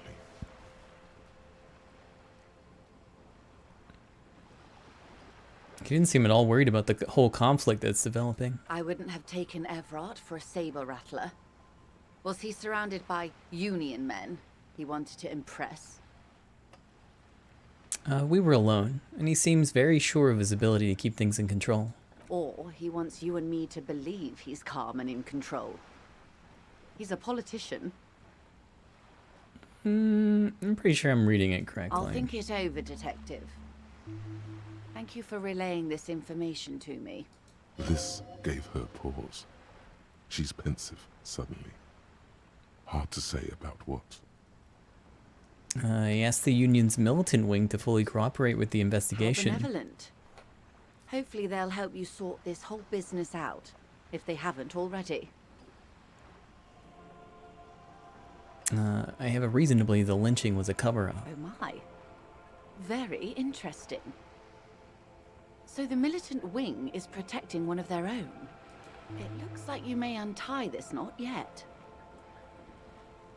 Her eyes smile and a tingle runs down your spine. There's something in you that really likes the way she's looking at you just now. The Union's militant wing organized the lynching. Yes. That's the talk about town. The Hardy Boys, they're called. Find the name rather amusing, honestly. What you've said is quite enough. You've given me a lot to consider, and may have helped me prevent this conflict from escalating. Hear that, hero? Feels good, doesn't it? You should relay confidential information more often. He asked me to deliver an envelope. Sounds like he has you running errands, Detective. A well-established dominance ritual. Where did he have you deliver it? To a nameless settlement down the coast. Ah, yes. I've been meaning to go there. She looks over the bay. With longing. Clear and simple longing. Strange. Why does she want to go there? You're quite fond of this village, aren't you? I should be. In my youth, I had a brief dalliance here in Martinez. He was an older man with impossibly broad shoulders. He's probably dead by now. Even his shack is long gone. Not that it matters. These buildings are all carbon copies of one another. When you were a teen, slumming it, like you told me before. I'm glad to see your short-term memory appears intact. In any case, I wasn't a teen anymore. I would have been in my early 20s. I remember a distinctly vile disco track. Disco isn't vile. It is, but not as vile as me. She looks over the bay, her green eyes shining. Sounds like you missed those times. Not overly so. It's not like this was the only place we visited. Me and my girlfriends from Azon with our shiny boats, like reavers. We told ourselves we were the worst thing to happen to the coast since the Coalition landed in 08. Imagine. She's sentimental, all right. You don't know enough about her to find out why exactly. She will keep her secrets for now. He wants to build a youth center here for the children. A youth center with Edgar Clare's statue on top of it. Her eyes run across the water remorsefully. Go ahead. Help him. Make it so. I have no power to stop him. So you're sad you can't buy the place? Yes. I'm sad I'll never have the time, Detective. I've always wanted a dilapidating fishing village, full of ghosts and ancient memories. Has this errand yielded you any information? Quite a few experience points. Of course, Detective. Should something come up later down the road, don't be afraid to drop by for a chat. Until then, is there anything I can help you with? I spoke with a lorryman about the roundabout. Yes, my eyes on the harbour have sent word to that effect. What have you discovered? Wait, where exactly are these eyes located? It doesn't really matter, and I do apologize for the surveillance. Wild Pines can't afford to be blind at a time like this. Oh, okay. In any case, it's a relief to know someone has looked into it. If I may ask, will there be an official investigation? I assume you discovered there is an operation. She's trying to conceal her excitement, but the slight glimmer in her green eyes tells you otherwise.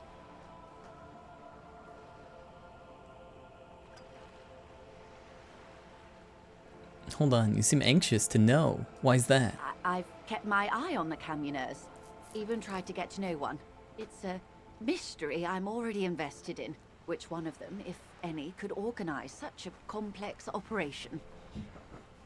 There will be an investigation, that's all I can say. Okay.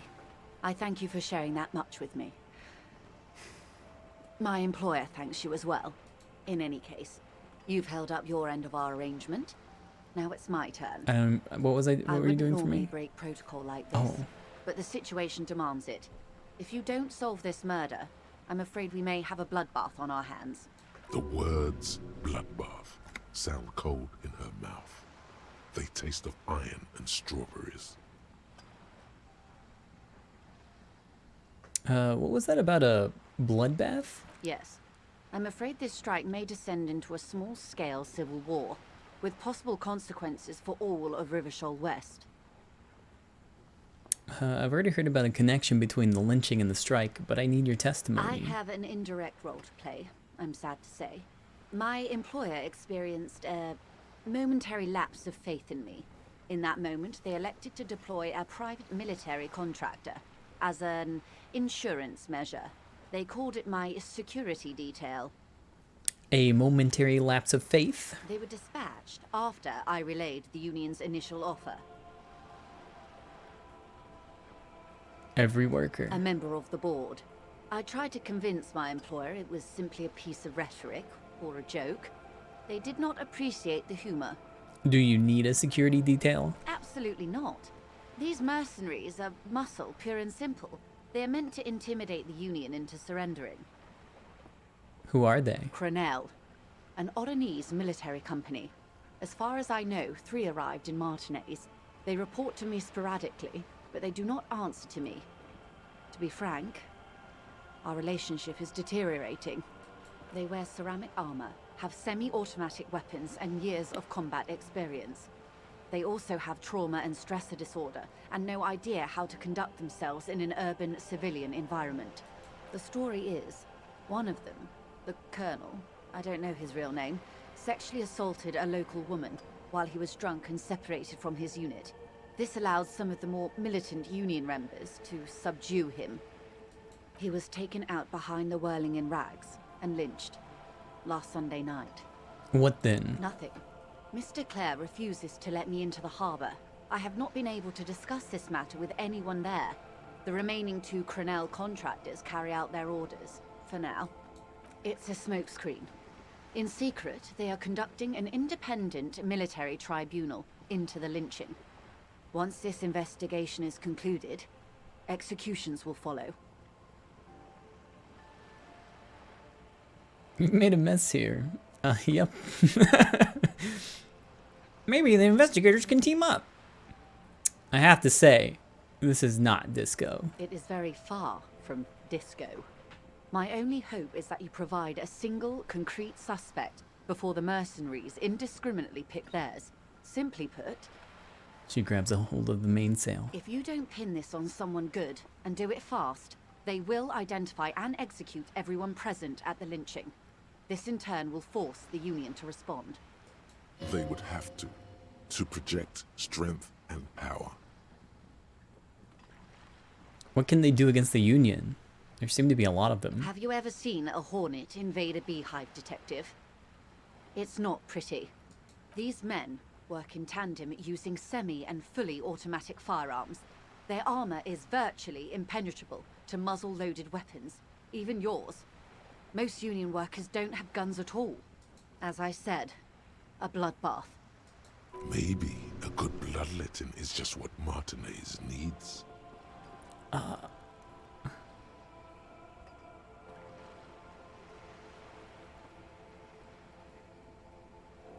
Isn't this a pretty bleak scenario you're describing? Many bleak scenarios have already come true.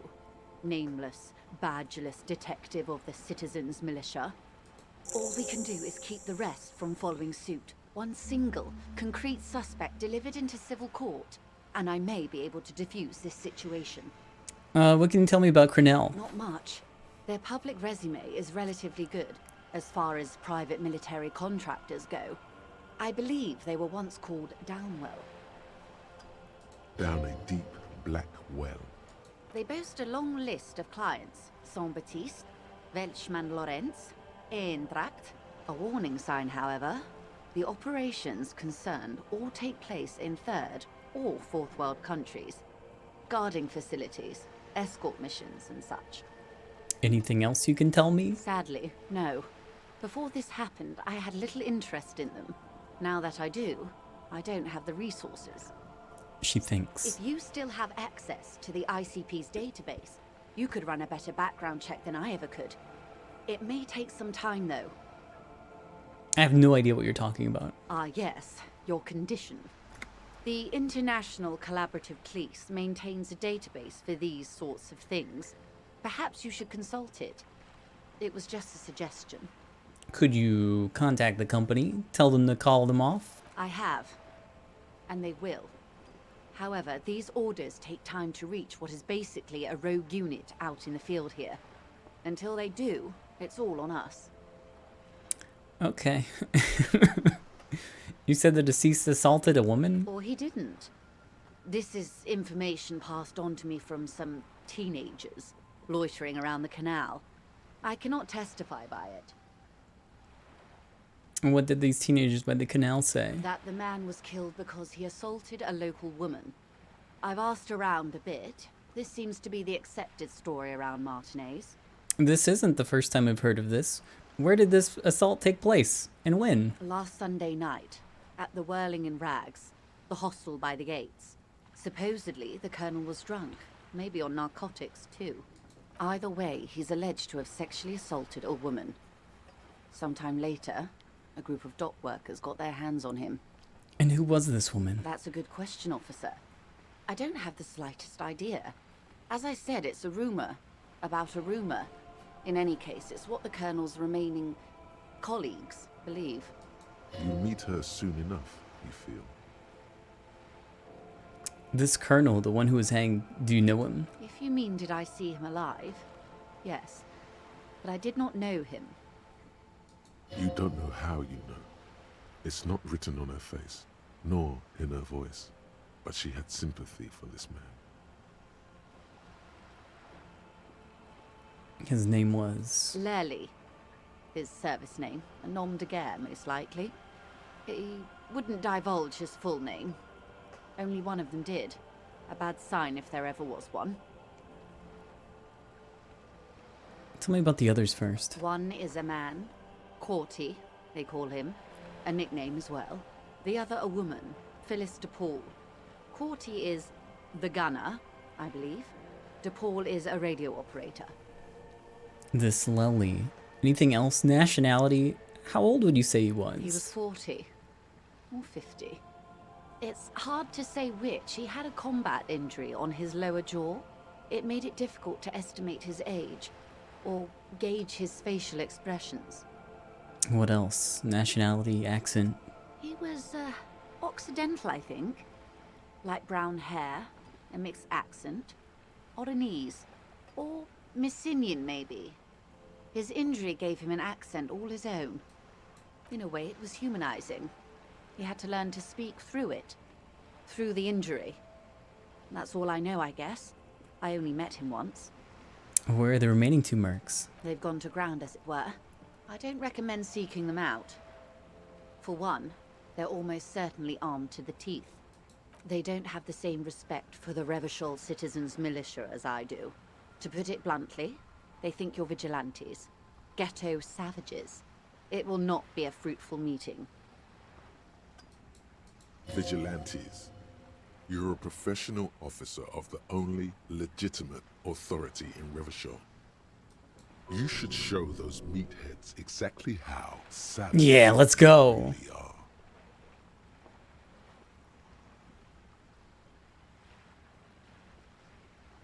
Vigilantes. The RCM gets its authority from the Coalition. Where does theirs come from? Somehow, I doubt that lecturing them on the legitimate use of force will persuade them to stand down. Still need to know where they are. You're likely to run into them eventually. When that happens, I'll be in a better position to mediate if I don't appear involved. My immense logic should be able to resolve this. Where are these mercenaries? One is obviously the scab leader at the harbor gates. The one chanting the idiotic slogans. He's barely maintaining his disguise. The other has a vantage point in a building south of the roundabout. They were keeping tabs on you while you were canvassing the lorry drivers. Alright, one must be the scab leader. That may be so. I still hope you heed my advice. There's no need to kick the hornet's nest. One is probably in a building overlooking the roundabout. It would afford a good vantage point. In any case, it's practically inaccessible. I hope I can answer it better. How much time do we have? Until the executions start? Truthfully, I don't know. It depends on their progress identifying the members of the lynch mob and their impatience. What? You mean you don't know what's going on? Not on this matter. I'm afraid they consider this a personal initiative.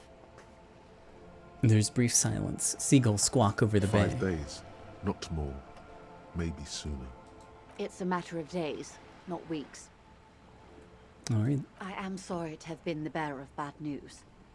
If there is anything else I can help you with, please ask. Can you tell me about these tattoos? Of course. Excuse my hesitation before. She reaches over the guard wire and takes the photo, holds it in her hand. For about half a minute, in silence, she wears fingerless gloves. Her fingernails are cut short and fractured, like those of a working woman. Stay quiet. Observe the woman's expression. Her mouth is relaxed. The accordion lines near her mouth vanish. The pearls of her eyes move slowly on the photo's surface. She has no excess of emotions for this cadaver. Has she seen dead bodies before? It's likely. What do you think? Sorry. I was trying to see if I can read the web of interdependencies between these points. The stars. She points to one on the photo paper. I can't. But that's how you read this story. The points themselves don't have letters, numbers, anything. Their size, location on the body, and distance from each other tells you what they represent. Places like stars in the sky? Close. Port cities. This is an Oronese map of the waterways. A sailor's tattoo worn by wayfarers of the Dolorian century. Over 300 years ago, the sailors would mark their bodies to map their travels. What's the use of this map? The sailor's soul would use it to fly back home if they should die abroad. This is a sort of contraption to be reeled back in by. The silver cord, they would call it. Where is he now?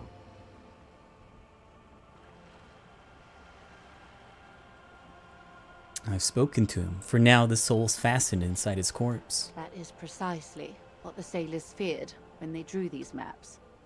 A fear of drowning within one's own corpse. What travels did the dead man make? Quite a few. Vredefort, the Oronese capital, traditionally stands on the right shoulder. He started somewhere near here, I think. And then what? Then he made his way to the Preto Grande, through what I think must be the Stutz Canal, an artificial channel through the Occident. From the Preto, he sailed to the Insulindic Ocean, first the Semnes Islands, then this. She points to his heart. What's that? Revachol. Those are the two constants. Vredefort on the shoulder, and Revachol in the heart. They started the tradition of these maps right after the discovery of Insulinde, at the dawn of the Interinsulary Age. You said you can't read it. Kinda seems like you can. I can't.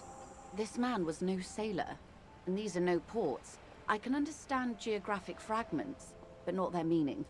Somewhere in an office lit by a single green desk lamp, Captain Ptolemaeus Price, 58, bald and bespectacled, is writing in a ledger on his desk. Rows and rows of days and weeks, laconic remarks in a single column. Patrol, case, vacation, injured. In Martinez looking into Krenel, he writes in one. Then the man puts down his pen and rubs his temples with both hands. Outside, there is a siren. Distant gunshots on the streets of the Jamrock Quarter.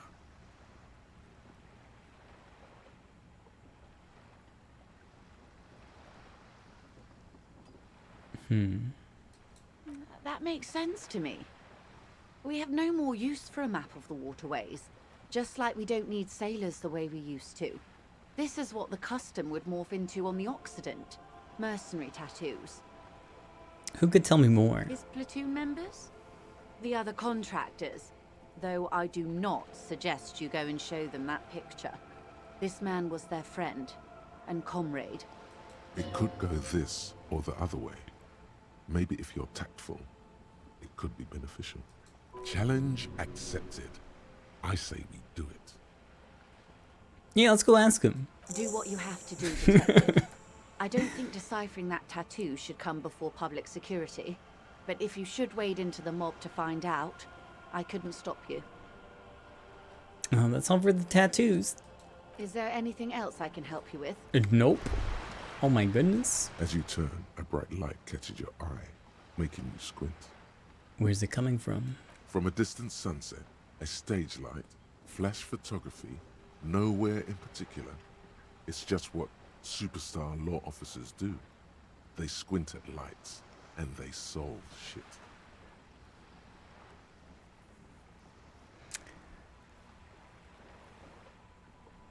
Yeah, that's me.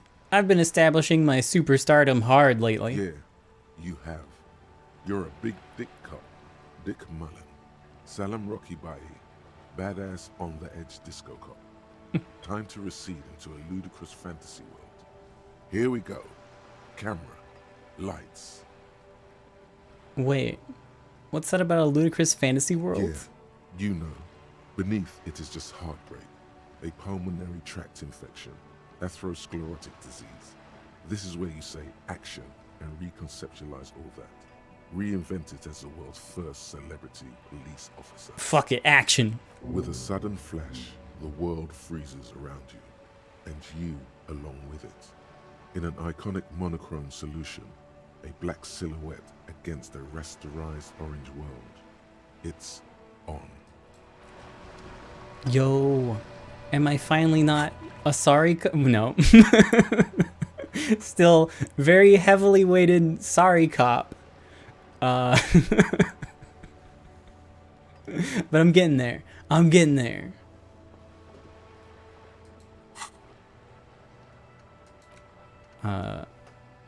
-2 logic. Still seems unlikely.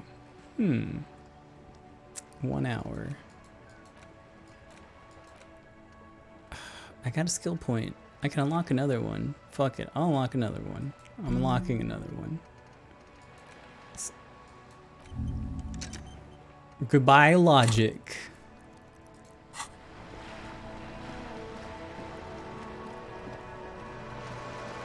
Kim will be so happy to learn that I am now a superstar cop.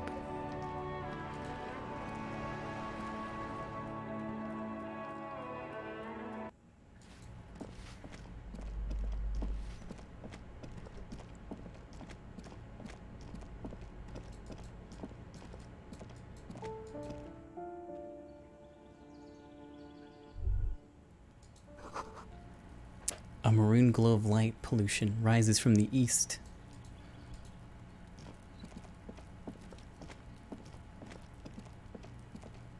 Gendarmerie, you found me. The young man on the balcony gives you a bright smile before taking another drag from his cigarette. It feels like a Friday. He seems to be in a good mood tonight. And his shirt is still unbuttoned. I got your hint. Found the key right under the stone. Beautiful.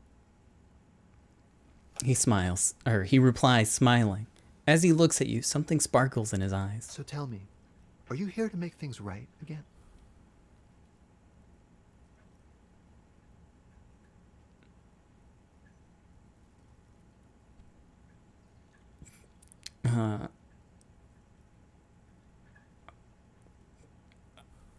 I'm not gonna make things just right. I'm gonna make them spectacular. Beautiful. He says again. A nearby street lamp casts shadows on his chin, drawing out the slender cheekbones. I have some good news for you. My Sunday friend is visiting me tonight. I told him about you and he'd like to say hello. Step in. He's already waiting. He nods toward door number 28.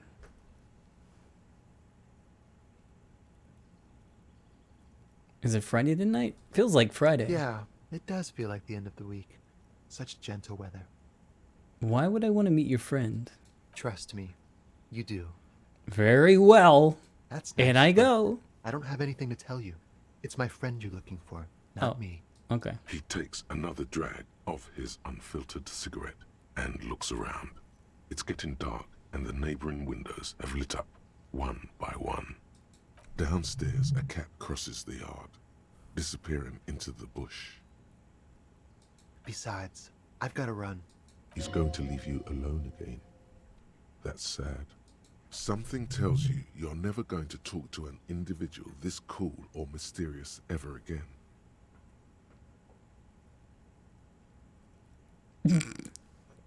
Run? Where? To the city. It's a beautiful night. A man on high heels stumbles out of a basement club, music blasting over the entire district.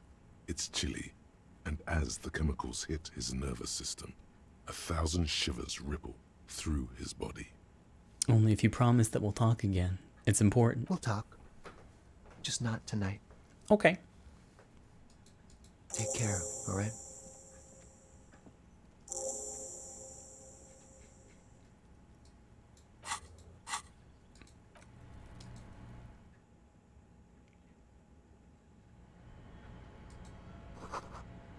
A quarterly business magazine. Who the frick is that?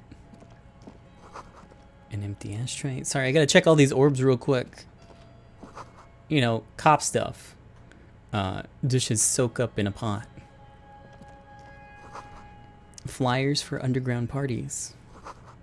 Dates for open lectures at a local university. Hold on, I gotta rob them real quick. Logic. Cimarron conical hat. My new Logic hat.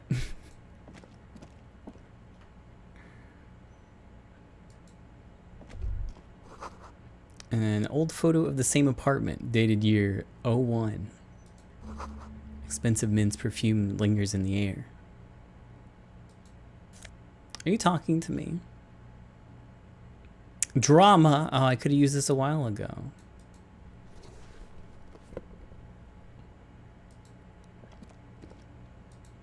Is that a shirt? I'm not big on shirts anymore.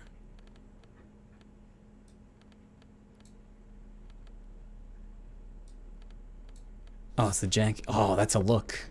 Oh, shit.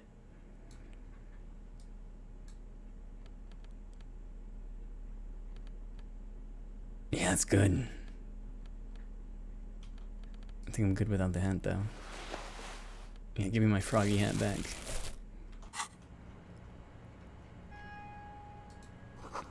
An exquisite canopy bed made of metal.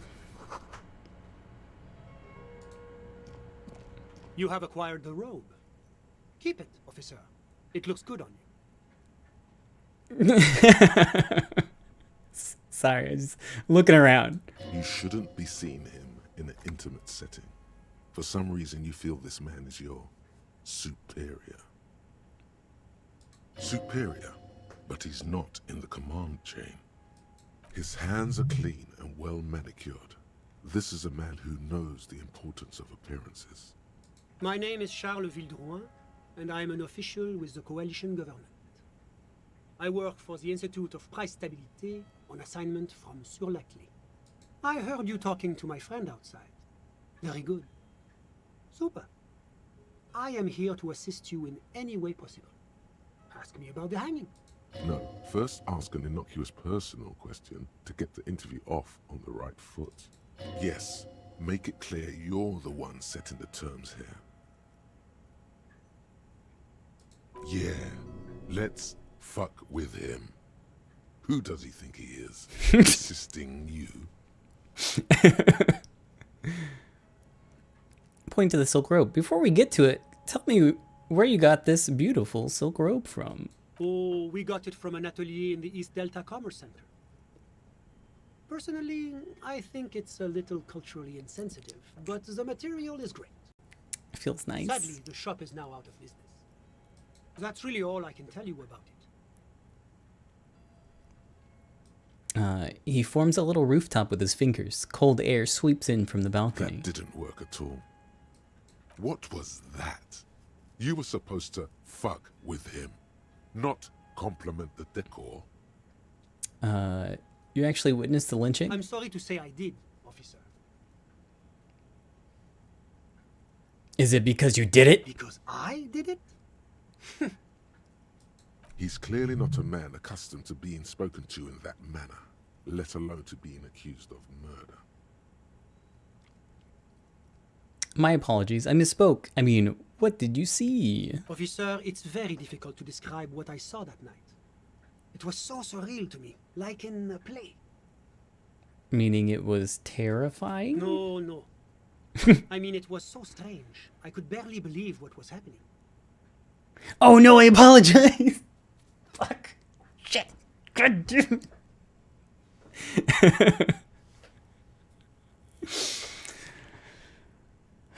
It's so hard. It's so hard not to. I was on the balcony when it happened, getting some fresh air. I remember that first they came in, carrying what looked like... No, it didn't count right. It didn't count. Then I saw all didn't the count right. windows go dead, one by It didn't count. That's when I understood. I should not be seeing this.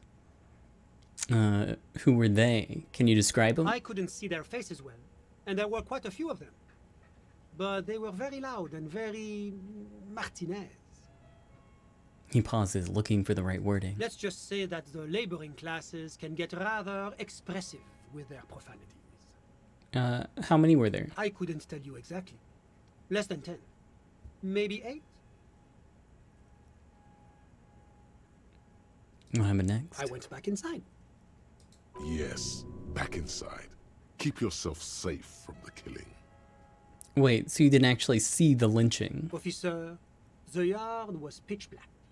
There was nothing to see, but I could still hear their voices.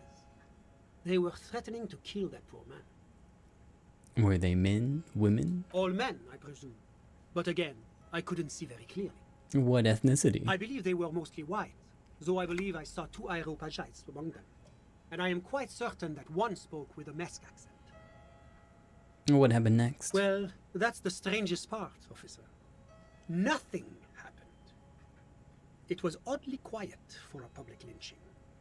What do you mean nothing happened? They lynched a guy. Eventually, their shouts died down, and that was all.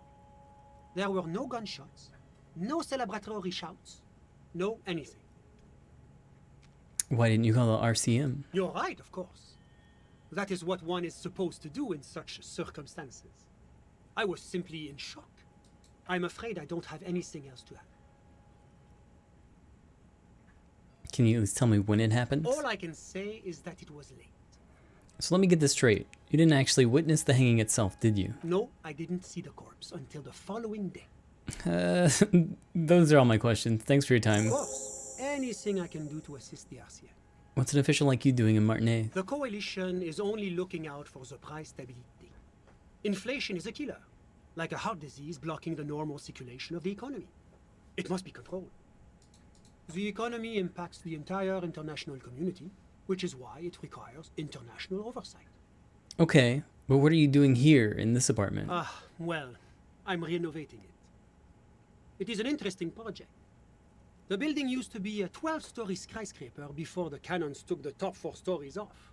This, of course, happened when the coalition forces landed here. You could say I'm undoing some of the material damage the international community caused when we arrived here. So you're some kind of bureaucrat? Yes, as I said before, I am a commissioner from Sur-la-Clé working for the Institute of Price Stability. This is one of the main projects of the Moral Intern. What is this international community? La Communauté Internationale is what Revacholians colloquially call the Coalition. In other words, the nations that stopped the disaster of the revolution. And what do I call the coalition? Your employer, technically speaking. The governing authority of Revachol. It is the most important thing. That doesn't tell me anything. It's the central goal of any sound monetary policy. Maintaining the price stability is essential to maintaining high levels of economic activity, which is essential for maintaining high levels of employment, which is essential for maintaining the social stability.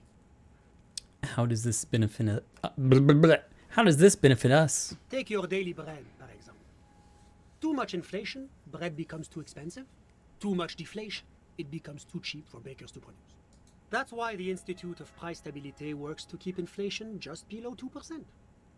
Below 2% of what? But not too far below, no. Too below is also bad. Below, but close to 2%. You're not answering my questions at all. The Coalition believes in the importance of informing the public about the benefits of the price stability. Transparency is one of our principles. Would you like an informational pamphlet? You know what? Give it to A me. sound monetary policy is essential for addressing uncertainty. Stability is the raison d'être of the Moral Intern. It's the reason why I identify as a moralist. But oh, I don't have my leaflets on me today. That's too bad. You can always call our information line. Making information available is part of the Moral Intern's commitment to transparency. I've heard about this moral intern before, but I want to know more. It's the International Organization for Moralists, hence Moralist International. The Institute of Price Stability is just one of its many mind babies, as is the Coalition. Are you a moralist? But of course. But why? Because moralists believe in a normal, stable world governed by democratic values. But what is a normal, stable world? The Occident is part of the normal world. Oranje, Sur-la-Clé. Martinez doesn't seem very normal or stable to me. Martinez? No. Martinez is something else. What about the rest of Revachol? Is it part of a normal world? Revachol is generally difficult. It's led by an interim government, which means it hasn't yet achieved full democracy. But they are working towards it. You're all doing very well here, relatively speaking. He gives you an approving nod.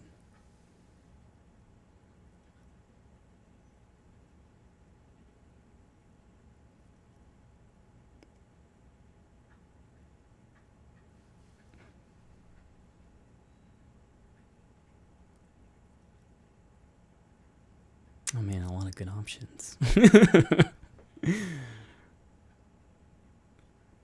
Democracy's is a meaningless sham as long as the working class is under the boot heel of capital. Ah, my friend. But the lesson of the revolution is that communism does not work. It didn't work because the coalition crushed it violently. Oh yes, the big bad coalition crushed the revolution.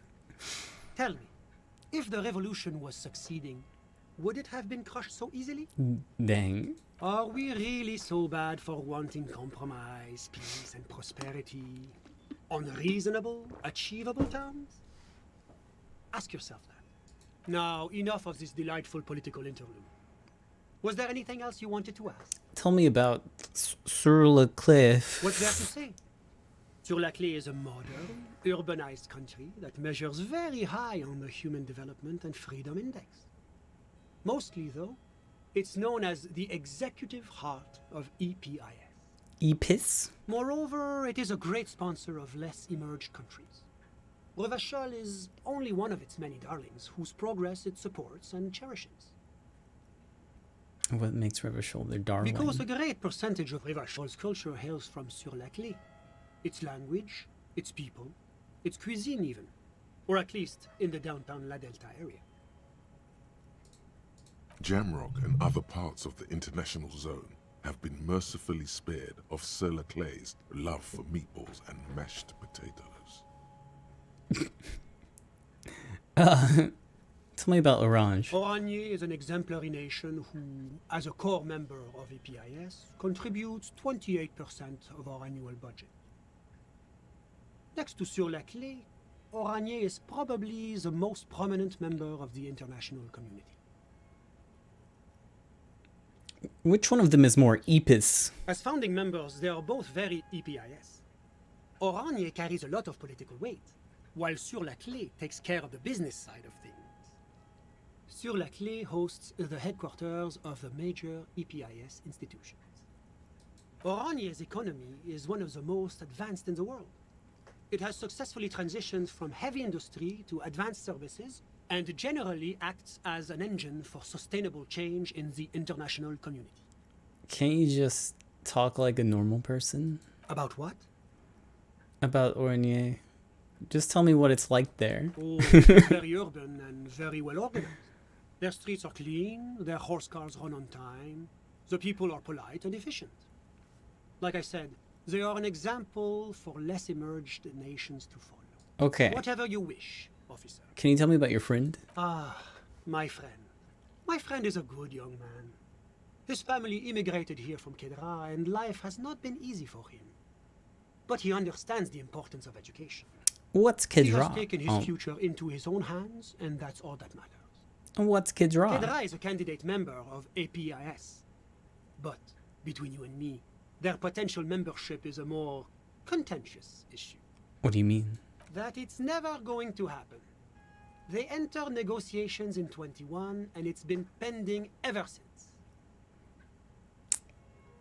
No, I'm definitely not going to ask that. But that doesn't tell me anything about Kedra itself. Is it warm there, cold, something in between? It's warm. It's also known for its mandarin trees and dust storms from Supramundi. Kedra's an emerging market, but it still has a long way to go. Maybe that's why my friend's ménage decided to emigrate. How did you two even become friends? How did any of us become friends? Bad things happening on the Insulindian Isola? Oil platforms ablaze in the night? Civil wars lasting for years? Finally, the international community is forced to step in. What are you talking about? No one becomes friends that way. Au contraire. It's how millions of people end up where they are. Meeting the people they meet. It's how I came here, and my friend too.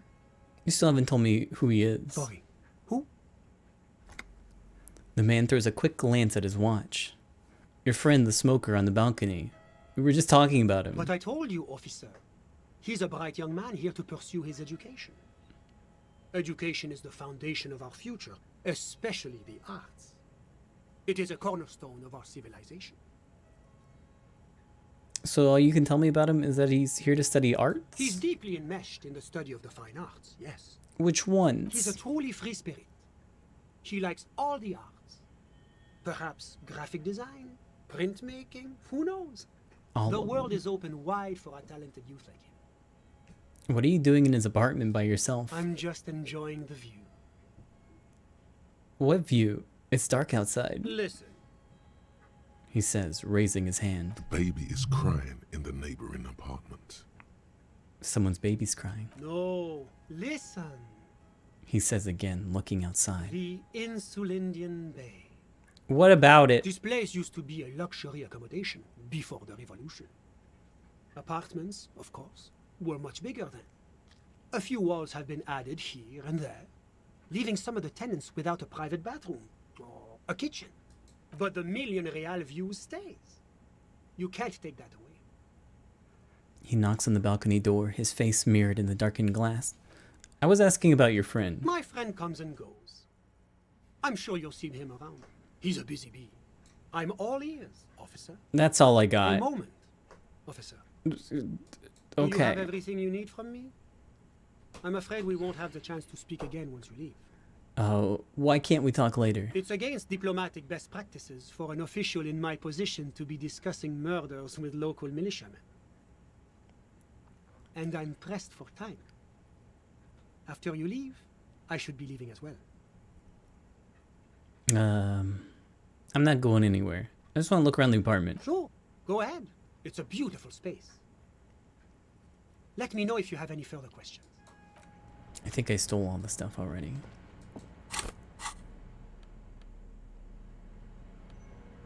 Yeah.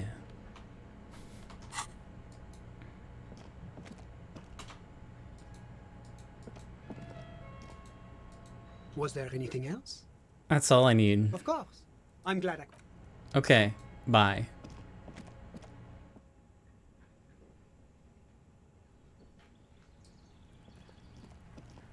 Thanks. I think it's my new look. The curtain shifts just a little. Someone's watching you from within. Oh, what the fuck is that? Free money is what it is.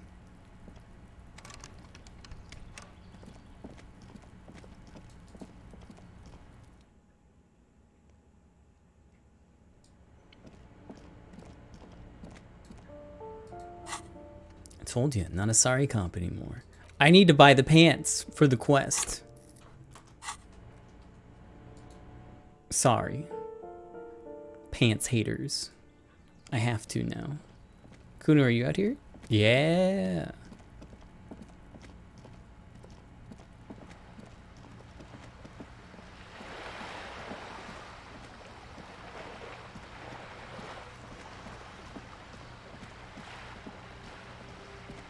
Sorry, a super... Oh, fuck, I apologized.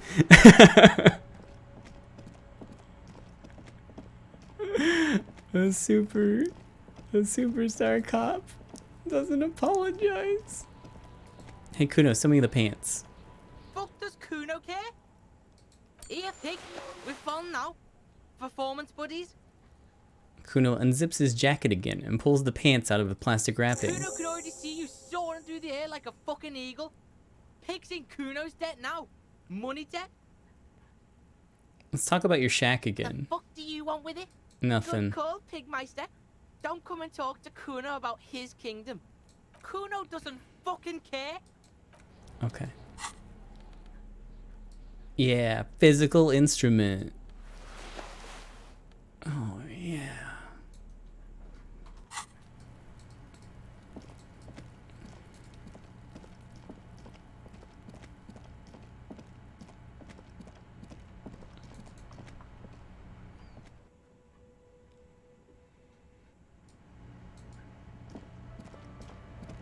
Oh, I guess we could talk now. Looks like the circus left town, but the clowns are still here. Yeah, I'm still here. Oh, I still can't establish authority.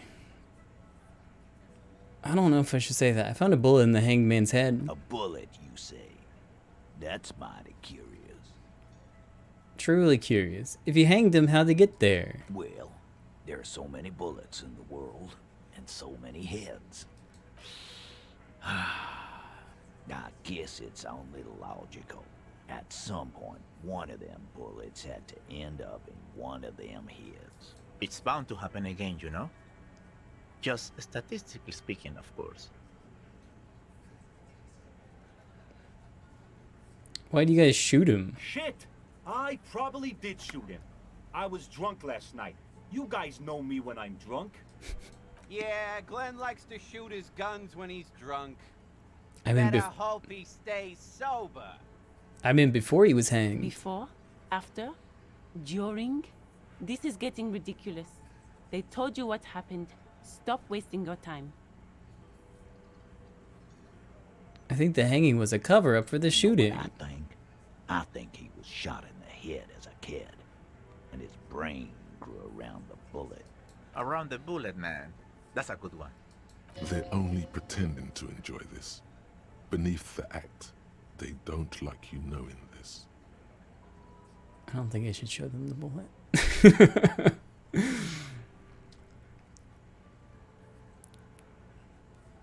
I'm gonna ask you again, why was this, shows them the bullet, in the victim's head? Wow! He's got it in a real evidence bag and all! Why don't you go home and log it into evidence? I will. Never been worried in my life, lawman.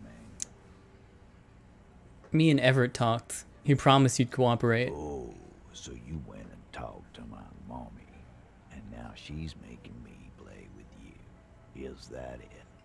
And what's gonna happen if we don't? You're gonna go and tell on us? Why don't you push me some more and find You out? gonna let him talk to me like that, Titus? He turns his eyes, full of hurt, to the big man. Let's see.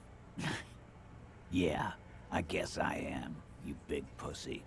The old man sent word you'd be around again. That's the reason I'm being so forthcoming with you. Don't wear it out. It's getting a little better.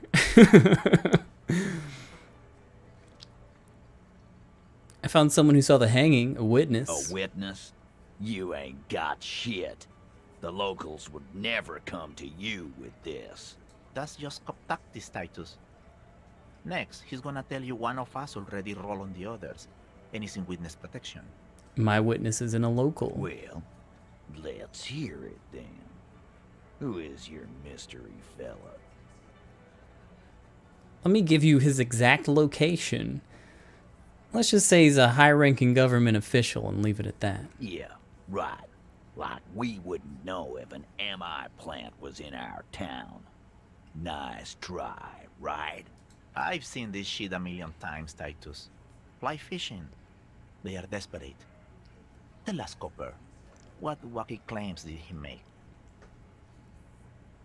The witness said that he saw 2 people of Aeropagite descent and 1 Mesk. Arabagite? Boss, I think he's trying to say me and Theo. Well, yeah. What is confusing you? Eugene, Theo, and Elaine were there too. I already told you. Witness We were all there. Okay. Witness said the hanging went down very quietly. No shouting, no commotion. It's you assholes that feel the need to go around like a fucking brass band. The Hardy Boys are dead silent. Yeah, it's like they put cowbells on you before they send you to the streets. What's with the cowbells, policeman? The witness said that it looked like a surreal play. Those flaccid MI cocks with their culture language. Everything's a surreal play or sublime whatever. Doesn't mean anything. It means the whole scene was long and drawn out like a movie. What is this fella's problem? Sorry we didn't make it more action-packed. It wasn't the first thing on our minds, you see? You didn't break this wagon fort, but you did manage to rattle the people inside a bit. Okay. Some witness. I pulled the same shit. Came up with some shit, then went and said it to people. Get a reaction. Don't have to go to cop school to try that. You don't have to go to school for shit. I never went to school, and I'm doing great. You're doing a hell of a job, man. Hell of a job. Okay, maybe it doesn't feel like this did anything to them, but they have to be fretting a little. I'm getting there. Everyone is afraid of witnesses. Witness is a scary word. I talked to Joyce. The merc you hanged, his friends are coming for you. Yeah. By friends, you mean his squad mates from Crenell. Wouldn't want to beat up his grandma. They're snickering in the room. Some of the men put their beers down. Nervous, snickering. There's a rush of adrenaline present. Titus did his best, but his men are a bit unsettled. Yeah, they're forming some kind of tribunal, and they're coming for you. Let them come. The Hardy Boys are right fucking here. You heard the man. Right here. We're armed. We got the whole district behind us, and Glenn. Glenn is fucking crazy. Yeah, a well-oiled murder machine. He punches Blondie on the shoulder. The mood is on the rise. They're feeling confident, ready to punch out the whole merc platoon. Joyce said that they've gone rogue. Nobody's controlling them. Big fucking surprise. They hire psycho scum, arm them to the teeth, and let them loose into city. What do you think is gonna happen? He's really prepped himself up for this. He has to keep the fear in check. The mercenaries are armed with automatic weapons. We got weapons of our own. We got Ester 50s, Zeelagers. Glenn's got a knock cannon at home. Will they pierce ceramic armor? I guess we're gonna see, aren't we? See what? If they don't? Yeah, like you've been up against ceramic armor. He takes a sip of his beer to bide his time, then tries to get the last word in. You haven't even seen the whole suit, right? I've seen the whole fucking thing, and it didn't make him immortal. This Crenell is bad news. You know that, right? So are the local gangs, the fucking Barmy army, and the Madre scum. You've been out there. Seen any around? Yeah. Where are they now, huh? Sent back to Madre in an airtight cargo crate. Okay. What do you mean, okay?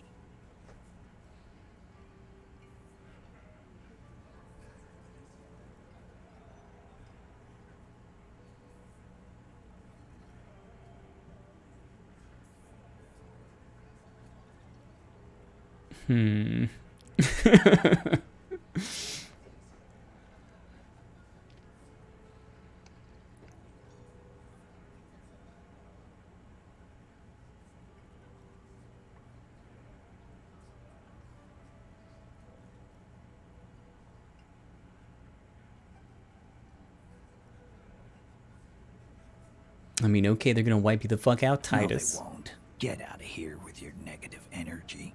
He really doesn't like you ruffling their feathers like that on what might be the eve of battle. No wonder you cops get shot to shit every day. Can't go to war. Hey, it's going good now. Alright, hold on. I gotta get my authority pants on.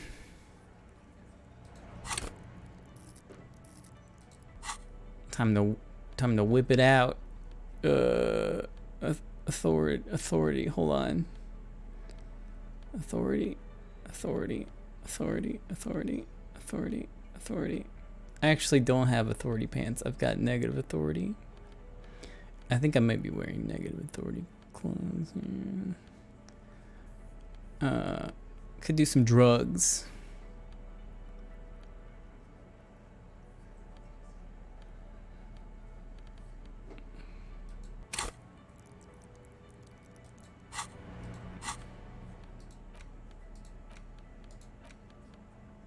Yeah, it's time for some authority.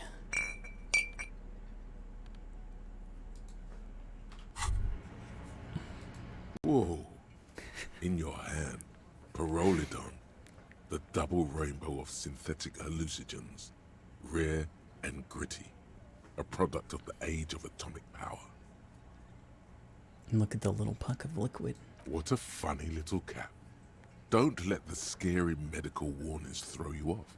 It's an inadequate antidote to radiation poisoning, but a potent antidote to boredom. Huh. Open the cap. The container is warm to the touch. Or is that just the anticipation? You screw the lid open and look. A little slit on the side lets you just slurp it up. Like an oyster. Come on, slurp it. I'm gonna slurp it aggressively. You suck a manly dose of the extremely chemical smelling liquid into your mouth. There, it seeps into your tongue. When you swallow, it's already almost all gone. It tastes like gasoline. It tastes like many things, all melting into one conflagration in the back of your throat. As you look around, the world slowly exists as it did before.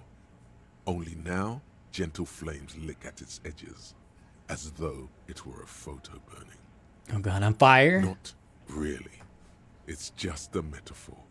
The effect of that otherworldly drop of liquid is slower, more subtle than that of real flames, yet just as warm. Will I be able to stand straight and walk? Why not? This government-developed substance seems very non-intrusive. You could even operate heavy machinery. Fire machinery. Alright. This is going to be so useful in my line of work. Already you can tell you're going to be slurping a lot more Pyrrolidon. This stuff is going to give you insight into that little flickering light hidden in all human beings. In the bottom right corner of the screen, there's a Pyrrolidon button. It gives +1 to Psyche skills. Empathy, Time for authority. Authority, Inland Empire, Esprit de Corps, and Volition. This is good before rolling a white check, but damages your health. Some kind of superstar. They say the world isn't ready for a rock and roll cop. No one wants their state monopoly on violence to be mixed with celebrity worship. They claim to know it would be dangerous for detectives to rise to the ranks of demigods and have sexual encounters with barely legal cover girls. It would be insane, they say. To all this, you say, fuck off and die, in a cool voice. You people have no idea how good these cops are gonna get. They're gonna crack 20 cases a day. In the future, cops will be like astrophysicists, or prime ministers, or prophets. And you're the first one. Hell yeah. Okay, -1 for logic. Okay, that's fine. I didn't have that much anyways. Learning cap for visual calculus raised to 6. Praise for self-delusion. Learning cap for suggestion raised to 6. Cap for electrochemistry raised to 6. Composure raised to 6. Fuck logic. I don't need it. What am I gonna do for 1 int?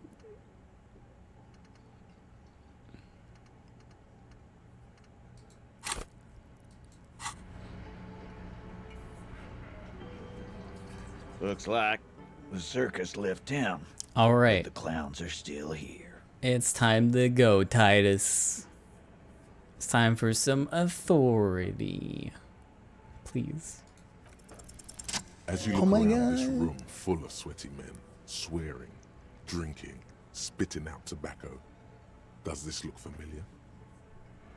Or have I seen this before? You believe the place was called Precinct 41.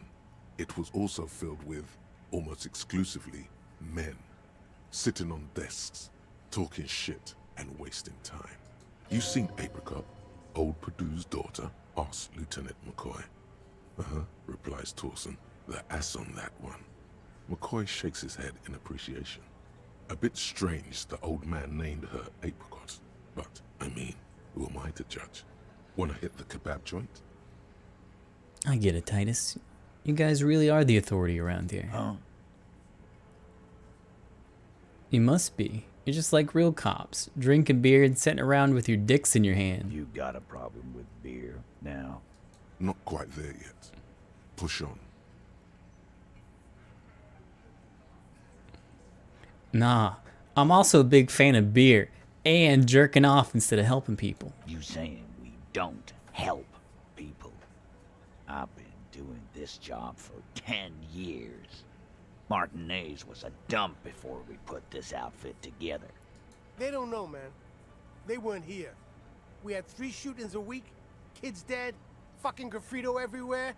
You cops haven't shown up since the 30s.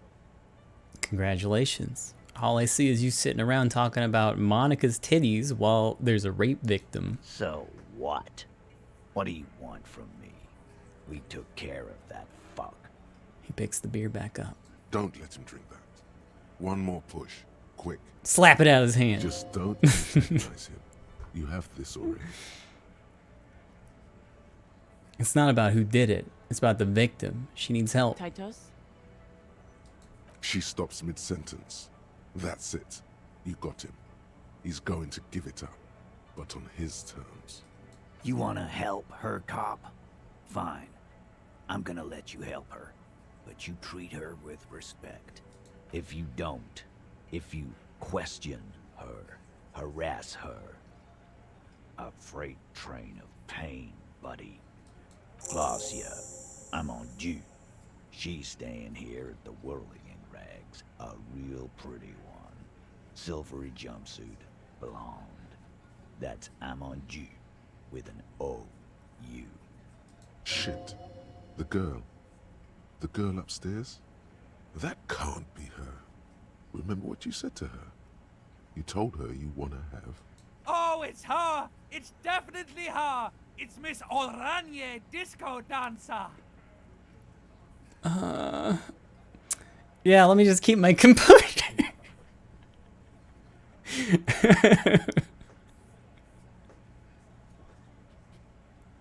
Fuck.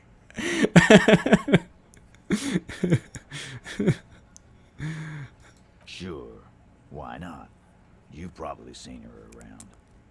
Yeah, cool.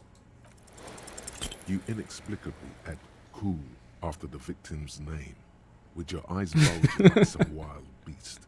Your fingers are fidgeting and sweat starts forming on your brow as Titus looks at you oddly. I don't understand what's so cool here. Whatever you do, do not tell him you know her. That would sound off. So what was their relationship with the mercenary? Relationship? There was no fucking relationship. He raped her. That's their relationship. Okay. Something is off here. His anger is possessive. Was like that karaoke incident all over again. Or like some of the other girls he was harassing. Okay, enough. All of this is irrelevant to your stated investigation. I'm gonna leave. Thank you, I'll talk to her. Remember what I said. Freight train of pain. Okay, bye.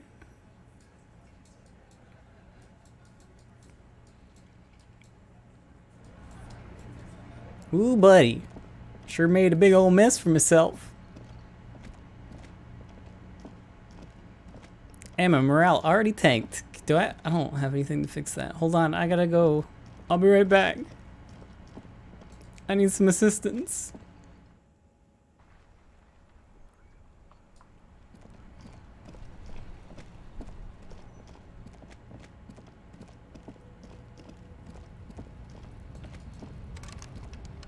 Oh, we're closed.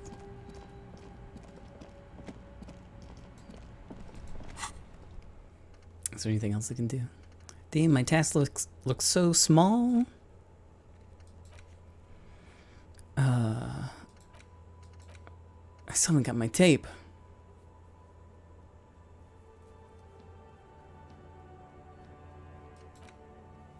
No badge. No way into the secret passage. Can't get down there yet. Wash off the death smell. Oh yeah, I can do that. Haven't done that yet.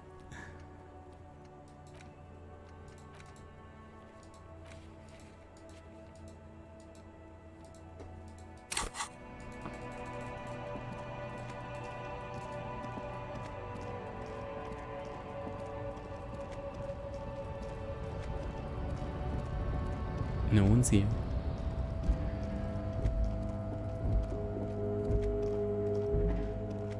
Sorry, I'm recovering, okay?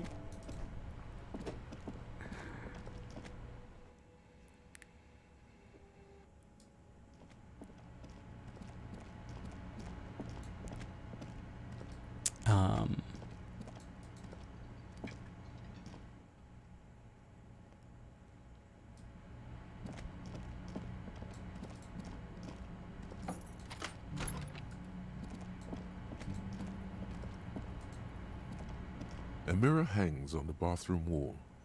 In it, your face, adorned with the expression.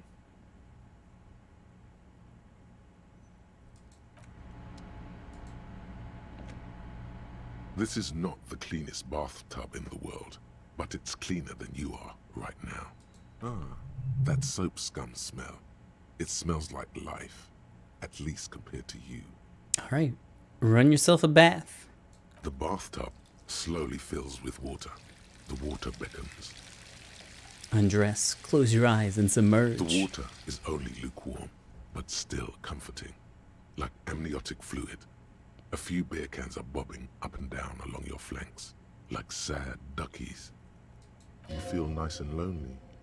and so tired. Just leave the beer cans in. The cans continue to bob, as do your thoughts, aimlessly splashing up against the sides of the tub. They're not even really thoughts, just assorted sensations. None of them acute enough to focus on. Imagine something. You see the corpse. You can still... How about something else? It's going to take more than one bath to get rid of that stench. Linger in the tub a little. Your fingers grow pale and are covered with tiny whirls as the water cools. What are you doing? You're not some fat fish in a fucking aquarium. Time to get moving. Alright, I'll get out. The waterline recedes as you stand. You are cold now. Your clothes stick to your still moist skin. I have so many skill points. Hold on. Alright, got my electrochemistry.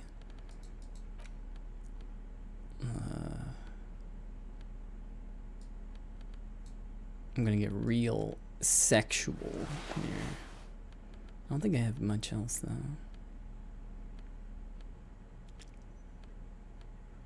Oh wait. I forgot my gloves.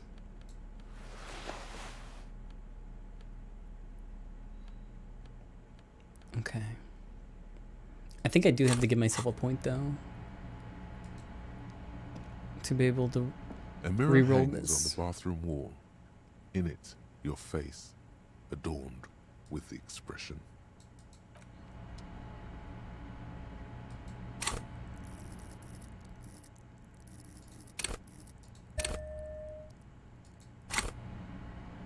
A mirror hangs on the bathroom wall. In it, your face, adorned Wait, with the expression. So bad. Hold on.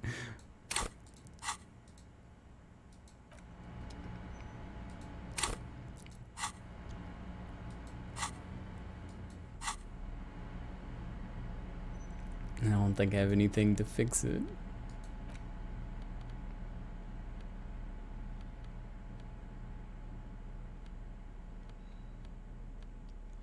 Just need a little morale.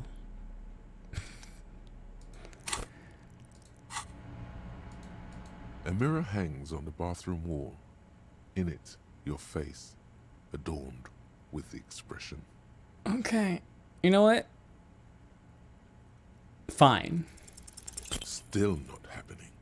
It won't come off that easy. Alright. Bedtime. The bed is still cold from the broken window, and not too inviting. But it's yours. You've earned it. Time for sleep. The bed is still cold from the wind blowing in from the broken window. The mattress creaks as you close your eyes and try your hardest to fall asleep. Here we are again, my broken bud. The waves are coming, carrying you away. But you can't go. No, you have to stay. Always half aware of yourself.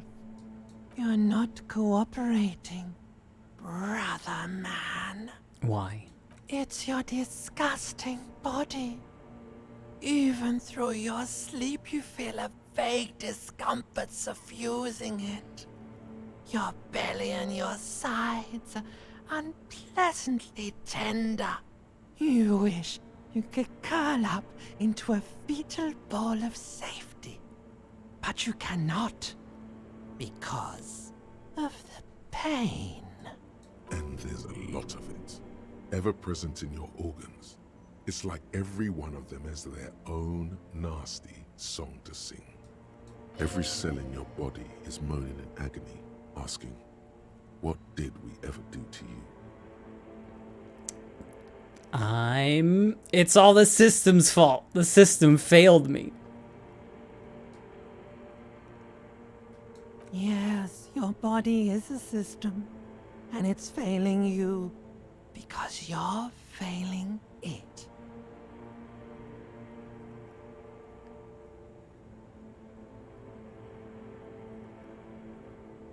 I'm an artist. and liver damage is my art. Oh yeah. There was a lot of baby. drugs today, you're right. Frame your suffering as a masterpiece. Only one problem. No one's watching. It's boring, buddy. Boring as death. Yeah. You're just stuck here, in the half-world. Could try looking at other people. Really looking. But why would you want to start doing that? I will. I'm looking at people all the time. I like them. Sure you do. They're all so friendly, aren't they? Some of them are. Some of them are nice. Others are scared. People are beautiful. Statuesque. Parodies and tragedies of themselves. A great democracy of creatures. What do you think you're doing right now? Coming to some greater awareness? Look at all these lights, blinking in and out of existence. Thoughts! You're just pretending that you're asleep, even to yourself, while the world goes on without you. Let it. Let it. But it never seems to let you go, does it?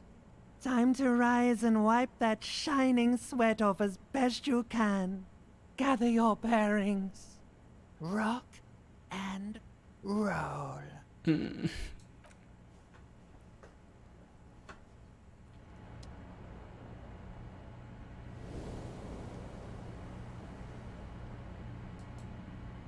All right, I can do it.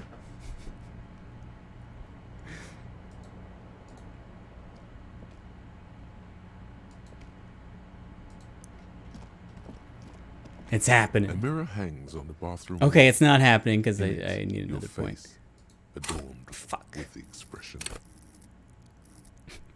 I got points. Sure.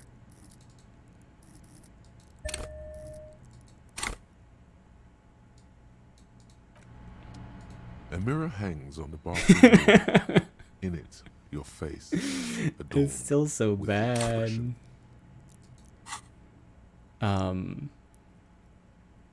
I guess I could drink. I could drink. Yeah. You know what? I'm gonna drink.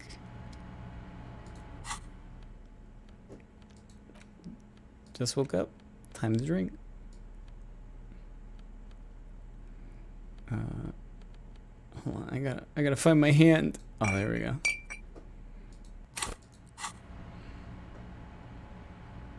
Is that the speed? I think that's the speed. Is this... Why can't I drink? Get away, speed. Leave.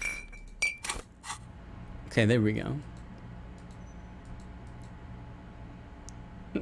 Drink it. Drink up. Drinky drink. A mirror hangs on the bathroom wall.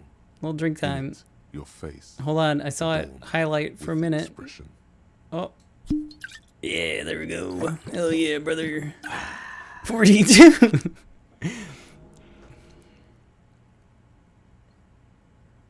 Let it rip. It's like something snaps in you. A nerve ending. A thought. A sadness. Your face in the mirror is suddenly clean of the layer that had distorted it for God knows how long. Just like that, it's over. The running gag that your life had become. A sad old man looks back at you. Oh. I did it. I did it.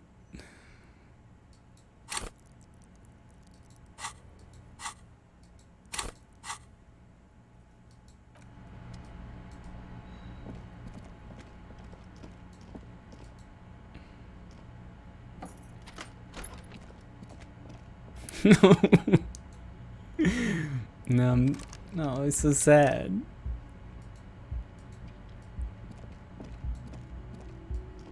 I'm not sure I'm ready for that right now. Hey, you know what? I haven't taken a break in like the last 5 hours. So, hey, it's break time. Hooray.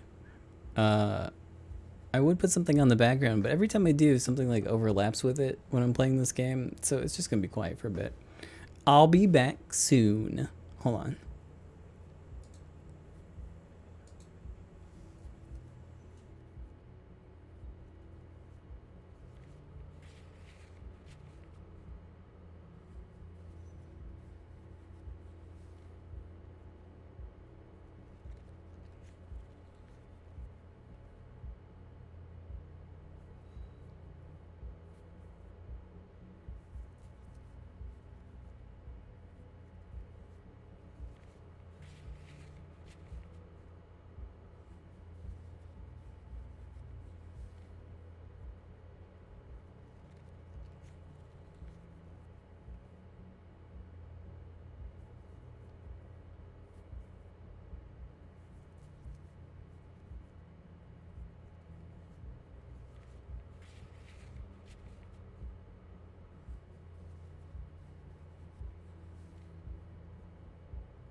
Hey friends, I'm back.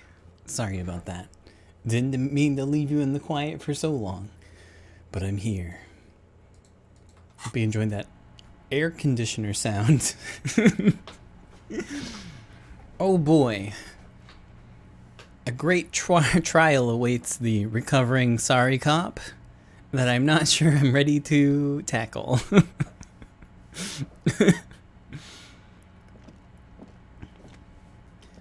I might wait till later. Maybe we're gonna do something else for a little bit. Oh, hey, Kim. I thought you were leaving. Yes?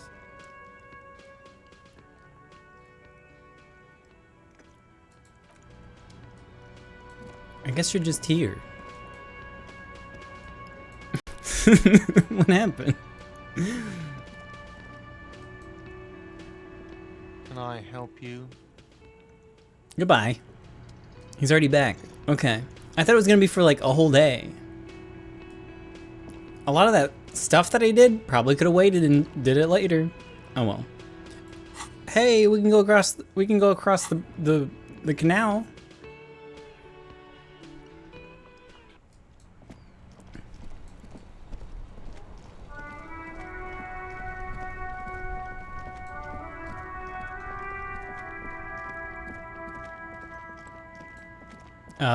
Maybe. It's looking a little iffy here.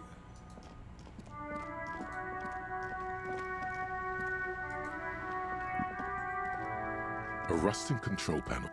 You grab the handle and pull the lever up. As soon as the metal connects against the contact pins, you hear a loud clunk. The water lock starts moving.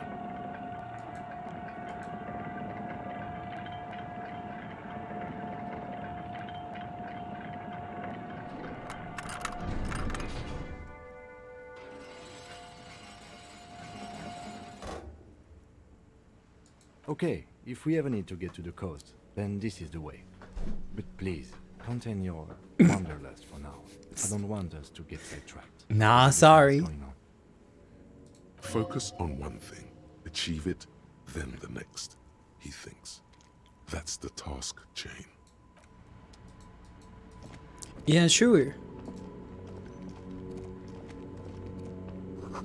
Radio relay hums with electricity.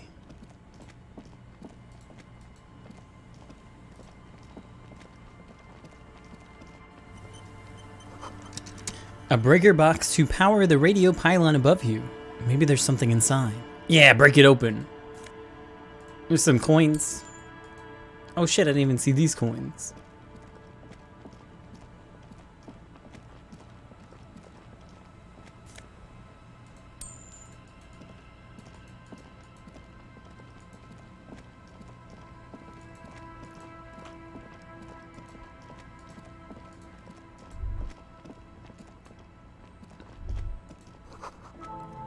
A creaking ahead, a broken axle grinding.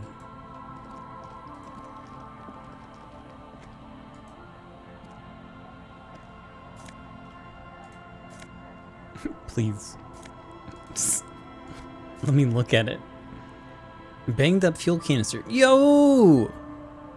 That's big money.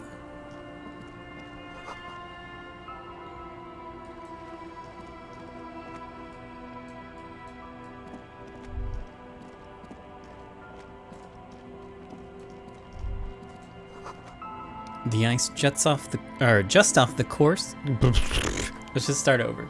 It's gone. That, whatever it was, it sucked. Footprints in the snow. They lead away from the accident. You know, I'm just here for the loot. There's a boat tucked away underneath the tarpaulin cover.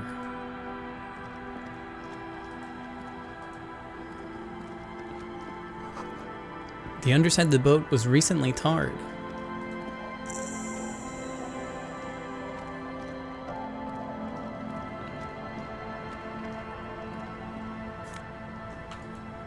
I'm just here for the pennies.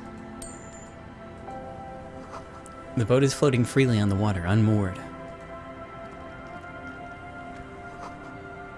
What are these doing in the fish? Wait, what? Hi, officer. A woman in a raincoat stands on the quay. The quay. Considering an overturned boat. A sword in a scabbard hangs from her hip. Whoa, Anything I can help you sick. with?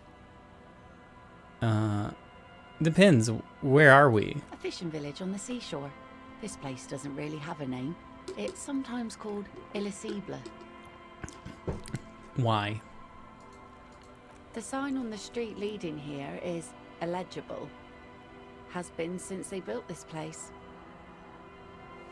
The wind rattles your earrings. Okay. More questions. The name is Lillian. People call me Netpicker. I think I have time for questions. And that was actually the second one. Ask her about the cool sword. Helps to break the ice. A nice sword. Does it come with a story? Unfortunately, the factory sold this one with a 3-year warranty instead of a story. It's to intimidate folks mostly. Hold on. You know how to use it? Not really. I know some basic moves, and I know it sure as hell beats a knife when you're in a tough spot. It is imposing.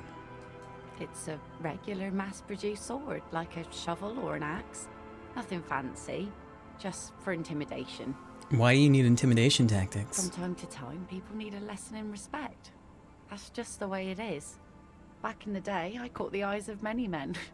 And believe me, men need a lesson in manners from time to time. Can I borrow the sword? No, I'm afraid not. Tempting to confiscate the blade I used to keep these animals in check. It would put me in an early grave. Is she flirting with you? A little? You think she might be?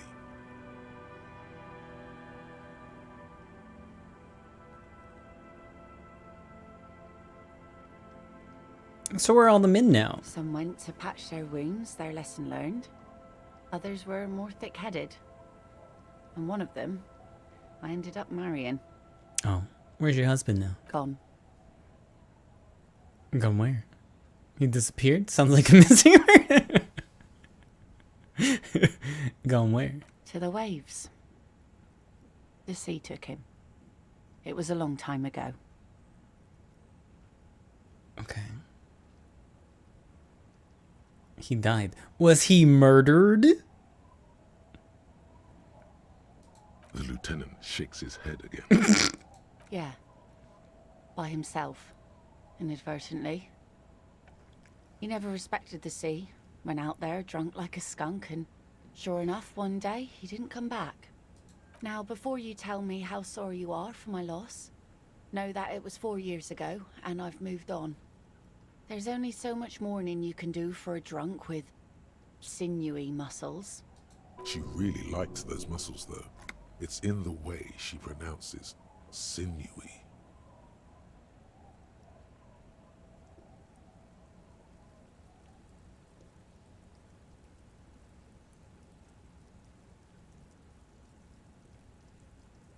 It's healthy to let go. Us working folk don't have the luxury to be bedsick with melancholy.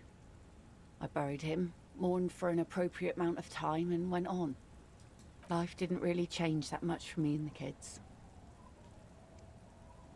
She glances at the village where 2 little kids are playing with what looks like rocks. This is neither a touchy nor a very interesting topic for her. She looks like she's ready to go on a date with another, better, drunk. Ask her. Both of you could need some action. Do it! Hit on the widow! It's the right thing to do! Okay, Ty, I guess if you say it is. Oh. Don't know a cool spot yet. I'll wait. I'll wait for Kim to leave too. Is that your boat? Sure is. The sun, I call her. Coated with a fresh layer of tar just yesterday. It'll take some time for it to dry, assuming the sunny days continue. Sunny days? Aye. Sunny days. You got a problem with that? No, man. We have no I crowd. hear a little sad man. Hold on. I gotta go get him. Come on, little sad man.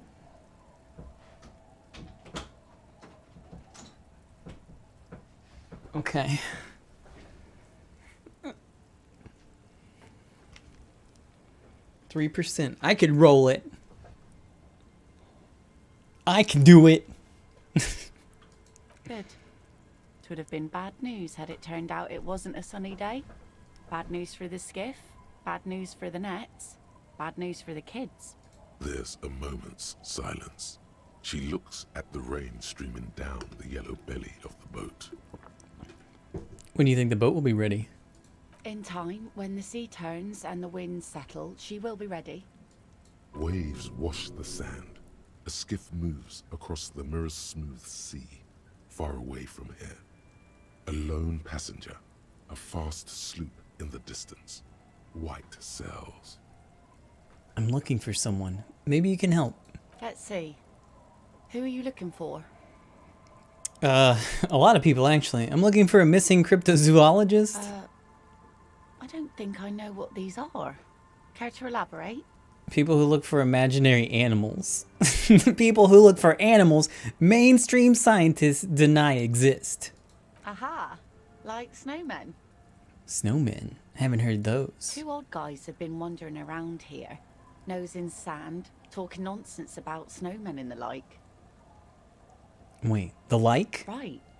Not only snowmen, also green men, monkey men burning rhinos. You get the picture. Where'd they go? I don't really know.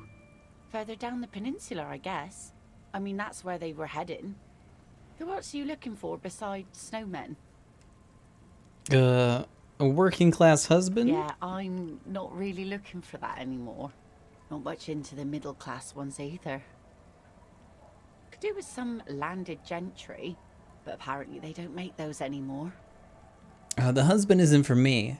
I'm looking for him for his wife. Wish I could help you with that, but I haven't seen your working class husband.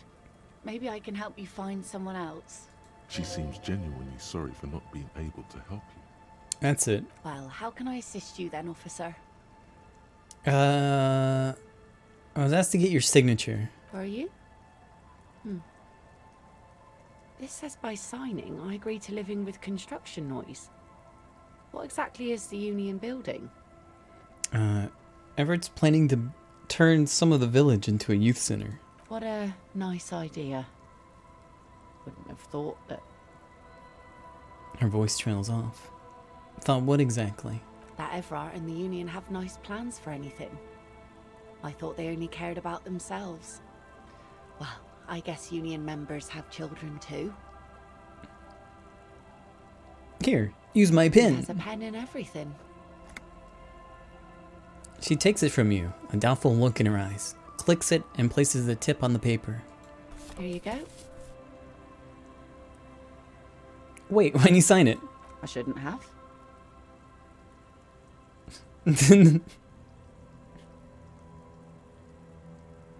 I mean, no, it's a youth center. Why shouldn't you? That's what I asked you. It's a youth center and I have children. Got to give them something else to do. They're cute and small now, but they're growing up fast. I had my first drink when I was 11 because I was so bored. Anyhow, you also need Isabel's signature. It's a bad idea. She won't sign. You'll find she's a tougher nut to crack than me. What do you do around here? Like I said, fish mostly. Sail the waves, take care of the kids, pick nets. Right now I'm tarring a little skiff. What else? I sell the fish to people in the Delta to serve at their fancy restaurants. Authentic insular Indian cuisine. Is that enough to make a living? Sometimes I also walk to the beach to see what the sea has given up. The sea is full of surprises. This is what is called a conversation. You don't have to be guarded right now.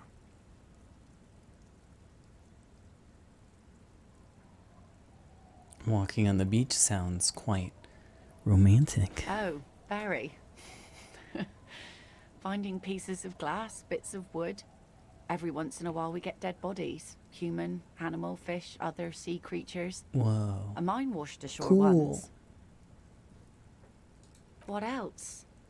Bottles, drugs also, lost cargo in general. Most of the time it's just wood and glass. Very romantic. Mines. You need mines. I need to know about those human bodies. Well, you're barking under the wrong tree then, officer. I have no interest in floaters. Seen enough of them in my life already. Very unattractive bunch. Okay, but what about the drugs Maybe then? Stay clear of the things reminded her of the floater she used to be married to. Just saying. I'm looking for someone else actually. Oh? Who? Never mind. Well, how can I assist you? Be seeing ya. Now I gotta break into your house and steal your things. Oh, I didn't loot the fish. Oh! Perception +1.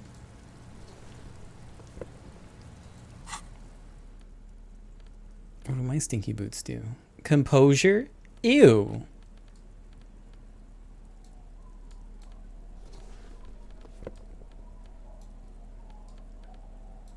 Just go on my feet. Hell yeah. I need my good pants. Not my sexy pants. Okay.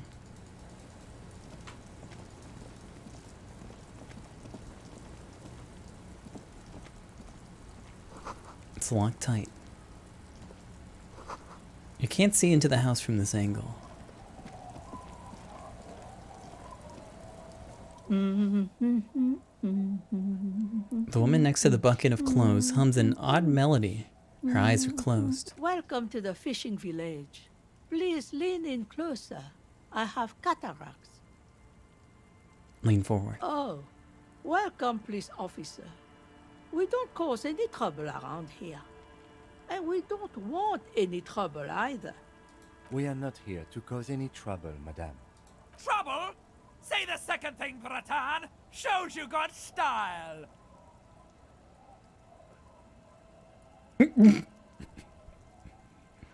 We're cops. We're hellraisers. Click, click, bang, bang. No, you're not. I've seen you around here before. 12 years ago. You didn't raise any hell. You were quite helpful, actually.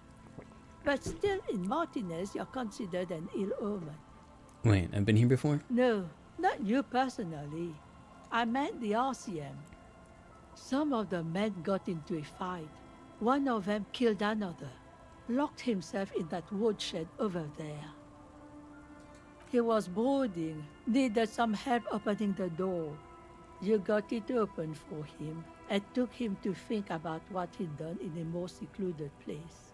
Somewhere more quiet. What kind of ill omen are we talking about? Oh, the usual. Dark tidings. Black hound. That's you, all right. A black hound licking your own heels. Yeah, I am an ill omen, all right. You're not. No one around here considers us an ill omen. People would have told us. Maybe they are afraid. Why? Because you're an ill omen. But you're still welcome here. As long as men with guns aren't chasing you. And maybe even then. Because that's the kind of fishing village we've built. I'm sorry there's not a lot of room to park the motor carriage. And not a lot of houses. Or a lot of people. My kids are long gone. Searching for treasure. So are others. Ah, look at me ramble on. What brings you to us? Where could someone stay around here? Stay? Most people here are trying to leave. That said, if lodgings is what you're looking for, I've got a free room in the shack. Her soapy thumb points to the building behind her. How much is it? I won't charge you for it. Take it as a Hell gesture yeah. of goodwill from the village to See the ya, RCM. whirling. You're just gonna give it to me? No one is using it, and God knows it's not much anyway. You can stay there.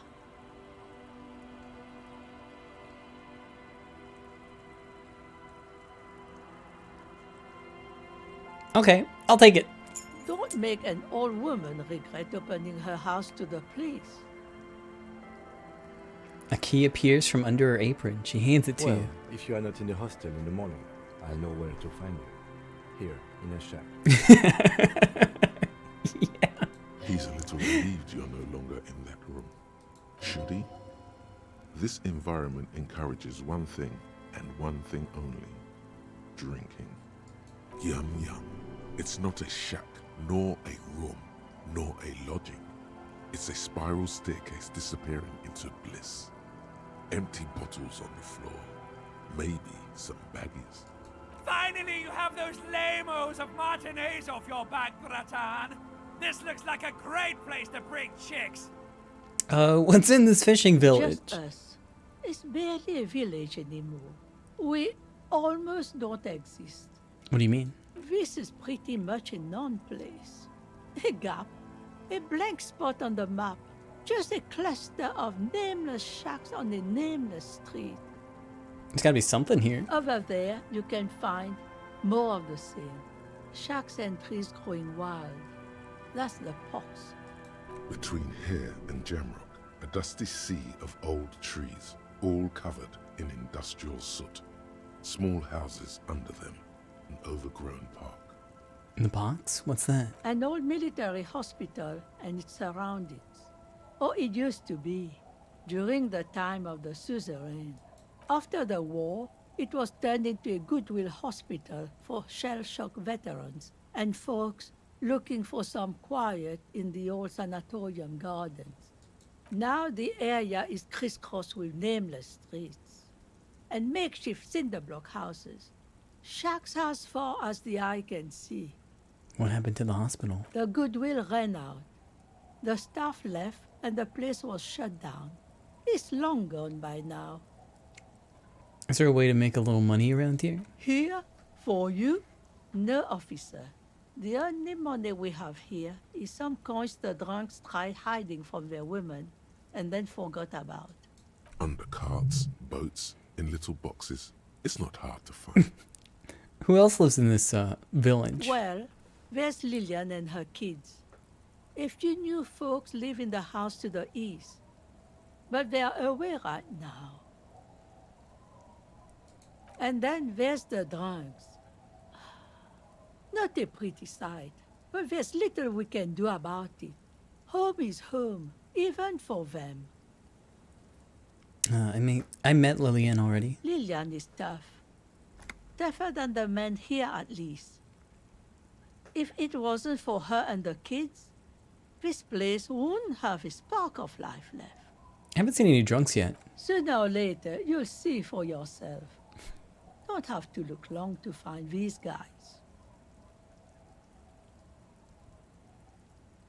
She nods, rinsing another piece of cloth. What's further down the coast? Not much. There's the abandoned church, the DeLorean Church of Humanity. It's been there since before my time, even. Why is it abandoned? Some things just don't fly, officer. Look around. Who'd go to church here? They built it 300 years ago. Must have been nicer then. So, they don't hold services there anymore? The Ecclesiastes? No, we've tried, but things just keep happening. Crime, accidents, other things. The place never stays open. It's a pity. It used to be such a nice church. She's not telling you all she knows. Keep her talking.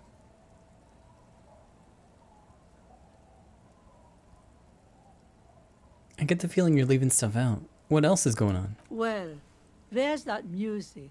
Music from across the sea. Huh. It started a few days ago, and now it's blasting, even through the night. Oh, that's weird. And now, suspicious-looking people are sneaking around the church. I don't like that.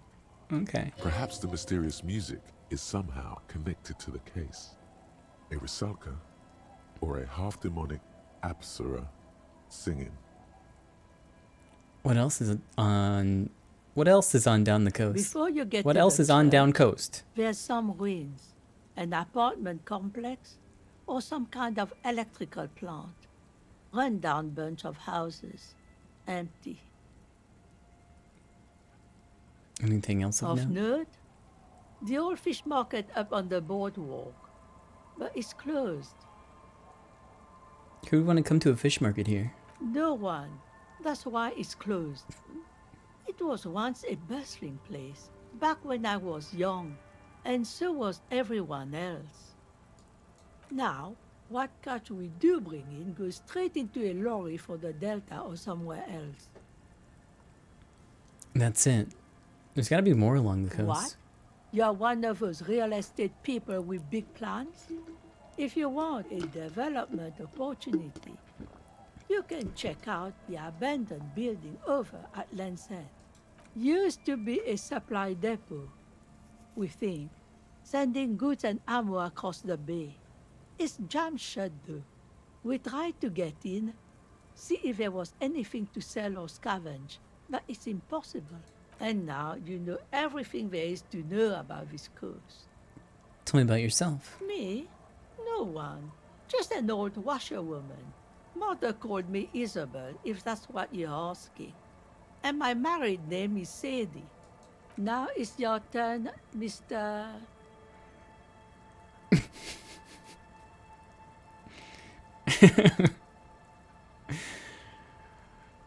My name is Raphael Ambrosius Cousteau. Your parents must have had big plans for you. Wonder if you measured them. The question must be prompted by your sloppy posture. Straighten your back, man. I was asked to get your signature. Eh? What's this about? Come now, I can't read all this scribble. Tell me what it says. Everett wants to turn part of the village into a little youth center. Huh. I might be half blind, but it looks like part of the village is gonna be a street. The best part. The part we need to get out of our houses. I see Lillian's name is already here. The girl is too trusting. Either way, I won't sign union papers. She hands the envelope back to you. What do you have against the union, besides losing your house? You think they've got our interests at heart? Rich men are always selling poor men promises we never planned to keep. She pulls the dark red rag out from the bucket and puts it back. Then the poor get pushed out of their homes and the rich get a little richer. That's the way it goes. Oh no, she hates my name! I don't trust the fat men, and neither should you. Me? Now it's your turn. Call me Harry. Why, I guess I will, Harry. Aye, it just rolls off the tongue. I used to know a Harry. Strong lad, but dumb as a rock. What happened to him? He did too many narcotics. So many, he fell off his boat and split his skull on a buoy. Folks who saw it say his head cracked open like a melon. Nasty, nasty. Alright, goodbye. Oh, this stinks. I don't want to do this, but I do want a gun. -1 suggestion. Oof, doesn't look good. Our tenant, the policeman. I hope the waves It's a don't white keep check. you up at night. Try it again later. What can I... It's fucked really up. in her best interest to listen to you.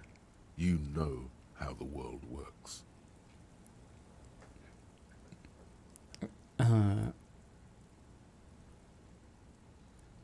Perhaps some financial compensation would change your mind. Cops bribing citizens. Doesn't it usually go the other way around? Do you know who takes the cream off these deals? Real estate developers, construction companies, restaurant owners, Claire's accountants in La Delta. Have some integrity. You're an officer of the law, not some fat slug's corrupt little crony. I am, though. Keep at it. We're her out. You know, there could be another way. You need to go someplace private and discreet, though. Like your shack.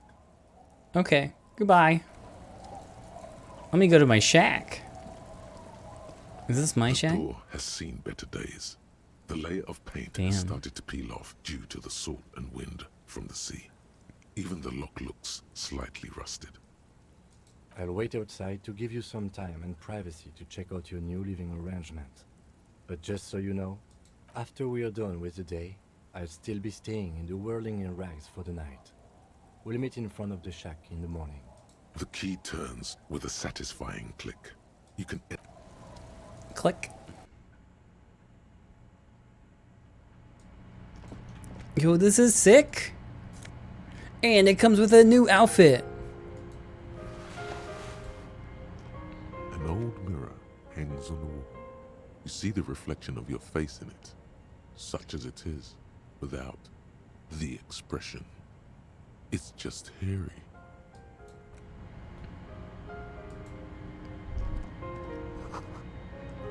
This intricate heat engine hums quietly, giving out pleasant warmth. The floorboards creak under your step. Old science fiction magazines, books about birdwatching, an almanac from '39. A brisk coastal wind still howls against the window of the shack. Occasionally, the waves crawl in under the foundation, producing a low hum. Listen. The room feels muffled, like you pulled your hat over your ears. Outside, it is cold and windy, but you're inside, and it feels safe and warm. What is this place to you?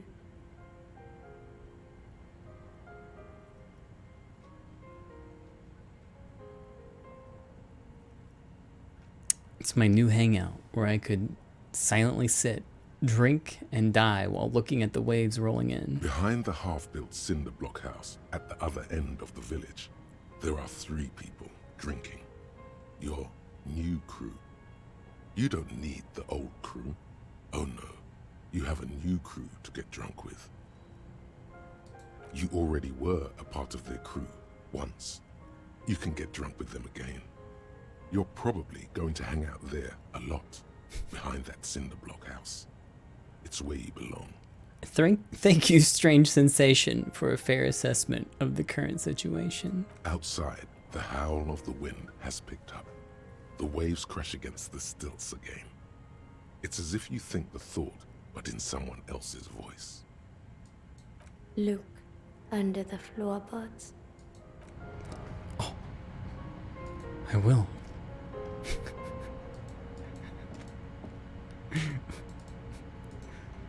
Oh yeah, what? On the table, you see a bowl of water, a rough soap, and next to it, a small hand mirror. A straight razor soaks inside the wash basin. Is shaving the right call? The water reflects back a vague image of your face. Nose bulbous and red, hair unkempt, wrinkles lining the eyes and forehead. The stash is gigantic. You'll be looking like a pansy without the chops.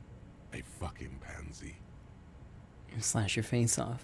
Not if I do some speed first. If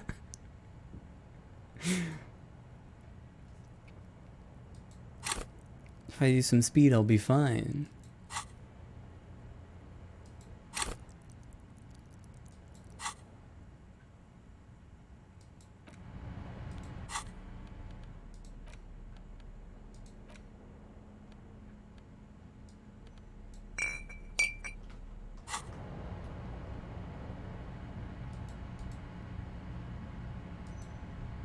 Wait, where's it at? On the table. Leave. Okay, there we go. Didn't show up for some reason.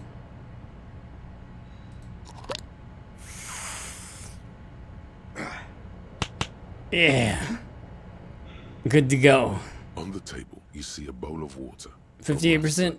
Hell yeah. Let's go. Like an artist with a brush or a master swordsman, you use the small mirror and the straight razor with some soap to remove all that unkempt hair from below the nose line. The sharp blade chafes against your skin, producing a scratching sound. The surface underneath the beard feels tender, the air brushing against it chilly. Feel your clean-shaven cheeks. They feel so smooth, surprisingly so. A feeling of freshness overcomes you, as if you just came from a cold bath. Was shaving the right call? The water reflects back a vague image of your clean-shaven face. Despite the bulbous nose, unkempt hair, and persistent swelling, you look a little younger, maybe. All right. Your face, such as it is, a regular human face, sans expression. Wow.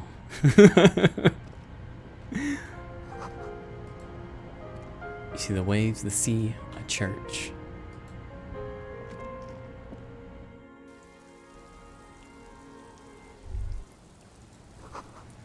Inside, you hear the cozy sound of some kind of heater sputtering.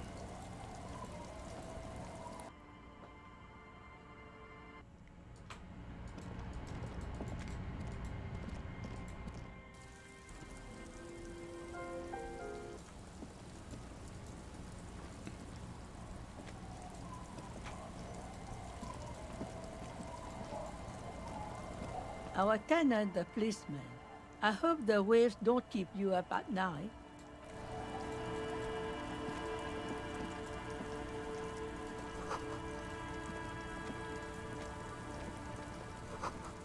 Hard to see the details. The colors, all warm and welcoming, are cozy though.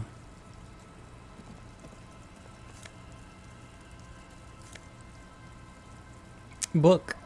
A primer for small kids. Use interact. Okay.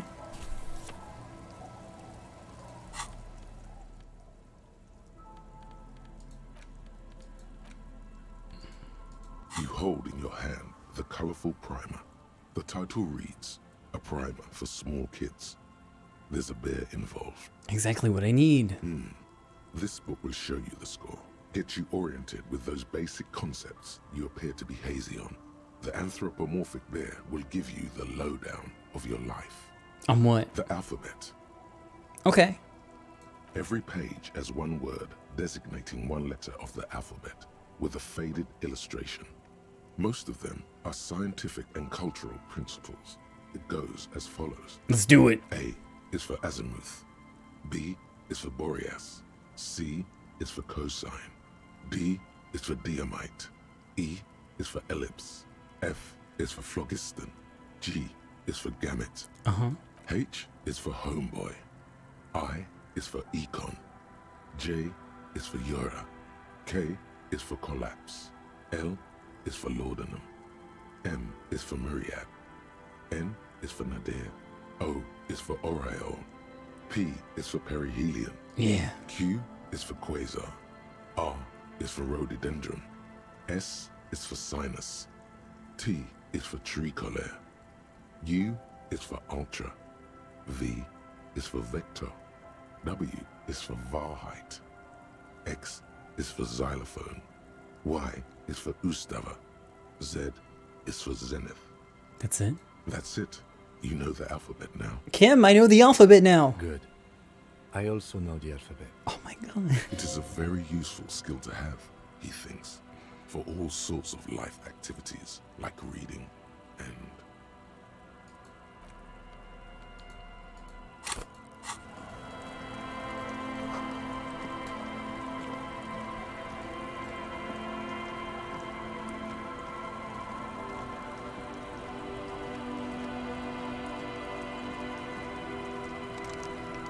What is that?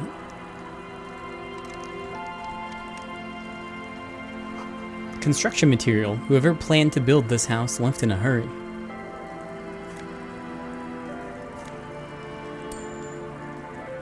Do I need the pry bar?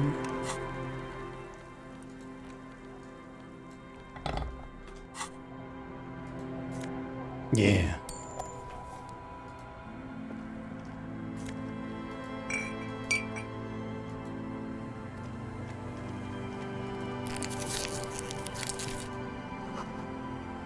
White curtains have been drawn shut. No looking in.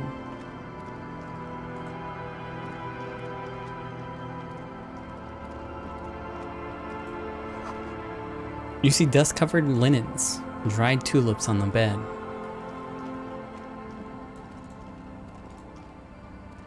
The worn and beaten wooden planks of the bench do not look overly comforting. We can sit on benches after we've solved the murder. Let's go. You can revisit the bench if you ever need to pass the time when Lieutenant Kitsuragi is gone. Cinder blocks charred, a makeshift fire pit with magazines for lighting. Are these my noob friends? Is this my crew? I don't think there's a way for me to get to him back here. A wedding stone. well worn and covered in rust. Yo, what's up, crew? You stop mid-step and put your hand on a garish necktie. That bottle, Bratan! Just look at that bottle! Where bottle? What? In this drunk's hand, on the pipe there, glowing blue, a mysterious, otherworldly blue, filled to the brim with holy mysteries. It's hard to know what exactly your vivid interior is speaking of here, but I'm guessing it's got a lot of alcohol in it.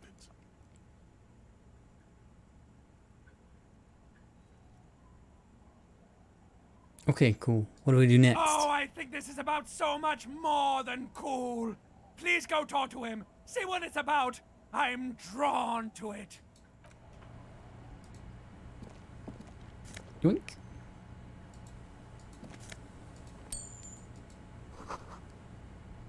The bushes are too thick and thorny to pass through. Hey, tequila! A 30-something man clad in a two-piece lycra tracksuit puts down his pilsner and extends his hand in greeting. Good to see you. How's business? How's the whole reality situation treating you? Shake his hand. So what's happening? He picks up his beer. Wait, tequila? Yeah, tequila sunset. How are the, high-concept, reality-based adventures proceeding? Good. These people know you truly. Looks like it has preceded you, Mr. Sunset. More on that later. I like this guy. You should too. He respects you by calling you your true name. Not too hot. I'm on a 50-year losing streak. That's harsh. I'm like 3 or maybe 4 years into mine. Wait, no. Make it 5. He looks at his shit-stained lycra with a grim expression. Sorry, lycra. Things aren't going super well for Idiot Doom Spiral either. Haven't found those keys yet, haven't won that great piece of ass back. No word from my business buddies. He takes a sip from his beer. This guy's your buddy. You feel it immediately. You belong to an organization, a fraternity of drunks. What's a tequila sunset? You keep saying It's it. you. Your tequila sunset. How do you know this? We've met before. Don't you remember? Maybe? I don't think you're ready for that grade of reality yet. It'd be ill-advised for me to tell you. You gotta go do the intro yourself.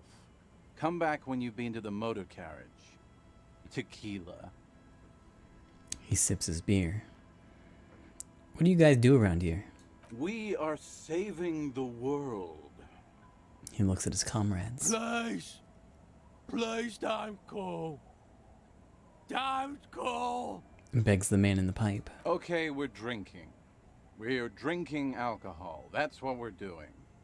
I tried to save the world once, a long time ago, with enterprise, creativity, and willpower. But that didn't work out. So now, it's a pirate's life for me. So, can you tell me the tequila sunset story now? Didn't I already say? I don't want to be the one who breaks it to you. You have to get acquainted with the event first. It'd be irresponsible. The man shakes his head. His gray eyes look into yours. And also scary to tell you. Be seeing ya. You too, tequila sunset.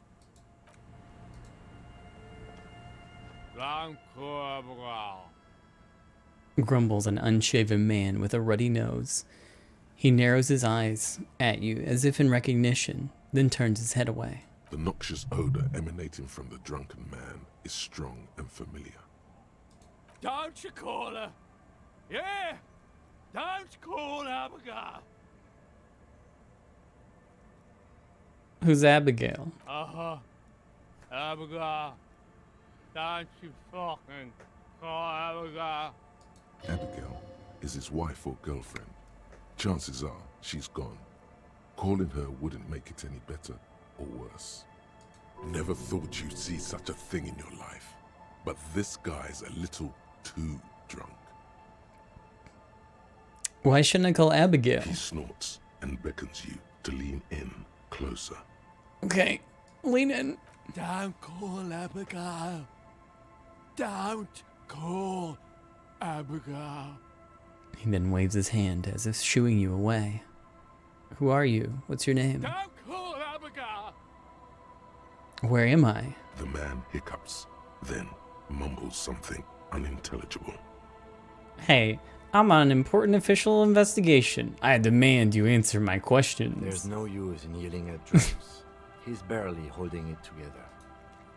The drunk man starts coughing a really disgusting, hacking cough.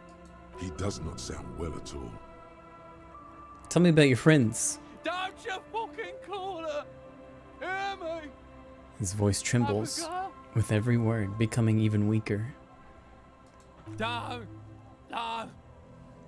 call. Slowly, his head nods off to the side and he passes out, tongue dangling from his mouth. There was little chance he'd be a reliable witness anyway.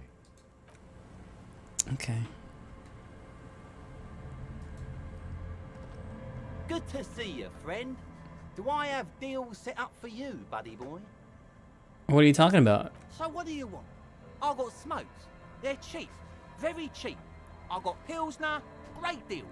You won't get a better deal on that piss. Spirits I can let go for 300 real. I also have speed. And by speed, I mean amphetamine. See? There it is, Bratushka.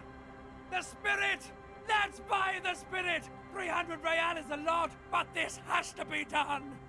It's our end game.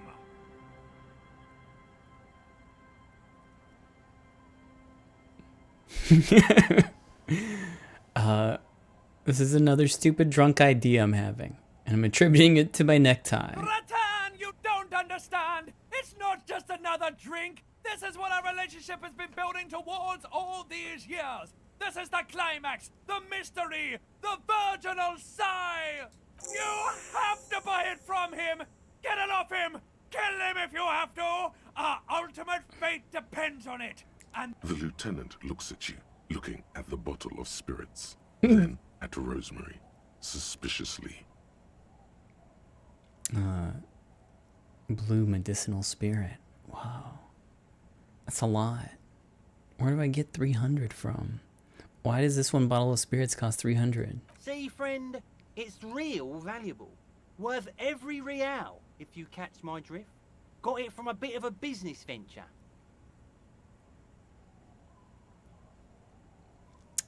Let him speak. You know, it's funny, actually.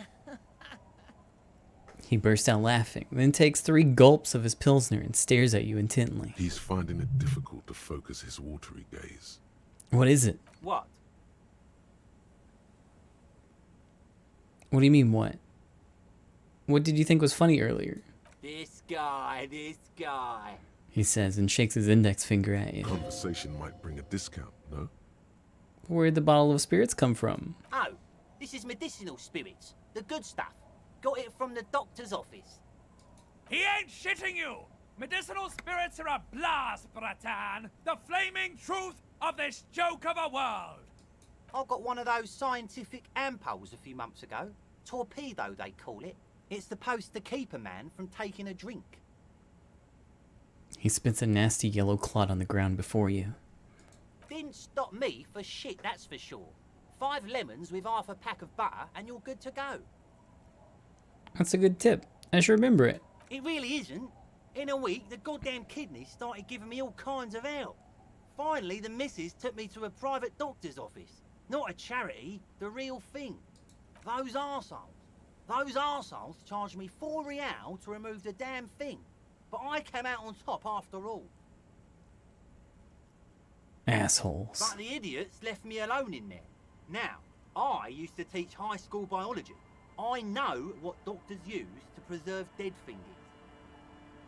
He gets an excited gleam in his eyes. Swipe 3 cans of this blue medicinal stuff from the back room. Threw the snakes out and voila. What's left is this beautiful blue stuff. 98.7%, almost pure alcohol. 2 I already sold to these fine gentlemen here. but this last one is yours for 3 real. 3? Don't say it. I think it'll prove useful, yes. 3 real and it's yours, friend. The deal of a lifetime. Well done. Here's, got it. Here's the money for the spirits. Just make sure you enjoy that one, friend. Bratan, I am so proud! Now, whatever you do, don't drink it! This deserves so much more than just regular oral consumption! What do you suggest, The tie is necktie? so on the money there. Up the bum it goes.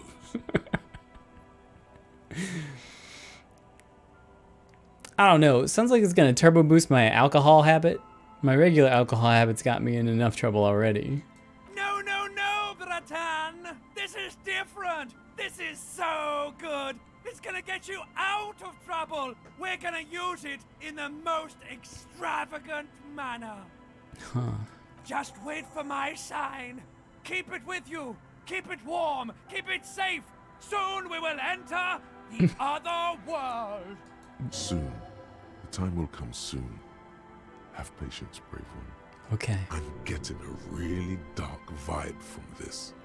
This won't be pretty. Oh yeah, amphetamine? Hi, by amphetamine I mean speed. I thought by speed you meant amphetamine. Hi, that's what I said. Right, got it. Good, good, my man. Now what can I offer you? Quite the business venture you have set up here. Oh, the system's been good to old Rosemary here, and I'm milking her like a bitch goat in the backyard. What do you mean? You see, friend, man makes his own luck, and I made mine real good. Got my hands on 3 bottles of liquor exquise, sold 2 to the fellows around here, and immediately invested the profit. Bought cigarettes, bought beer, even bought a bit of speed. And look at me now, I got everyone on my hook. He spreads his arms and smiles a crooked, toothless smile.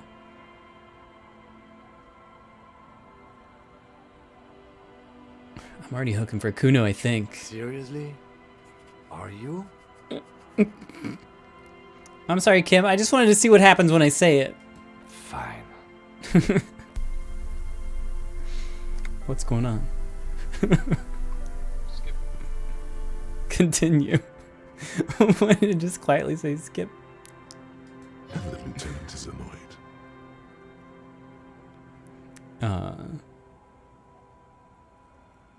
Do I have cigarettes? Are these good prices for cigarettes? I'll be back if I need some. In the civilized world, it's a custom to tip the shopkeep, friend. But come back anyway. Alright, cool.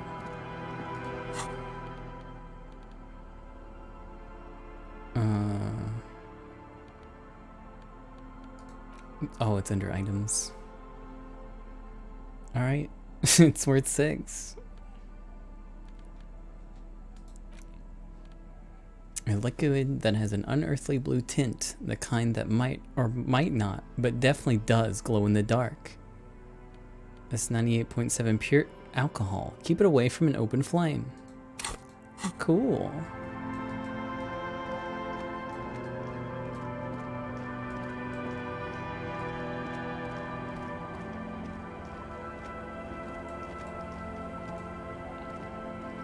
Hello, children. Scruffy-haired little boy kicks a stone. He can't be more than 5 years old. The other one looks indistinguishable from him. He watches his brother kick the stone with his tongue lolling out of his mouth. You must be Lillian's twins. This one doesn't say anything, kicking the concrete with his worn-out sneaker. Lily's our mum. Explains the other one, tongue still lolling out of its mouth. I already said that. The stone kicker laughs suddenly. His head is too large for his shoulders. The other one laughs as well. Maybe there's some kind of reason why they're laughing. An interesting reason, somehow tied to the case. What are you laughing about? The boy stops laughing and looks at his toes. Oh, okay. So now he's shy. Now he's not talking. Just wobbling around like he's afraid of something. Children are stupid. The scruffy-haired little kid laughs. as though in agreement. You're stupid. The other one tells him, suddenly very serious. Okay, how about the policeman asks you something else now? Okay. You guys look identical. The stone-kicking one becomes frantic all of a sudden, as if that's something to be scared of. The obvious fact that you just stated. He looks just like me. Yeah, I said that. The boy doesn't answer. His brother throws another rock. Both of their hair is covered in some kind of dirt. You're bad with kids.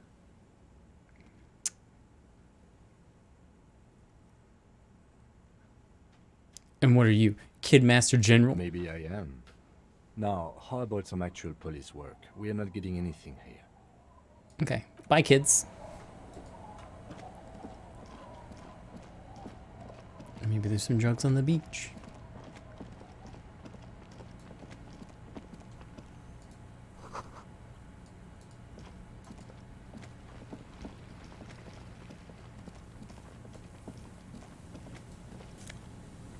Oh.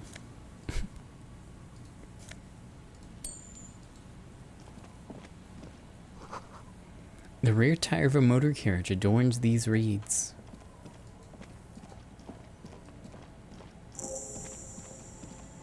Quick travel on... Wait, do I... Quick travel? What the fuck you talking about? Is that something I've been able to do?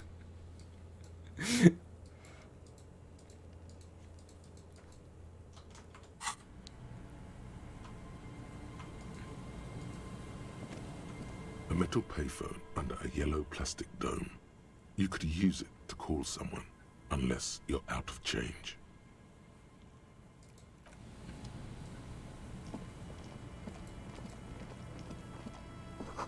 A dead phone, a smashed receiver, like someone hung up too hard.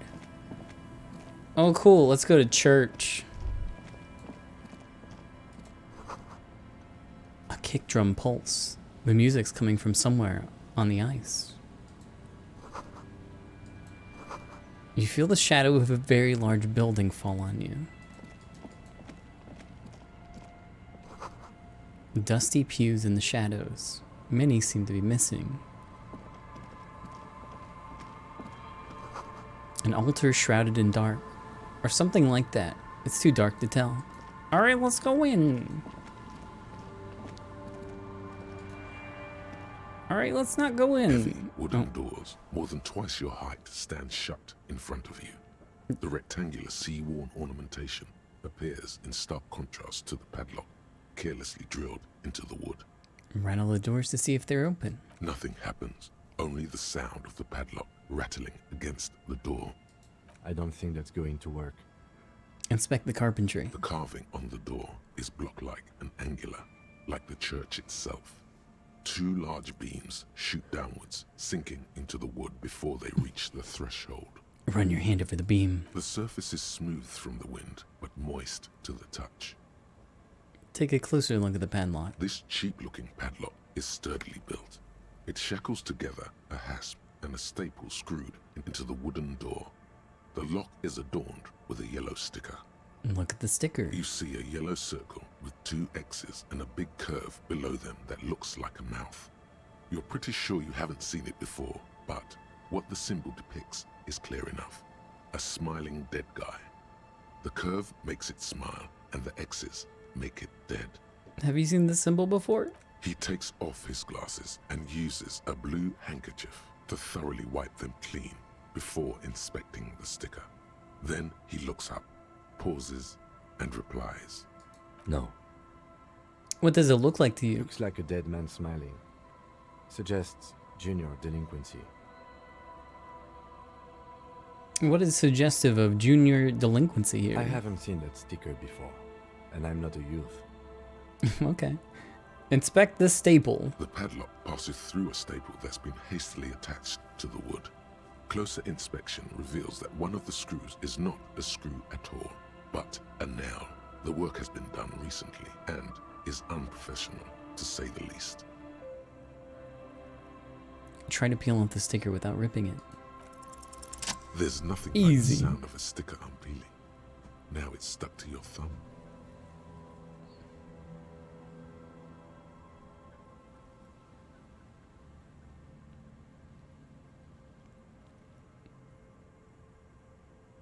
Put the sticker on your ledger, right on the cover. Voila. Looks very modern. This cheap-looking padlock. If you really think we should get in there, we need to find some other way. Should we start with that kick drum coming from the ice? Yes, the pulsing bass. An indication of junior delinquency.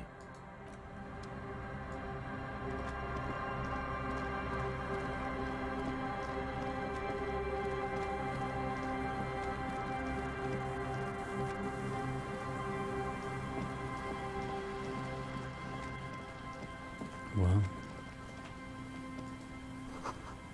This barrel has been recently discarded. It still smells of fuel oil. The chain trails off into the ocean, to who knows where.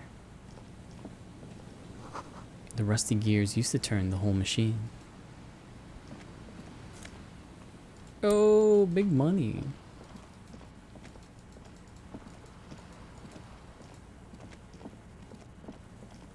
An old door, worn by elements, guards the depot. The wind has blown a sand dune in front of it. The door hasn't been opened in a long while. You see a handle. What's this thing? It's military. A service depot of some sort. Used to service what? The washerwoman mentioned a depot up the coast. She said it was for moving ammo and cargo across the bay. This might be it. All right.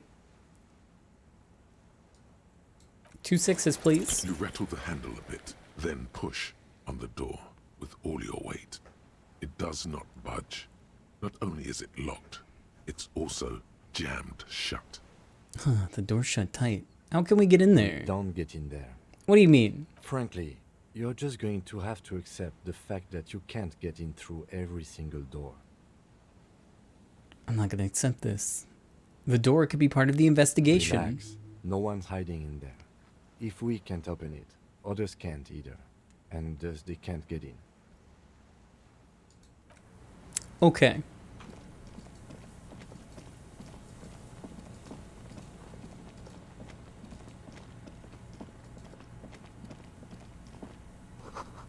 Cigarette butts, cleaned away under a rock.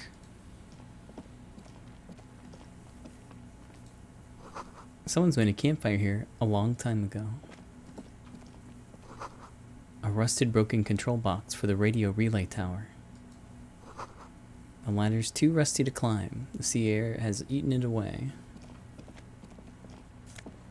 Oh!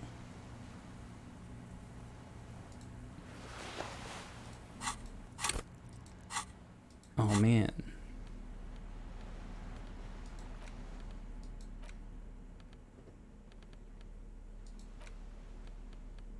Shiver. Scented scarf. Is this a shirt? Oh no, this is a neck. Sorry, Ty. -2 physical instrument.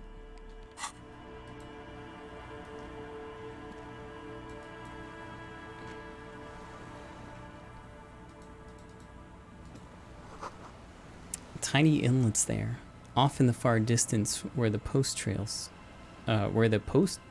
toward.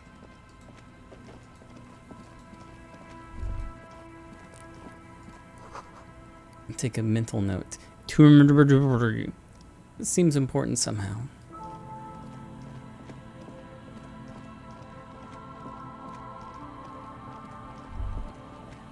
Oh.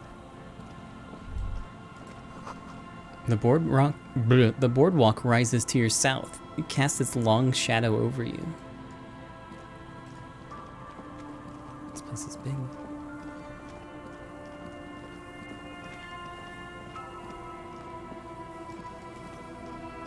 Might not allowed in this one either.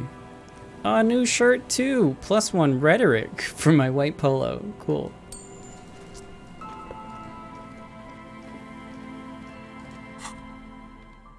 Fine, you're right. There we go.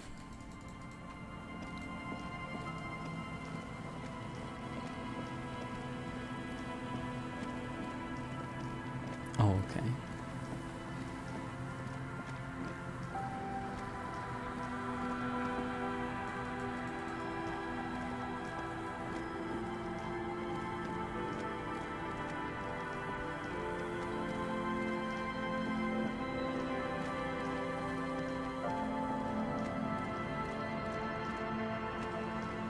I guess that's all up here.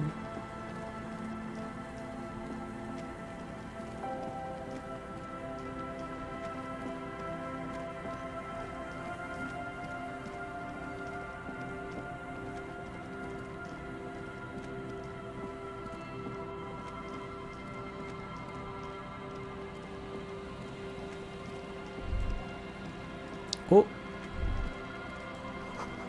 Before you, a drawbridge. It can only be lowered from the other side.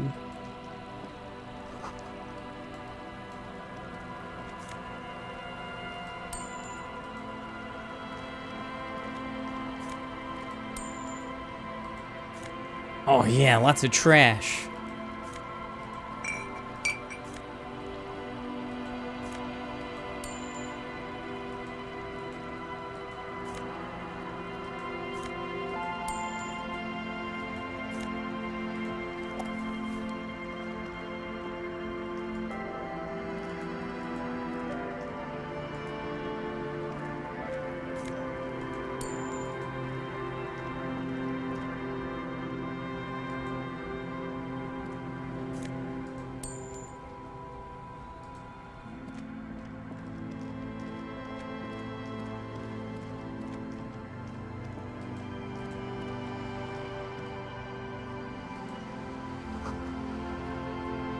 Must have taken a lot of patience to do this. A shaggy-looking girl in her late teens or early 20s kneels on the ice with an electronic contraption in her hand. Here, Oh, hello there. it's cold out here, but she's not wearing a hat. She must be freezing. Everyone knows drugs make you invulnerable to cold. You bet this one likes to party. Dear child, it's freezing. Where's your hat? Huh? She looks up at you, distracted. Maybe she didn't hear you. I said you should have a hat on. So should you. I do. You don't have to do anything. I should, and I do. Oh, I didn't notice that. It's nice. You should wear one too, if you plan on staying outside in this weather. Yeah, well... Look, man, fuck the hat. Your pulse rises. What did she just say? That's not how a civilian is supposed to address. It's time to regain authority. Heroic 15. Is that kind of language really necessary? I'm sorry I said fuck the hat. I was concentrating on something else. My whole family swears and it rubbed off on me.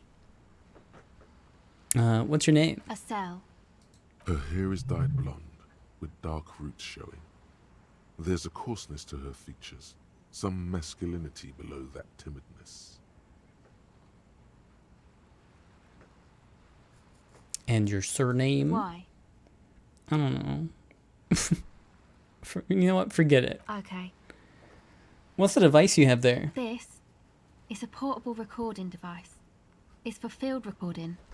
Low quality, but still. In the wires? Actually, just one wire. I picked on it till the braiding came loose. The wire leads to a contact microphone.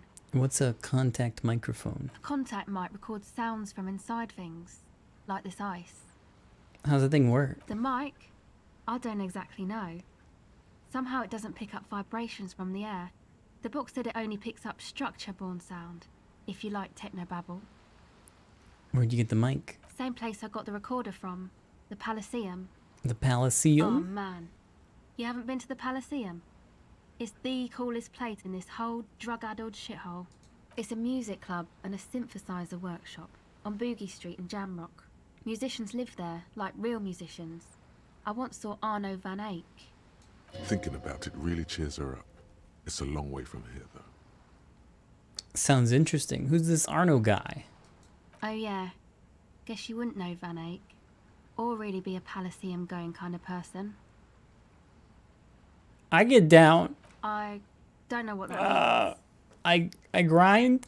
I don't know what that means either. Nor do I, but I have concrete evidence that I rock in the form of a wrecked tape player in a completely trashed hostel room. That's cool. You're right. She breathes on her fingers. Looks like she doesn't know what to say. You're right. Time has deserted me. Sucks, man. Ah, my Is there morale. something else? Oh. About the contact mic, perhaps? Actually, I had some non-mic questions. What are you doing out here? Recording, I guess. Recording what? I think I'm recording cracks in the ice, but there's no way to tell. Not without headphones. I think I just recorded your footsteps too. Not sure how that will sound. Wait, what happened to the headphones? My boyfriend sold them. For what? I don't know, man. Things. Just stuff you need for life. Everything checks out, sire. And what are the recordings for? The cracks, the footsteps? The musicians in the Palaceum used them for making music. They looped the stuff, cutting the tapes together. They make music out of cracks in the ice and keys jangling. Crazy sounds like that. It's hard to explain. Anyway, I thought I'd make some too. It's supposed to be, like, a music place anyway. She rubs her shoulders and looks around. I don't really know what I'm doing. They use synthesizers too. I don't have a synthesizer. She looks at the recording device, the thing she thought would fill her hours with joy and escape. It's turning out to be an empty fantasy. She feels childish, very useless all of a sudden. She is on some kind of stimulant, amphetamine or methadone, and its effects are wearing off fast. She will begin to experience more and more valleys now, and fewer peaks. Take this, your call. The lieutenant begins to take off his jacket. No, man, fuck that, I'm cool. I'm sorry I said that. I'm sorry about the fuck. It's okay. The lieutenant backs up. He throws you a glance. No, I can't give her my froggy hat. Oh, here you go. Thanks. She puts it on. It's a bit large for her. She took it. She took my fucking froggy hat. You said it's supposed to be a music place? What is? That? The boys think it could be a place, like the Palaceum or something. Stupid. It's really not gonna be a Palaceum, that's for sure. The boys? Yeah. Andre and the guys, they're inside, in the tent. And other questions. Go ahead. Tell me more about this music place that you've been planning in the church. It's supposed to become like a club for anodic dance music, like that new style of synthesizer stuff they play at the Palaceum. Except that, yeah. She looks at the old wooden church up on the poles. As a mean wind comes bellowing in, the 6-story structure lets out a doleful shriek. The floorboards are twisting, and the shooting beams are slowly cracking, like bones. Far east of the Golden Delta, beyond the industrial port, there is a black patch of unlit coast with the smallest creatures on the ice. What am I clicking on?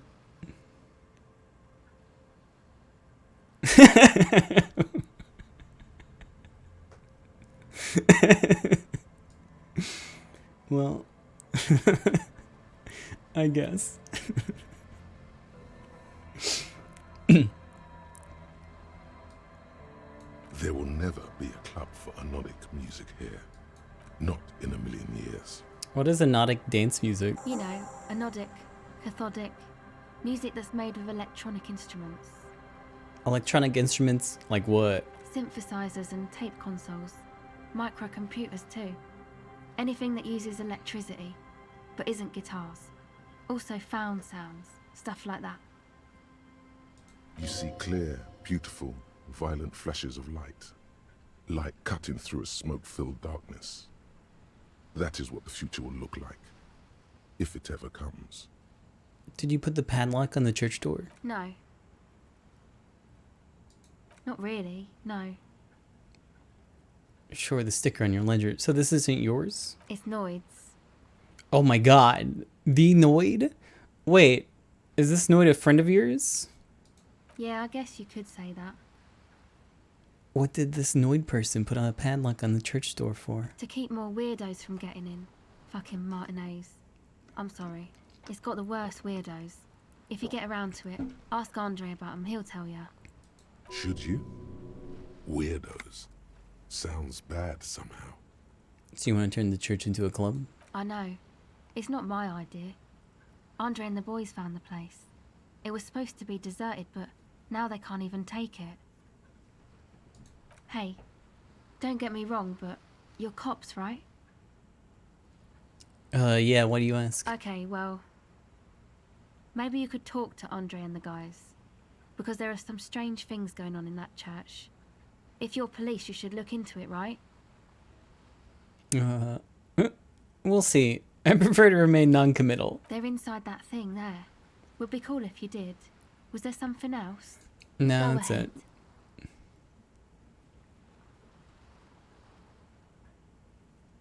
The tape recorder lies on the ice like a discarded toy. Pick it up. I did give her my hat. The device is still warm from her touch and heavy as a brick from the batteries inside. The company logo, Omicron, adorns its yellow plastic cover. Inside, the tape is rolling. The girl looks at the device in your hands. This kid deserves the hat more than me. She's not a sorry cop, at least, I guess. So, okay. I'm sorry you have to sit here on the ice with the drugs wearing off. At your age, or at any age, in this weather, waiting for it to get dark. She looks you in the eye, her pupils wide, surrounded by a ridiculous amount of makeup. The people who built this world intended it for it to be better for you, but they failed. It's easier to live in their failure with this by your side. Tap on the tape recorder. The wind howls. She remains silent. It's real. Tell her. It is not a childish fantasy. It can be a real weapon against what's coming for you now. What is? The dark. I know. I'll stick to it. Something changes between you two. She looks at you differently now. As an equal. A fellow human being. So thanks, I guess, for the psych session. Maybe I can return it. What's been eating you, officer? Said eating me? There's nothing eating me. Come on, I can tell. But, okay. Be a boyadero about it if you want to. I guess there's something that's been making my life hell. What is it?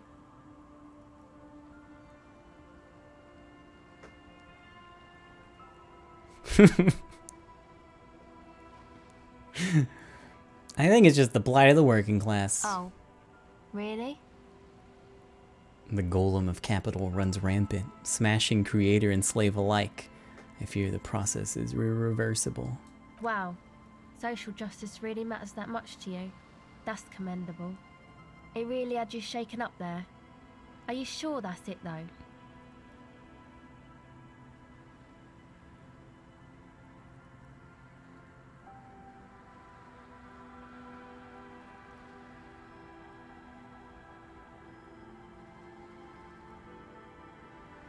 I haven't seen much of this world, but from what I've seen, social justice is an adolescent term. Sounds almost liberal. What's got me shaken up is the people's struggle, and it's got me shaken up bad. Yeah, man. They're pretty bad. It makes me sick, thinking about the thousands, millions, billions. How many people are there, actually? How many people are there in the world? 3.6 billion, not counting those in Seoul. Really, that many? Reduces me to tears thinking of the 3.6 billion and God knows how many more in Seoul, in that Seoul place, crushed under the tyranny of the market. Yeah, that's pretty bad. Are you sure you're not just hung up on some chick, though? Now that you mention it, I found these letters that I thrown in the trash.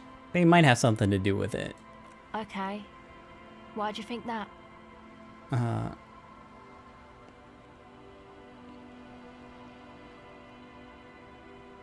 First, they had the faintest sin of chewing gum on them. I could still smell it under the shit. Wow, man. That's pretty symbolic. Don't you think? Yeah, I found it to be very symbolic too. Okay. What else? They were written in a woman's hand. Oh, and oh boy, did reading them make me not feel good. There you have it then. Chick trouble. Not political after all. Who was she? I don't remember. Really? You seem to be pretty upset about this chica. Are you sure you don't remember anything about her? I remember how she smelled. That's it. Wow, man. That's some pretty strange shit. Are you sure the letters were for you? Yeah, I'm sure. Why would I have reacted so strongly otherwise? How come you don't remember, though? Is it like some selective memory thing? Wait, what do you mean by selective memory? Man, when I get hurt, I just want to forget that shit, you know? That kind of selective memory.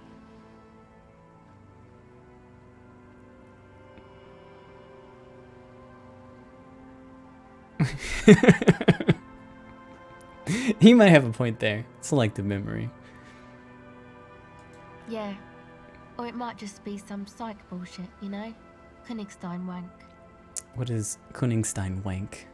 You know, the psych thing they've got going on there. Rich people like it.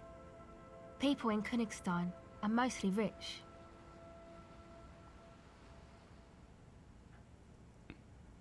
Thanks for the bullshit psych thing then. You're welcome. Might be for the best to keep that shit forgotten though.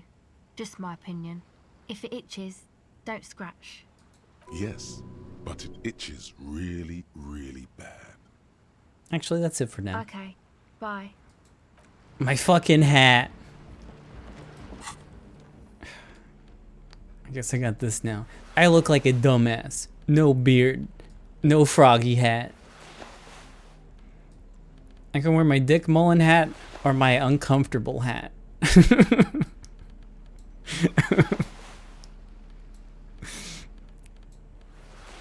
I think I'll pass. Just give me my Dick Mullen hat.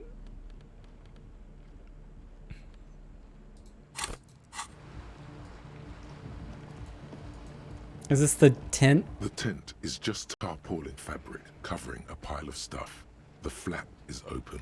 Inside, 3 young men are listening to some new form of music. It's like nothing you've ever heard. One of them looks at you. Come on, get in and close the flap behind you. The warm stuff's getting out. It's safe to assume this is their leader, or at least he thinks he is. Squeeze in. Sorry, we barely have room for one. He points his thumb at the lieutenant. You go ahead. I'm too old for this. I'm actually not, he thinks. I just dislike delinquents. I'm sure you will feel right at home. I'll keep watch. He gestures for you to squeeze in.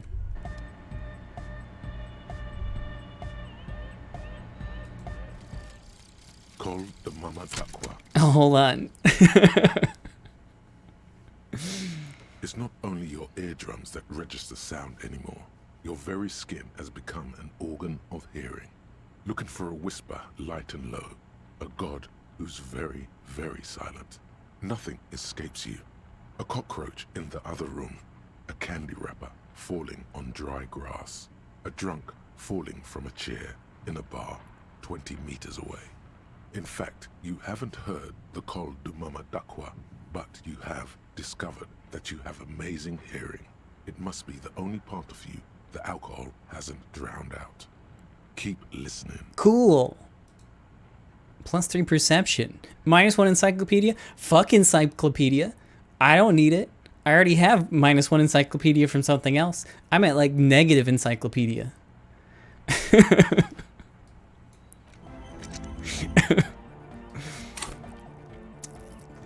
Zero. Whatever.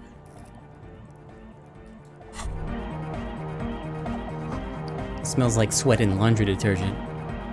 plus a trace of ether.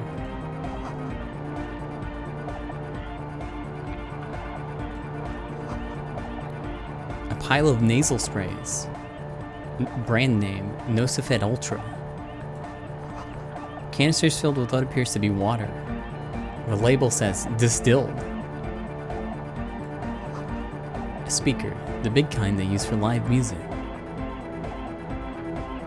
You see a youngish man bleaching the tips of his hair with a toothbrush. He puts the toothbrush down and extends his hand in greeting. Hello, I'm Andre. It's a pleasure to meet you. Hi, Andre. His grip is strong, sweaty, and warm. He's trying to project and inspire confidence. This is my posse, Noid. The young man with earrings looks at you suspiciously. And Egghead. Egg! Egg! The tape player, high above his head, continues to blast what is probably an anodic music. Together with a Settle Burger, who's out there right now, doing some seriously progressive sonic experimentation, we like to think of ourselves as music venue organisers. How many music venues have you organized? We have many in the pipeline, officer. Why are you here? You see, we've been all over Jamrock North, prospecting for real estate to establish a new venue in. Also for talent. Yeah, thank you, Egghead. And while there is no shortage of raw, unfettered talent spinning tapes in Jamrock, we've had rotten luck with the real estate part. Place is a shithole. I apologise for my friend Noid's potty mouth. I realise this is not how you speak to a police officer. He has authority issues. There's no need. The place is pretty bad. Which brings me to the problem of occupied ecclesiastical property. I bet you've noticed the derelict hive of narcomania on the coast. What are you talking about? I'm talking about the church. And I'm not exaggerating. Even a place of spiritual refuge can become a magnet for all sorts of dopeheads and burnouts if left unattended. Dopeheads! Dopeheads! Burnouts! He angrily spits on the screw. On a screw, then starts cleaning it. Well, I'm sad to say, that's exactly what happened. Sad because we were just about to put Martinez on the map with one of the maddest dance clubs in Jamrock. Nah, strike that. In Revachol. Strike that! The world! And sadder yet, because the dopeheads and burnouts holed up in there are the worst kind. He leans back a little, watching you with a steady, serious gaze, letting you imagine just how bad those dopeheads and burnouts really are. What kind? The spooky kind. What do you mean by spooky? I was hoping you would be the judge of that, officer. All I can say is, their spookiness is the kind that keeps us from restoring this church into a community centre and a place of spiritual refuge. Also, they don't eat or clean the building. Shit's gonna collapse. People just want to spin tapes without them spooking it up. Place has bad signs. No one can dance like that. Thank you, Egghead. So you're gonna look into it, right? It should be a police matter. Getting them out. Whatever spooky stuff they're doing, I'm sure it's not what the Ecclesiastes meant their property for. Yeah, I'll look into it. All right, man. Andre's obviously very happy you took him seriously. The whole tent is. The boys exchanged giddy looks. Estelle told me Noid put the padlock on the door. Why? Oh, so you met her. Good. He's not as glad as he would like you to think. There's concern in his voice. I did ask Noid to install a measure against more drifters wandering in. It's a temporary fix, just something to contain the situation. I had to do it in a hurry. Not my best work, but it should hold for a while. I need the key. Of course. Noid, give the officer the key. All right. Reaction speed.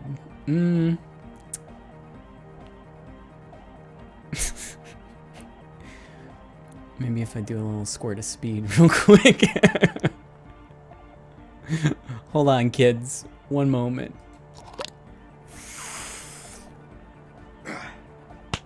Yeah. Cool cop time. Morale's looking a little bleak. Whatever. Cool cop time. Oh, yeah. A piece of metal and plastic. The object makes a small ringing sound as it approaches.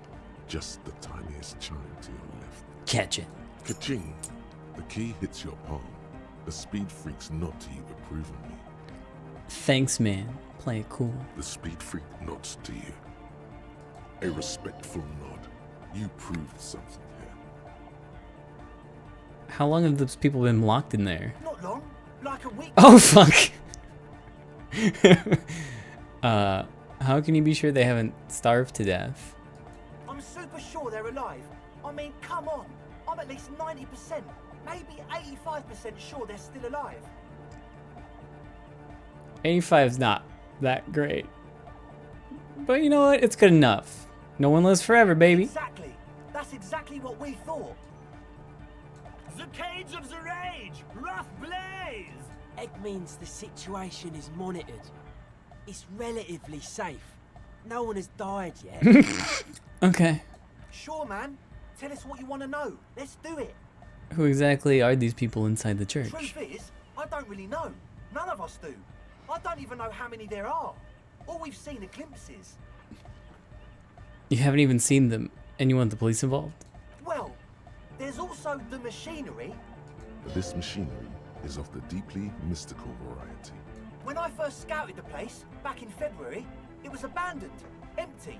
Took some time getting the crew together. So about 2 weeks ago, we came here hoping to set the stuff up. Suddenly, there are all these strange machines lying around in there. One of them has wires running into bowls of water. Wires into water. Never seen anything like it. Andre, tell him about the feeling. Oh, and it felt like there was something in there with us, watching us from the dark. Oh. No, the other one. Which other one? I'm not as in tune with my emotions as you are, Egg. Felt like silence. Awful silence. For this man, even regular silence is awful enough. But that was something greater.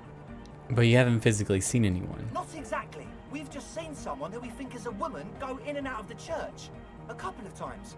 And we felt someone or something eyeing us inside. But that's kinda it. Was that about something watching Like, you? you aren't alone, you know? It wasn't quite human, if you know what I mean.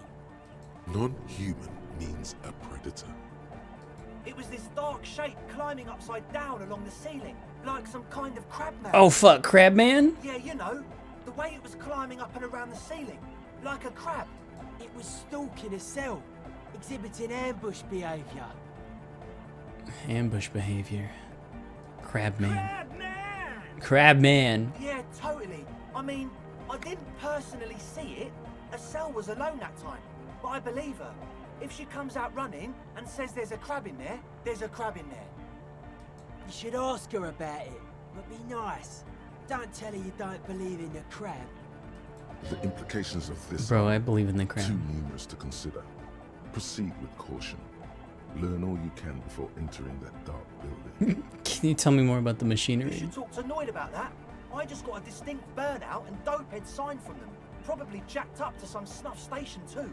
Probably, very likely. With a small surge of PEA, alertness fills you, as if to say, this is a dark corner. I'll Look talk. behind it. I'll talk to Noid then. Good idea. So how can you be sure there are burnouts and dopeheads if you haven't seen them? Well, honestly, I can't. But I am. Why not? Let's go with that. I don't see a single thing wrong with that argument. I'm 70% sure they're substance users. Don't let the technology fool you. Alright, let's talk about Sure. something else. What? Who are the Oh yeah, that's a Ecclesiastes? meteor and name for the founding party. Thought it'd be cool to use it. Oh, the founding party. I do know them, but can you refresh my memory? Come to think of it, I've never really looked them up, you know? I can't give you a precise definition, but they're a very powerful religious organization. And? And they have roots in ancient mass society. And they're the custodians of the Pericarnassian church. Plus, they anoint the innocents. They, like, made the innocentic system, no?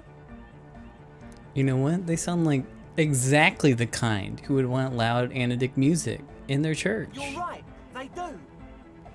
He says without the slightest hint of irony. The Pericarnassian church is about love. And Nordic music is about love. I got love for my Pericarnassian posse. Love is the relay out of death. We dance. He violently shakes the tape player, as if to see if he can break it. Love is hardcore. Unity. Unity. Make some noise for my Insulindian posse. He turns the volume up, then looks at you with a knowing nod, as if it's obvious you will now break into dance. You feel it. The anodes and the cathodes coursing through you. Your big toe starts tapping along to the base, as if testing the waters. No words. Enjoy the beat. Feels good. I guess love can be pretty hardcore. Oh yeah, it can. He's coming around. You're getting it. You're right. How could the founding party be anything but enthusiastic? Dance music is about love, and so is the Pericarnassian Church. Yeah! Yakokata! The place to be! He seems ecstatic that you share his vision of Pericarnassianism. Do it for the masses. Do it for the crew. His friend forms a fist with a screwdriver still in his hand, approvingly so. I didn't want to say it, but it was pretty lame of you to imply otherwise. Anyway, you got more questions? The one with the large head is still looking at you, nodding his head, waiting for your body to start moving. Yeah! Let it out! Let the disco happen! Bring the disco into this world! Get this church shit on, and then dance there, motherfucker! I wanted to ask you about this tin full of equipment. Yes. What? I see you brought your own water. Yeah. Good to have, bitch to carry. When I first scattered the place, I did some reconnaissance. I'm not sure the church even has running water. And it's distilled too. Oh, He doesn't know what to say. it's the one they sell at the fuel station.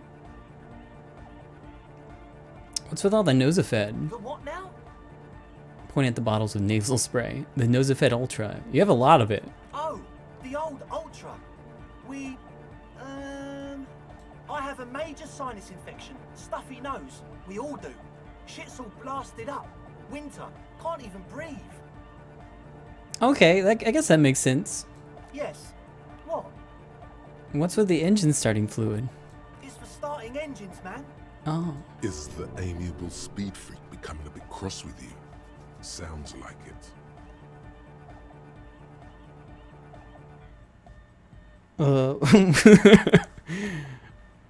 Relax. How's that extra high ether content working out for you? Does it do the trick? I guess it does. Super. And what is ethyl ether anyways? No idea, man. Kind of reeks of sweat in here. It does, doesn't it? Told you we have a smell problem. He picks up a piece of telephone cord and inspects it.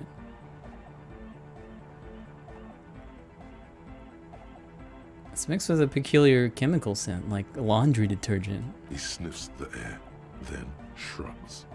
A shrug is good enough for us. All right. Why say it when you can shrug it?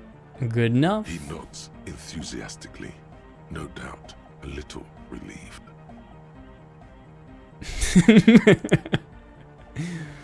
That's it for now. As always, we'll be right here, waiting. My morale is very low. I gotta go back in. Excuse me. A young man with peroxide blonde hair holds up a Harman Walshi tape player, nodding along to the music.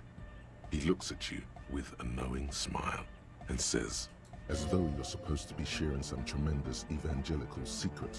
Hardcore! Is it? It's hardcore! You're just gonna keep saying it's hardcore, aren't you? Skibbity, skibberdanger. I am the rearranger.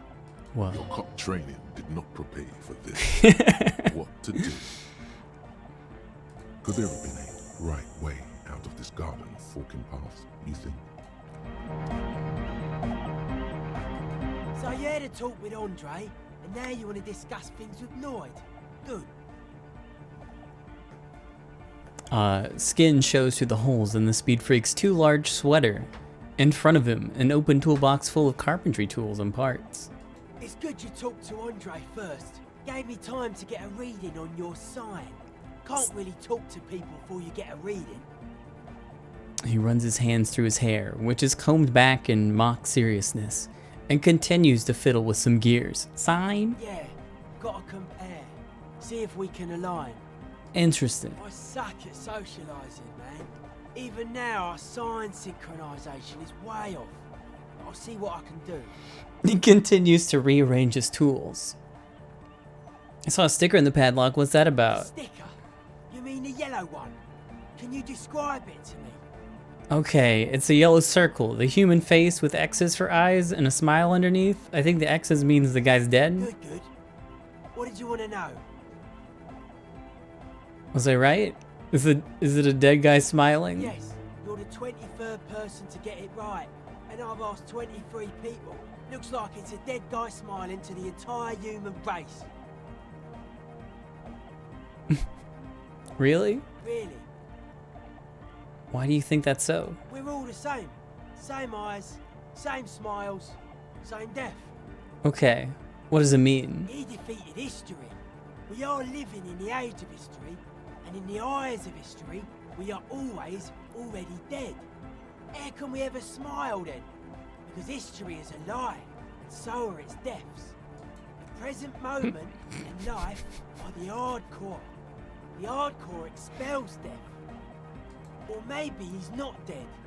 Maybe he's just really ecstatic about the beats.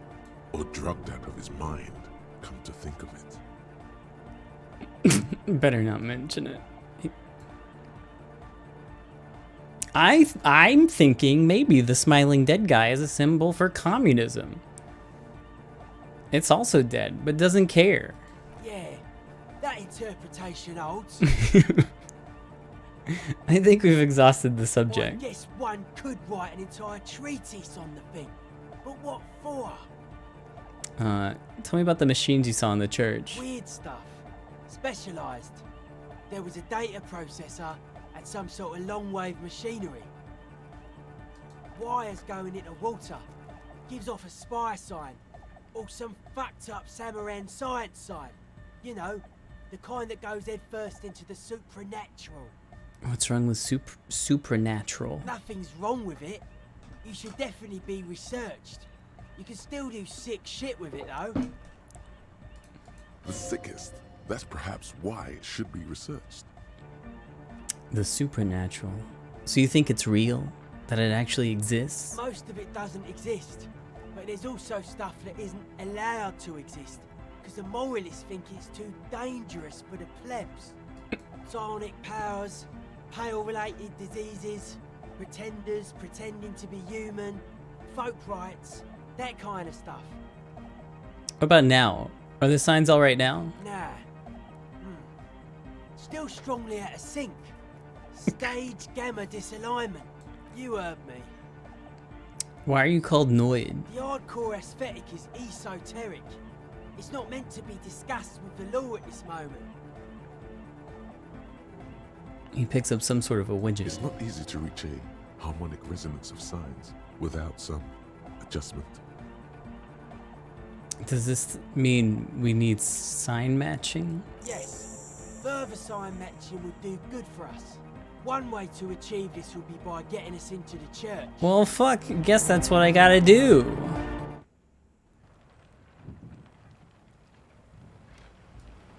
Hi, Kim.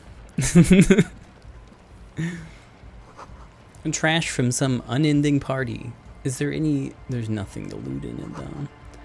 A pole screwed into the ice to keep the tint erect. More tribalistic markings. The post is covered in little humanoids. This is someone's home away from home, just like yours. A pane of Eternite has been planted into the snow. 2 poles are holding it up. Barely holding it up. It could fall over any minute. A stronger gust of wind might be enough. Push it over. The pane falls into the icy snow with a soft thunk. Okay.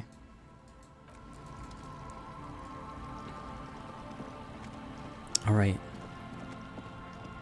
While I would go in, it has been 7 hours, and it's now time to stop playing video games for today. So let me save. And we'll go in the church tomorrow, because I'm very tired now. Thanks for hanging out with me, friends. I will be back soon. Big thanks to all my Ko-fi supporters. Thank you if you've subscribed. I greatly appreciate it. I'll be back tomorrow, and we'll probably do some more. Until then, I'll see ya. Bye-bye. It's so easy to lose track of time in this game.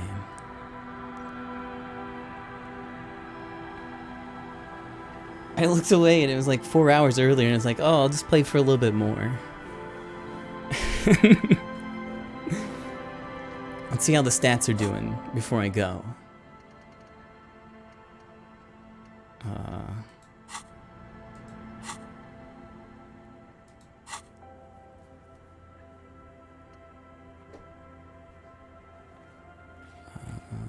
There we go. Let's see. Superstar on the rise. I think I got a no, I think those Apocalypse Cop points were there. Anyways. But Superstar Cop on the rise. Very heavily communist cop. Two accidental fascisms. It was a little prank, a little goof. I don't think anything else has changed. Maybe I got one more moralist point. Maybe. I don't know. I don't know what the honor adds up from. Don't know how that happened.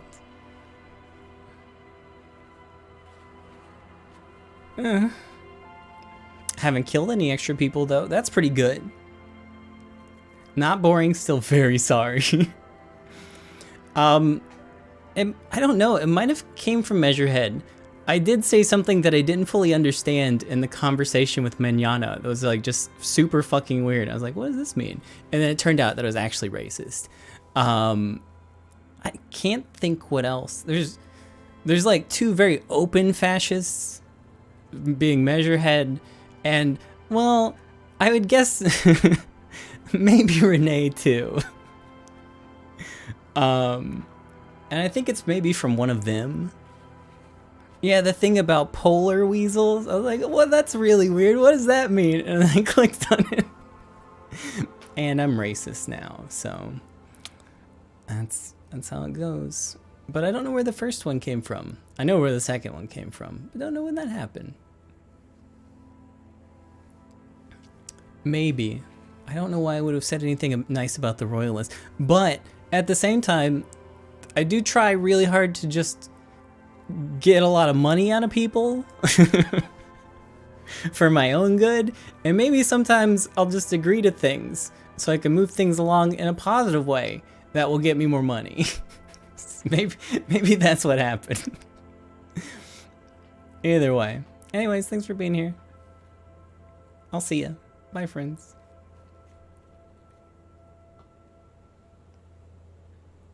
Very communist. Super.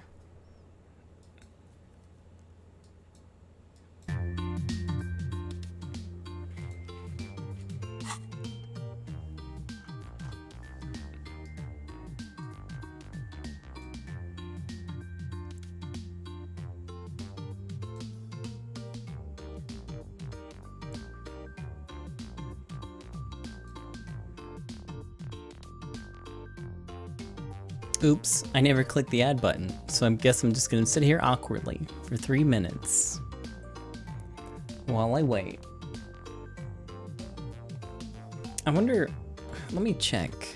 Disco Elysium. How long to beat? How big is game? 22 hours for main story, 31 for main and extras, 43 for completionist. It's a pretty long game. I don't feel like I'm anywhere near like a resolution. I've been thinking some big streams in though. I feel like I'm probably already in like the 15 to 20 hour range. So,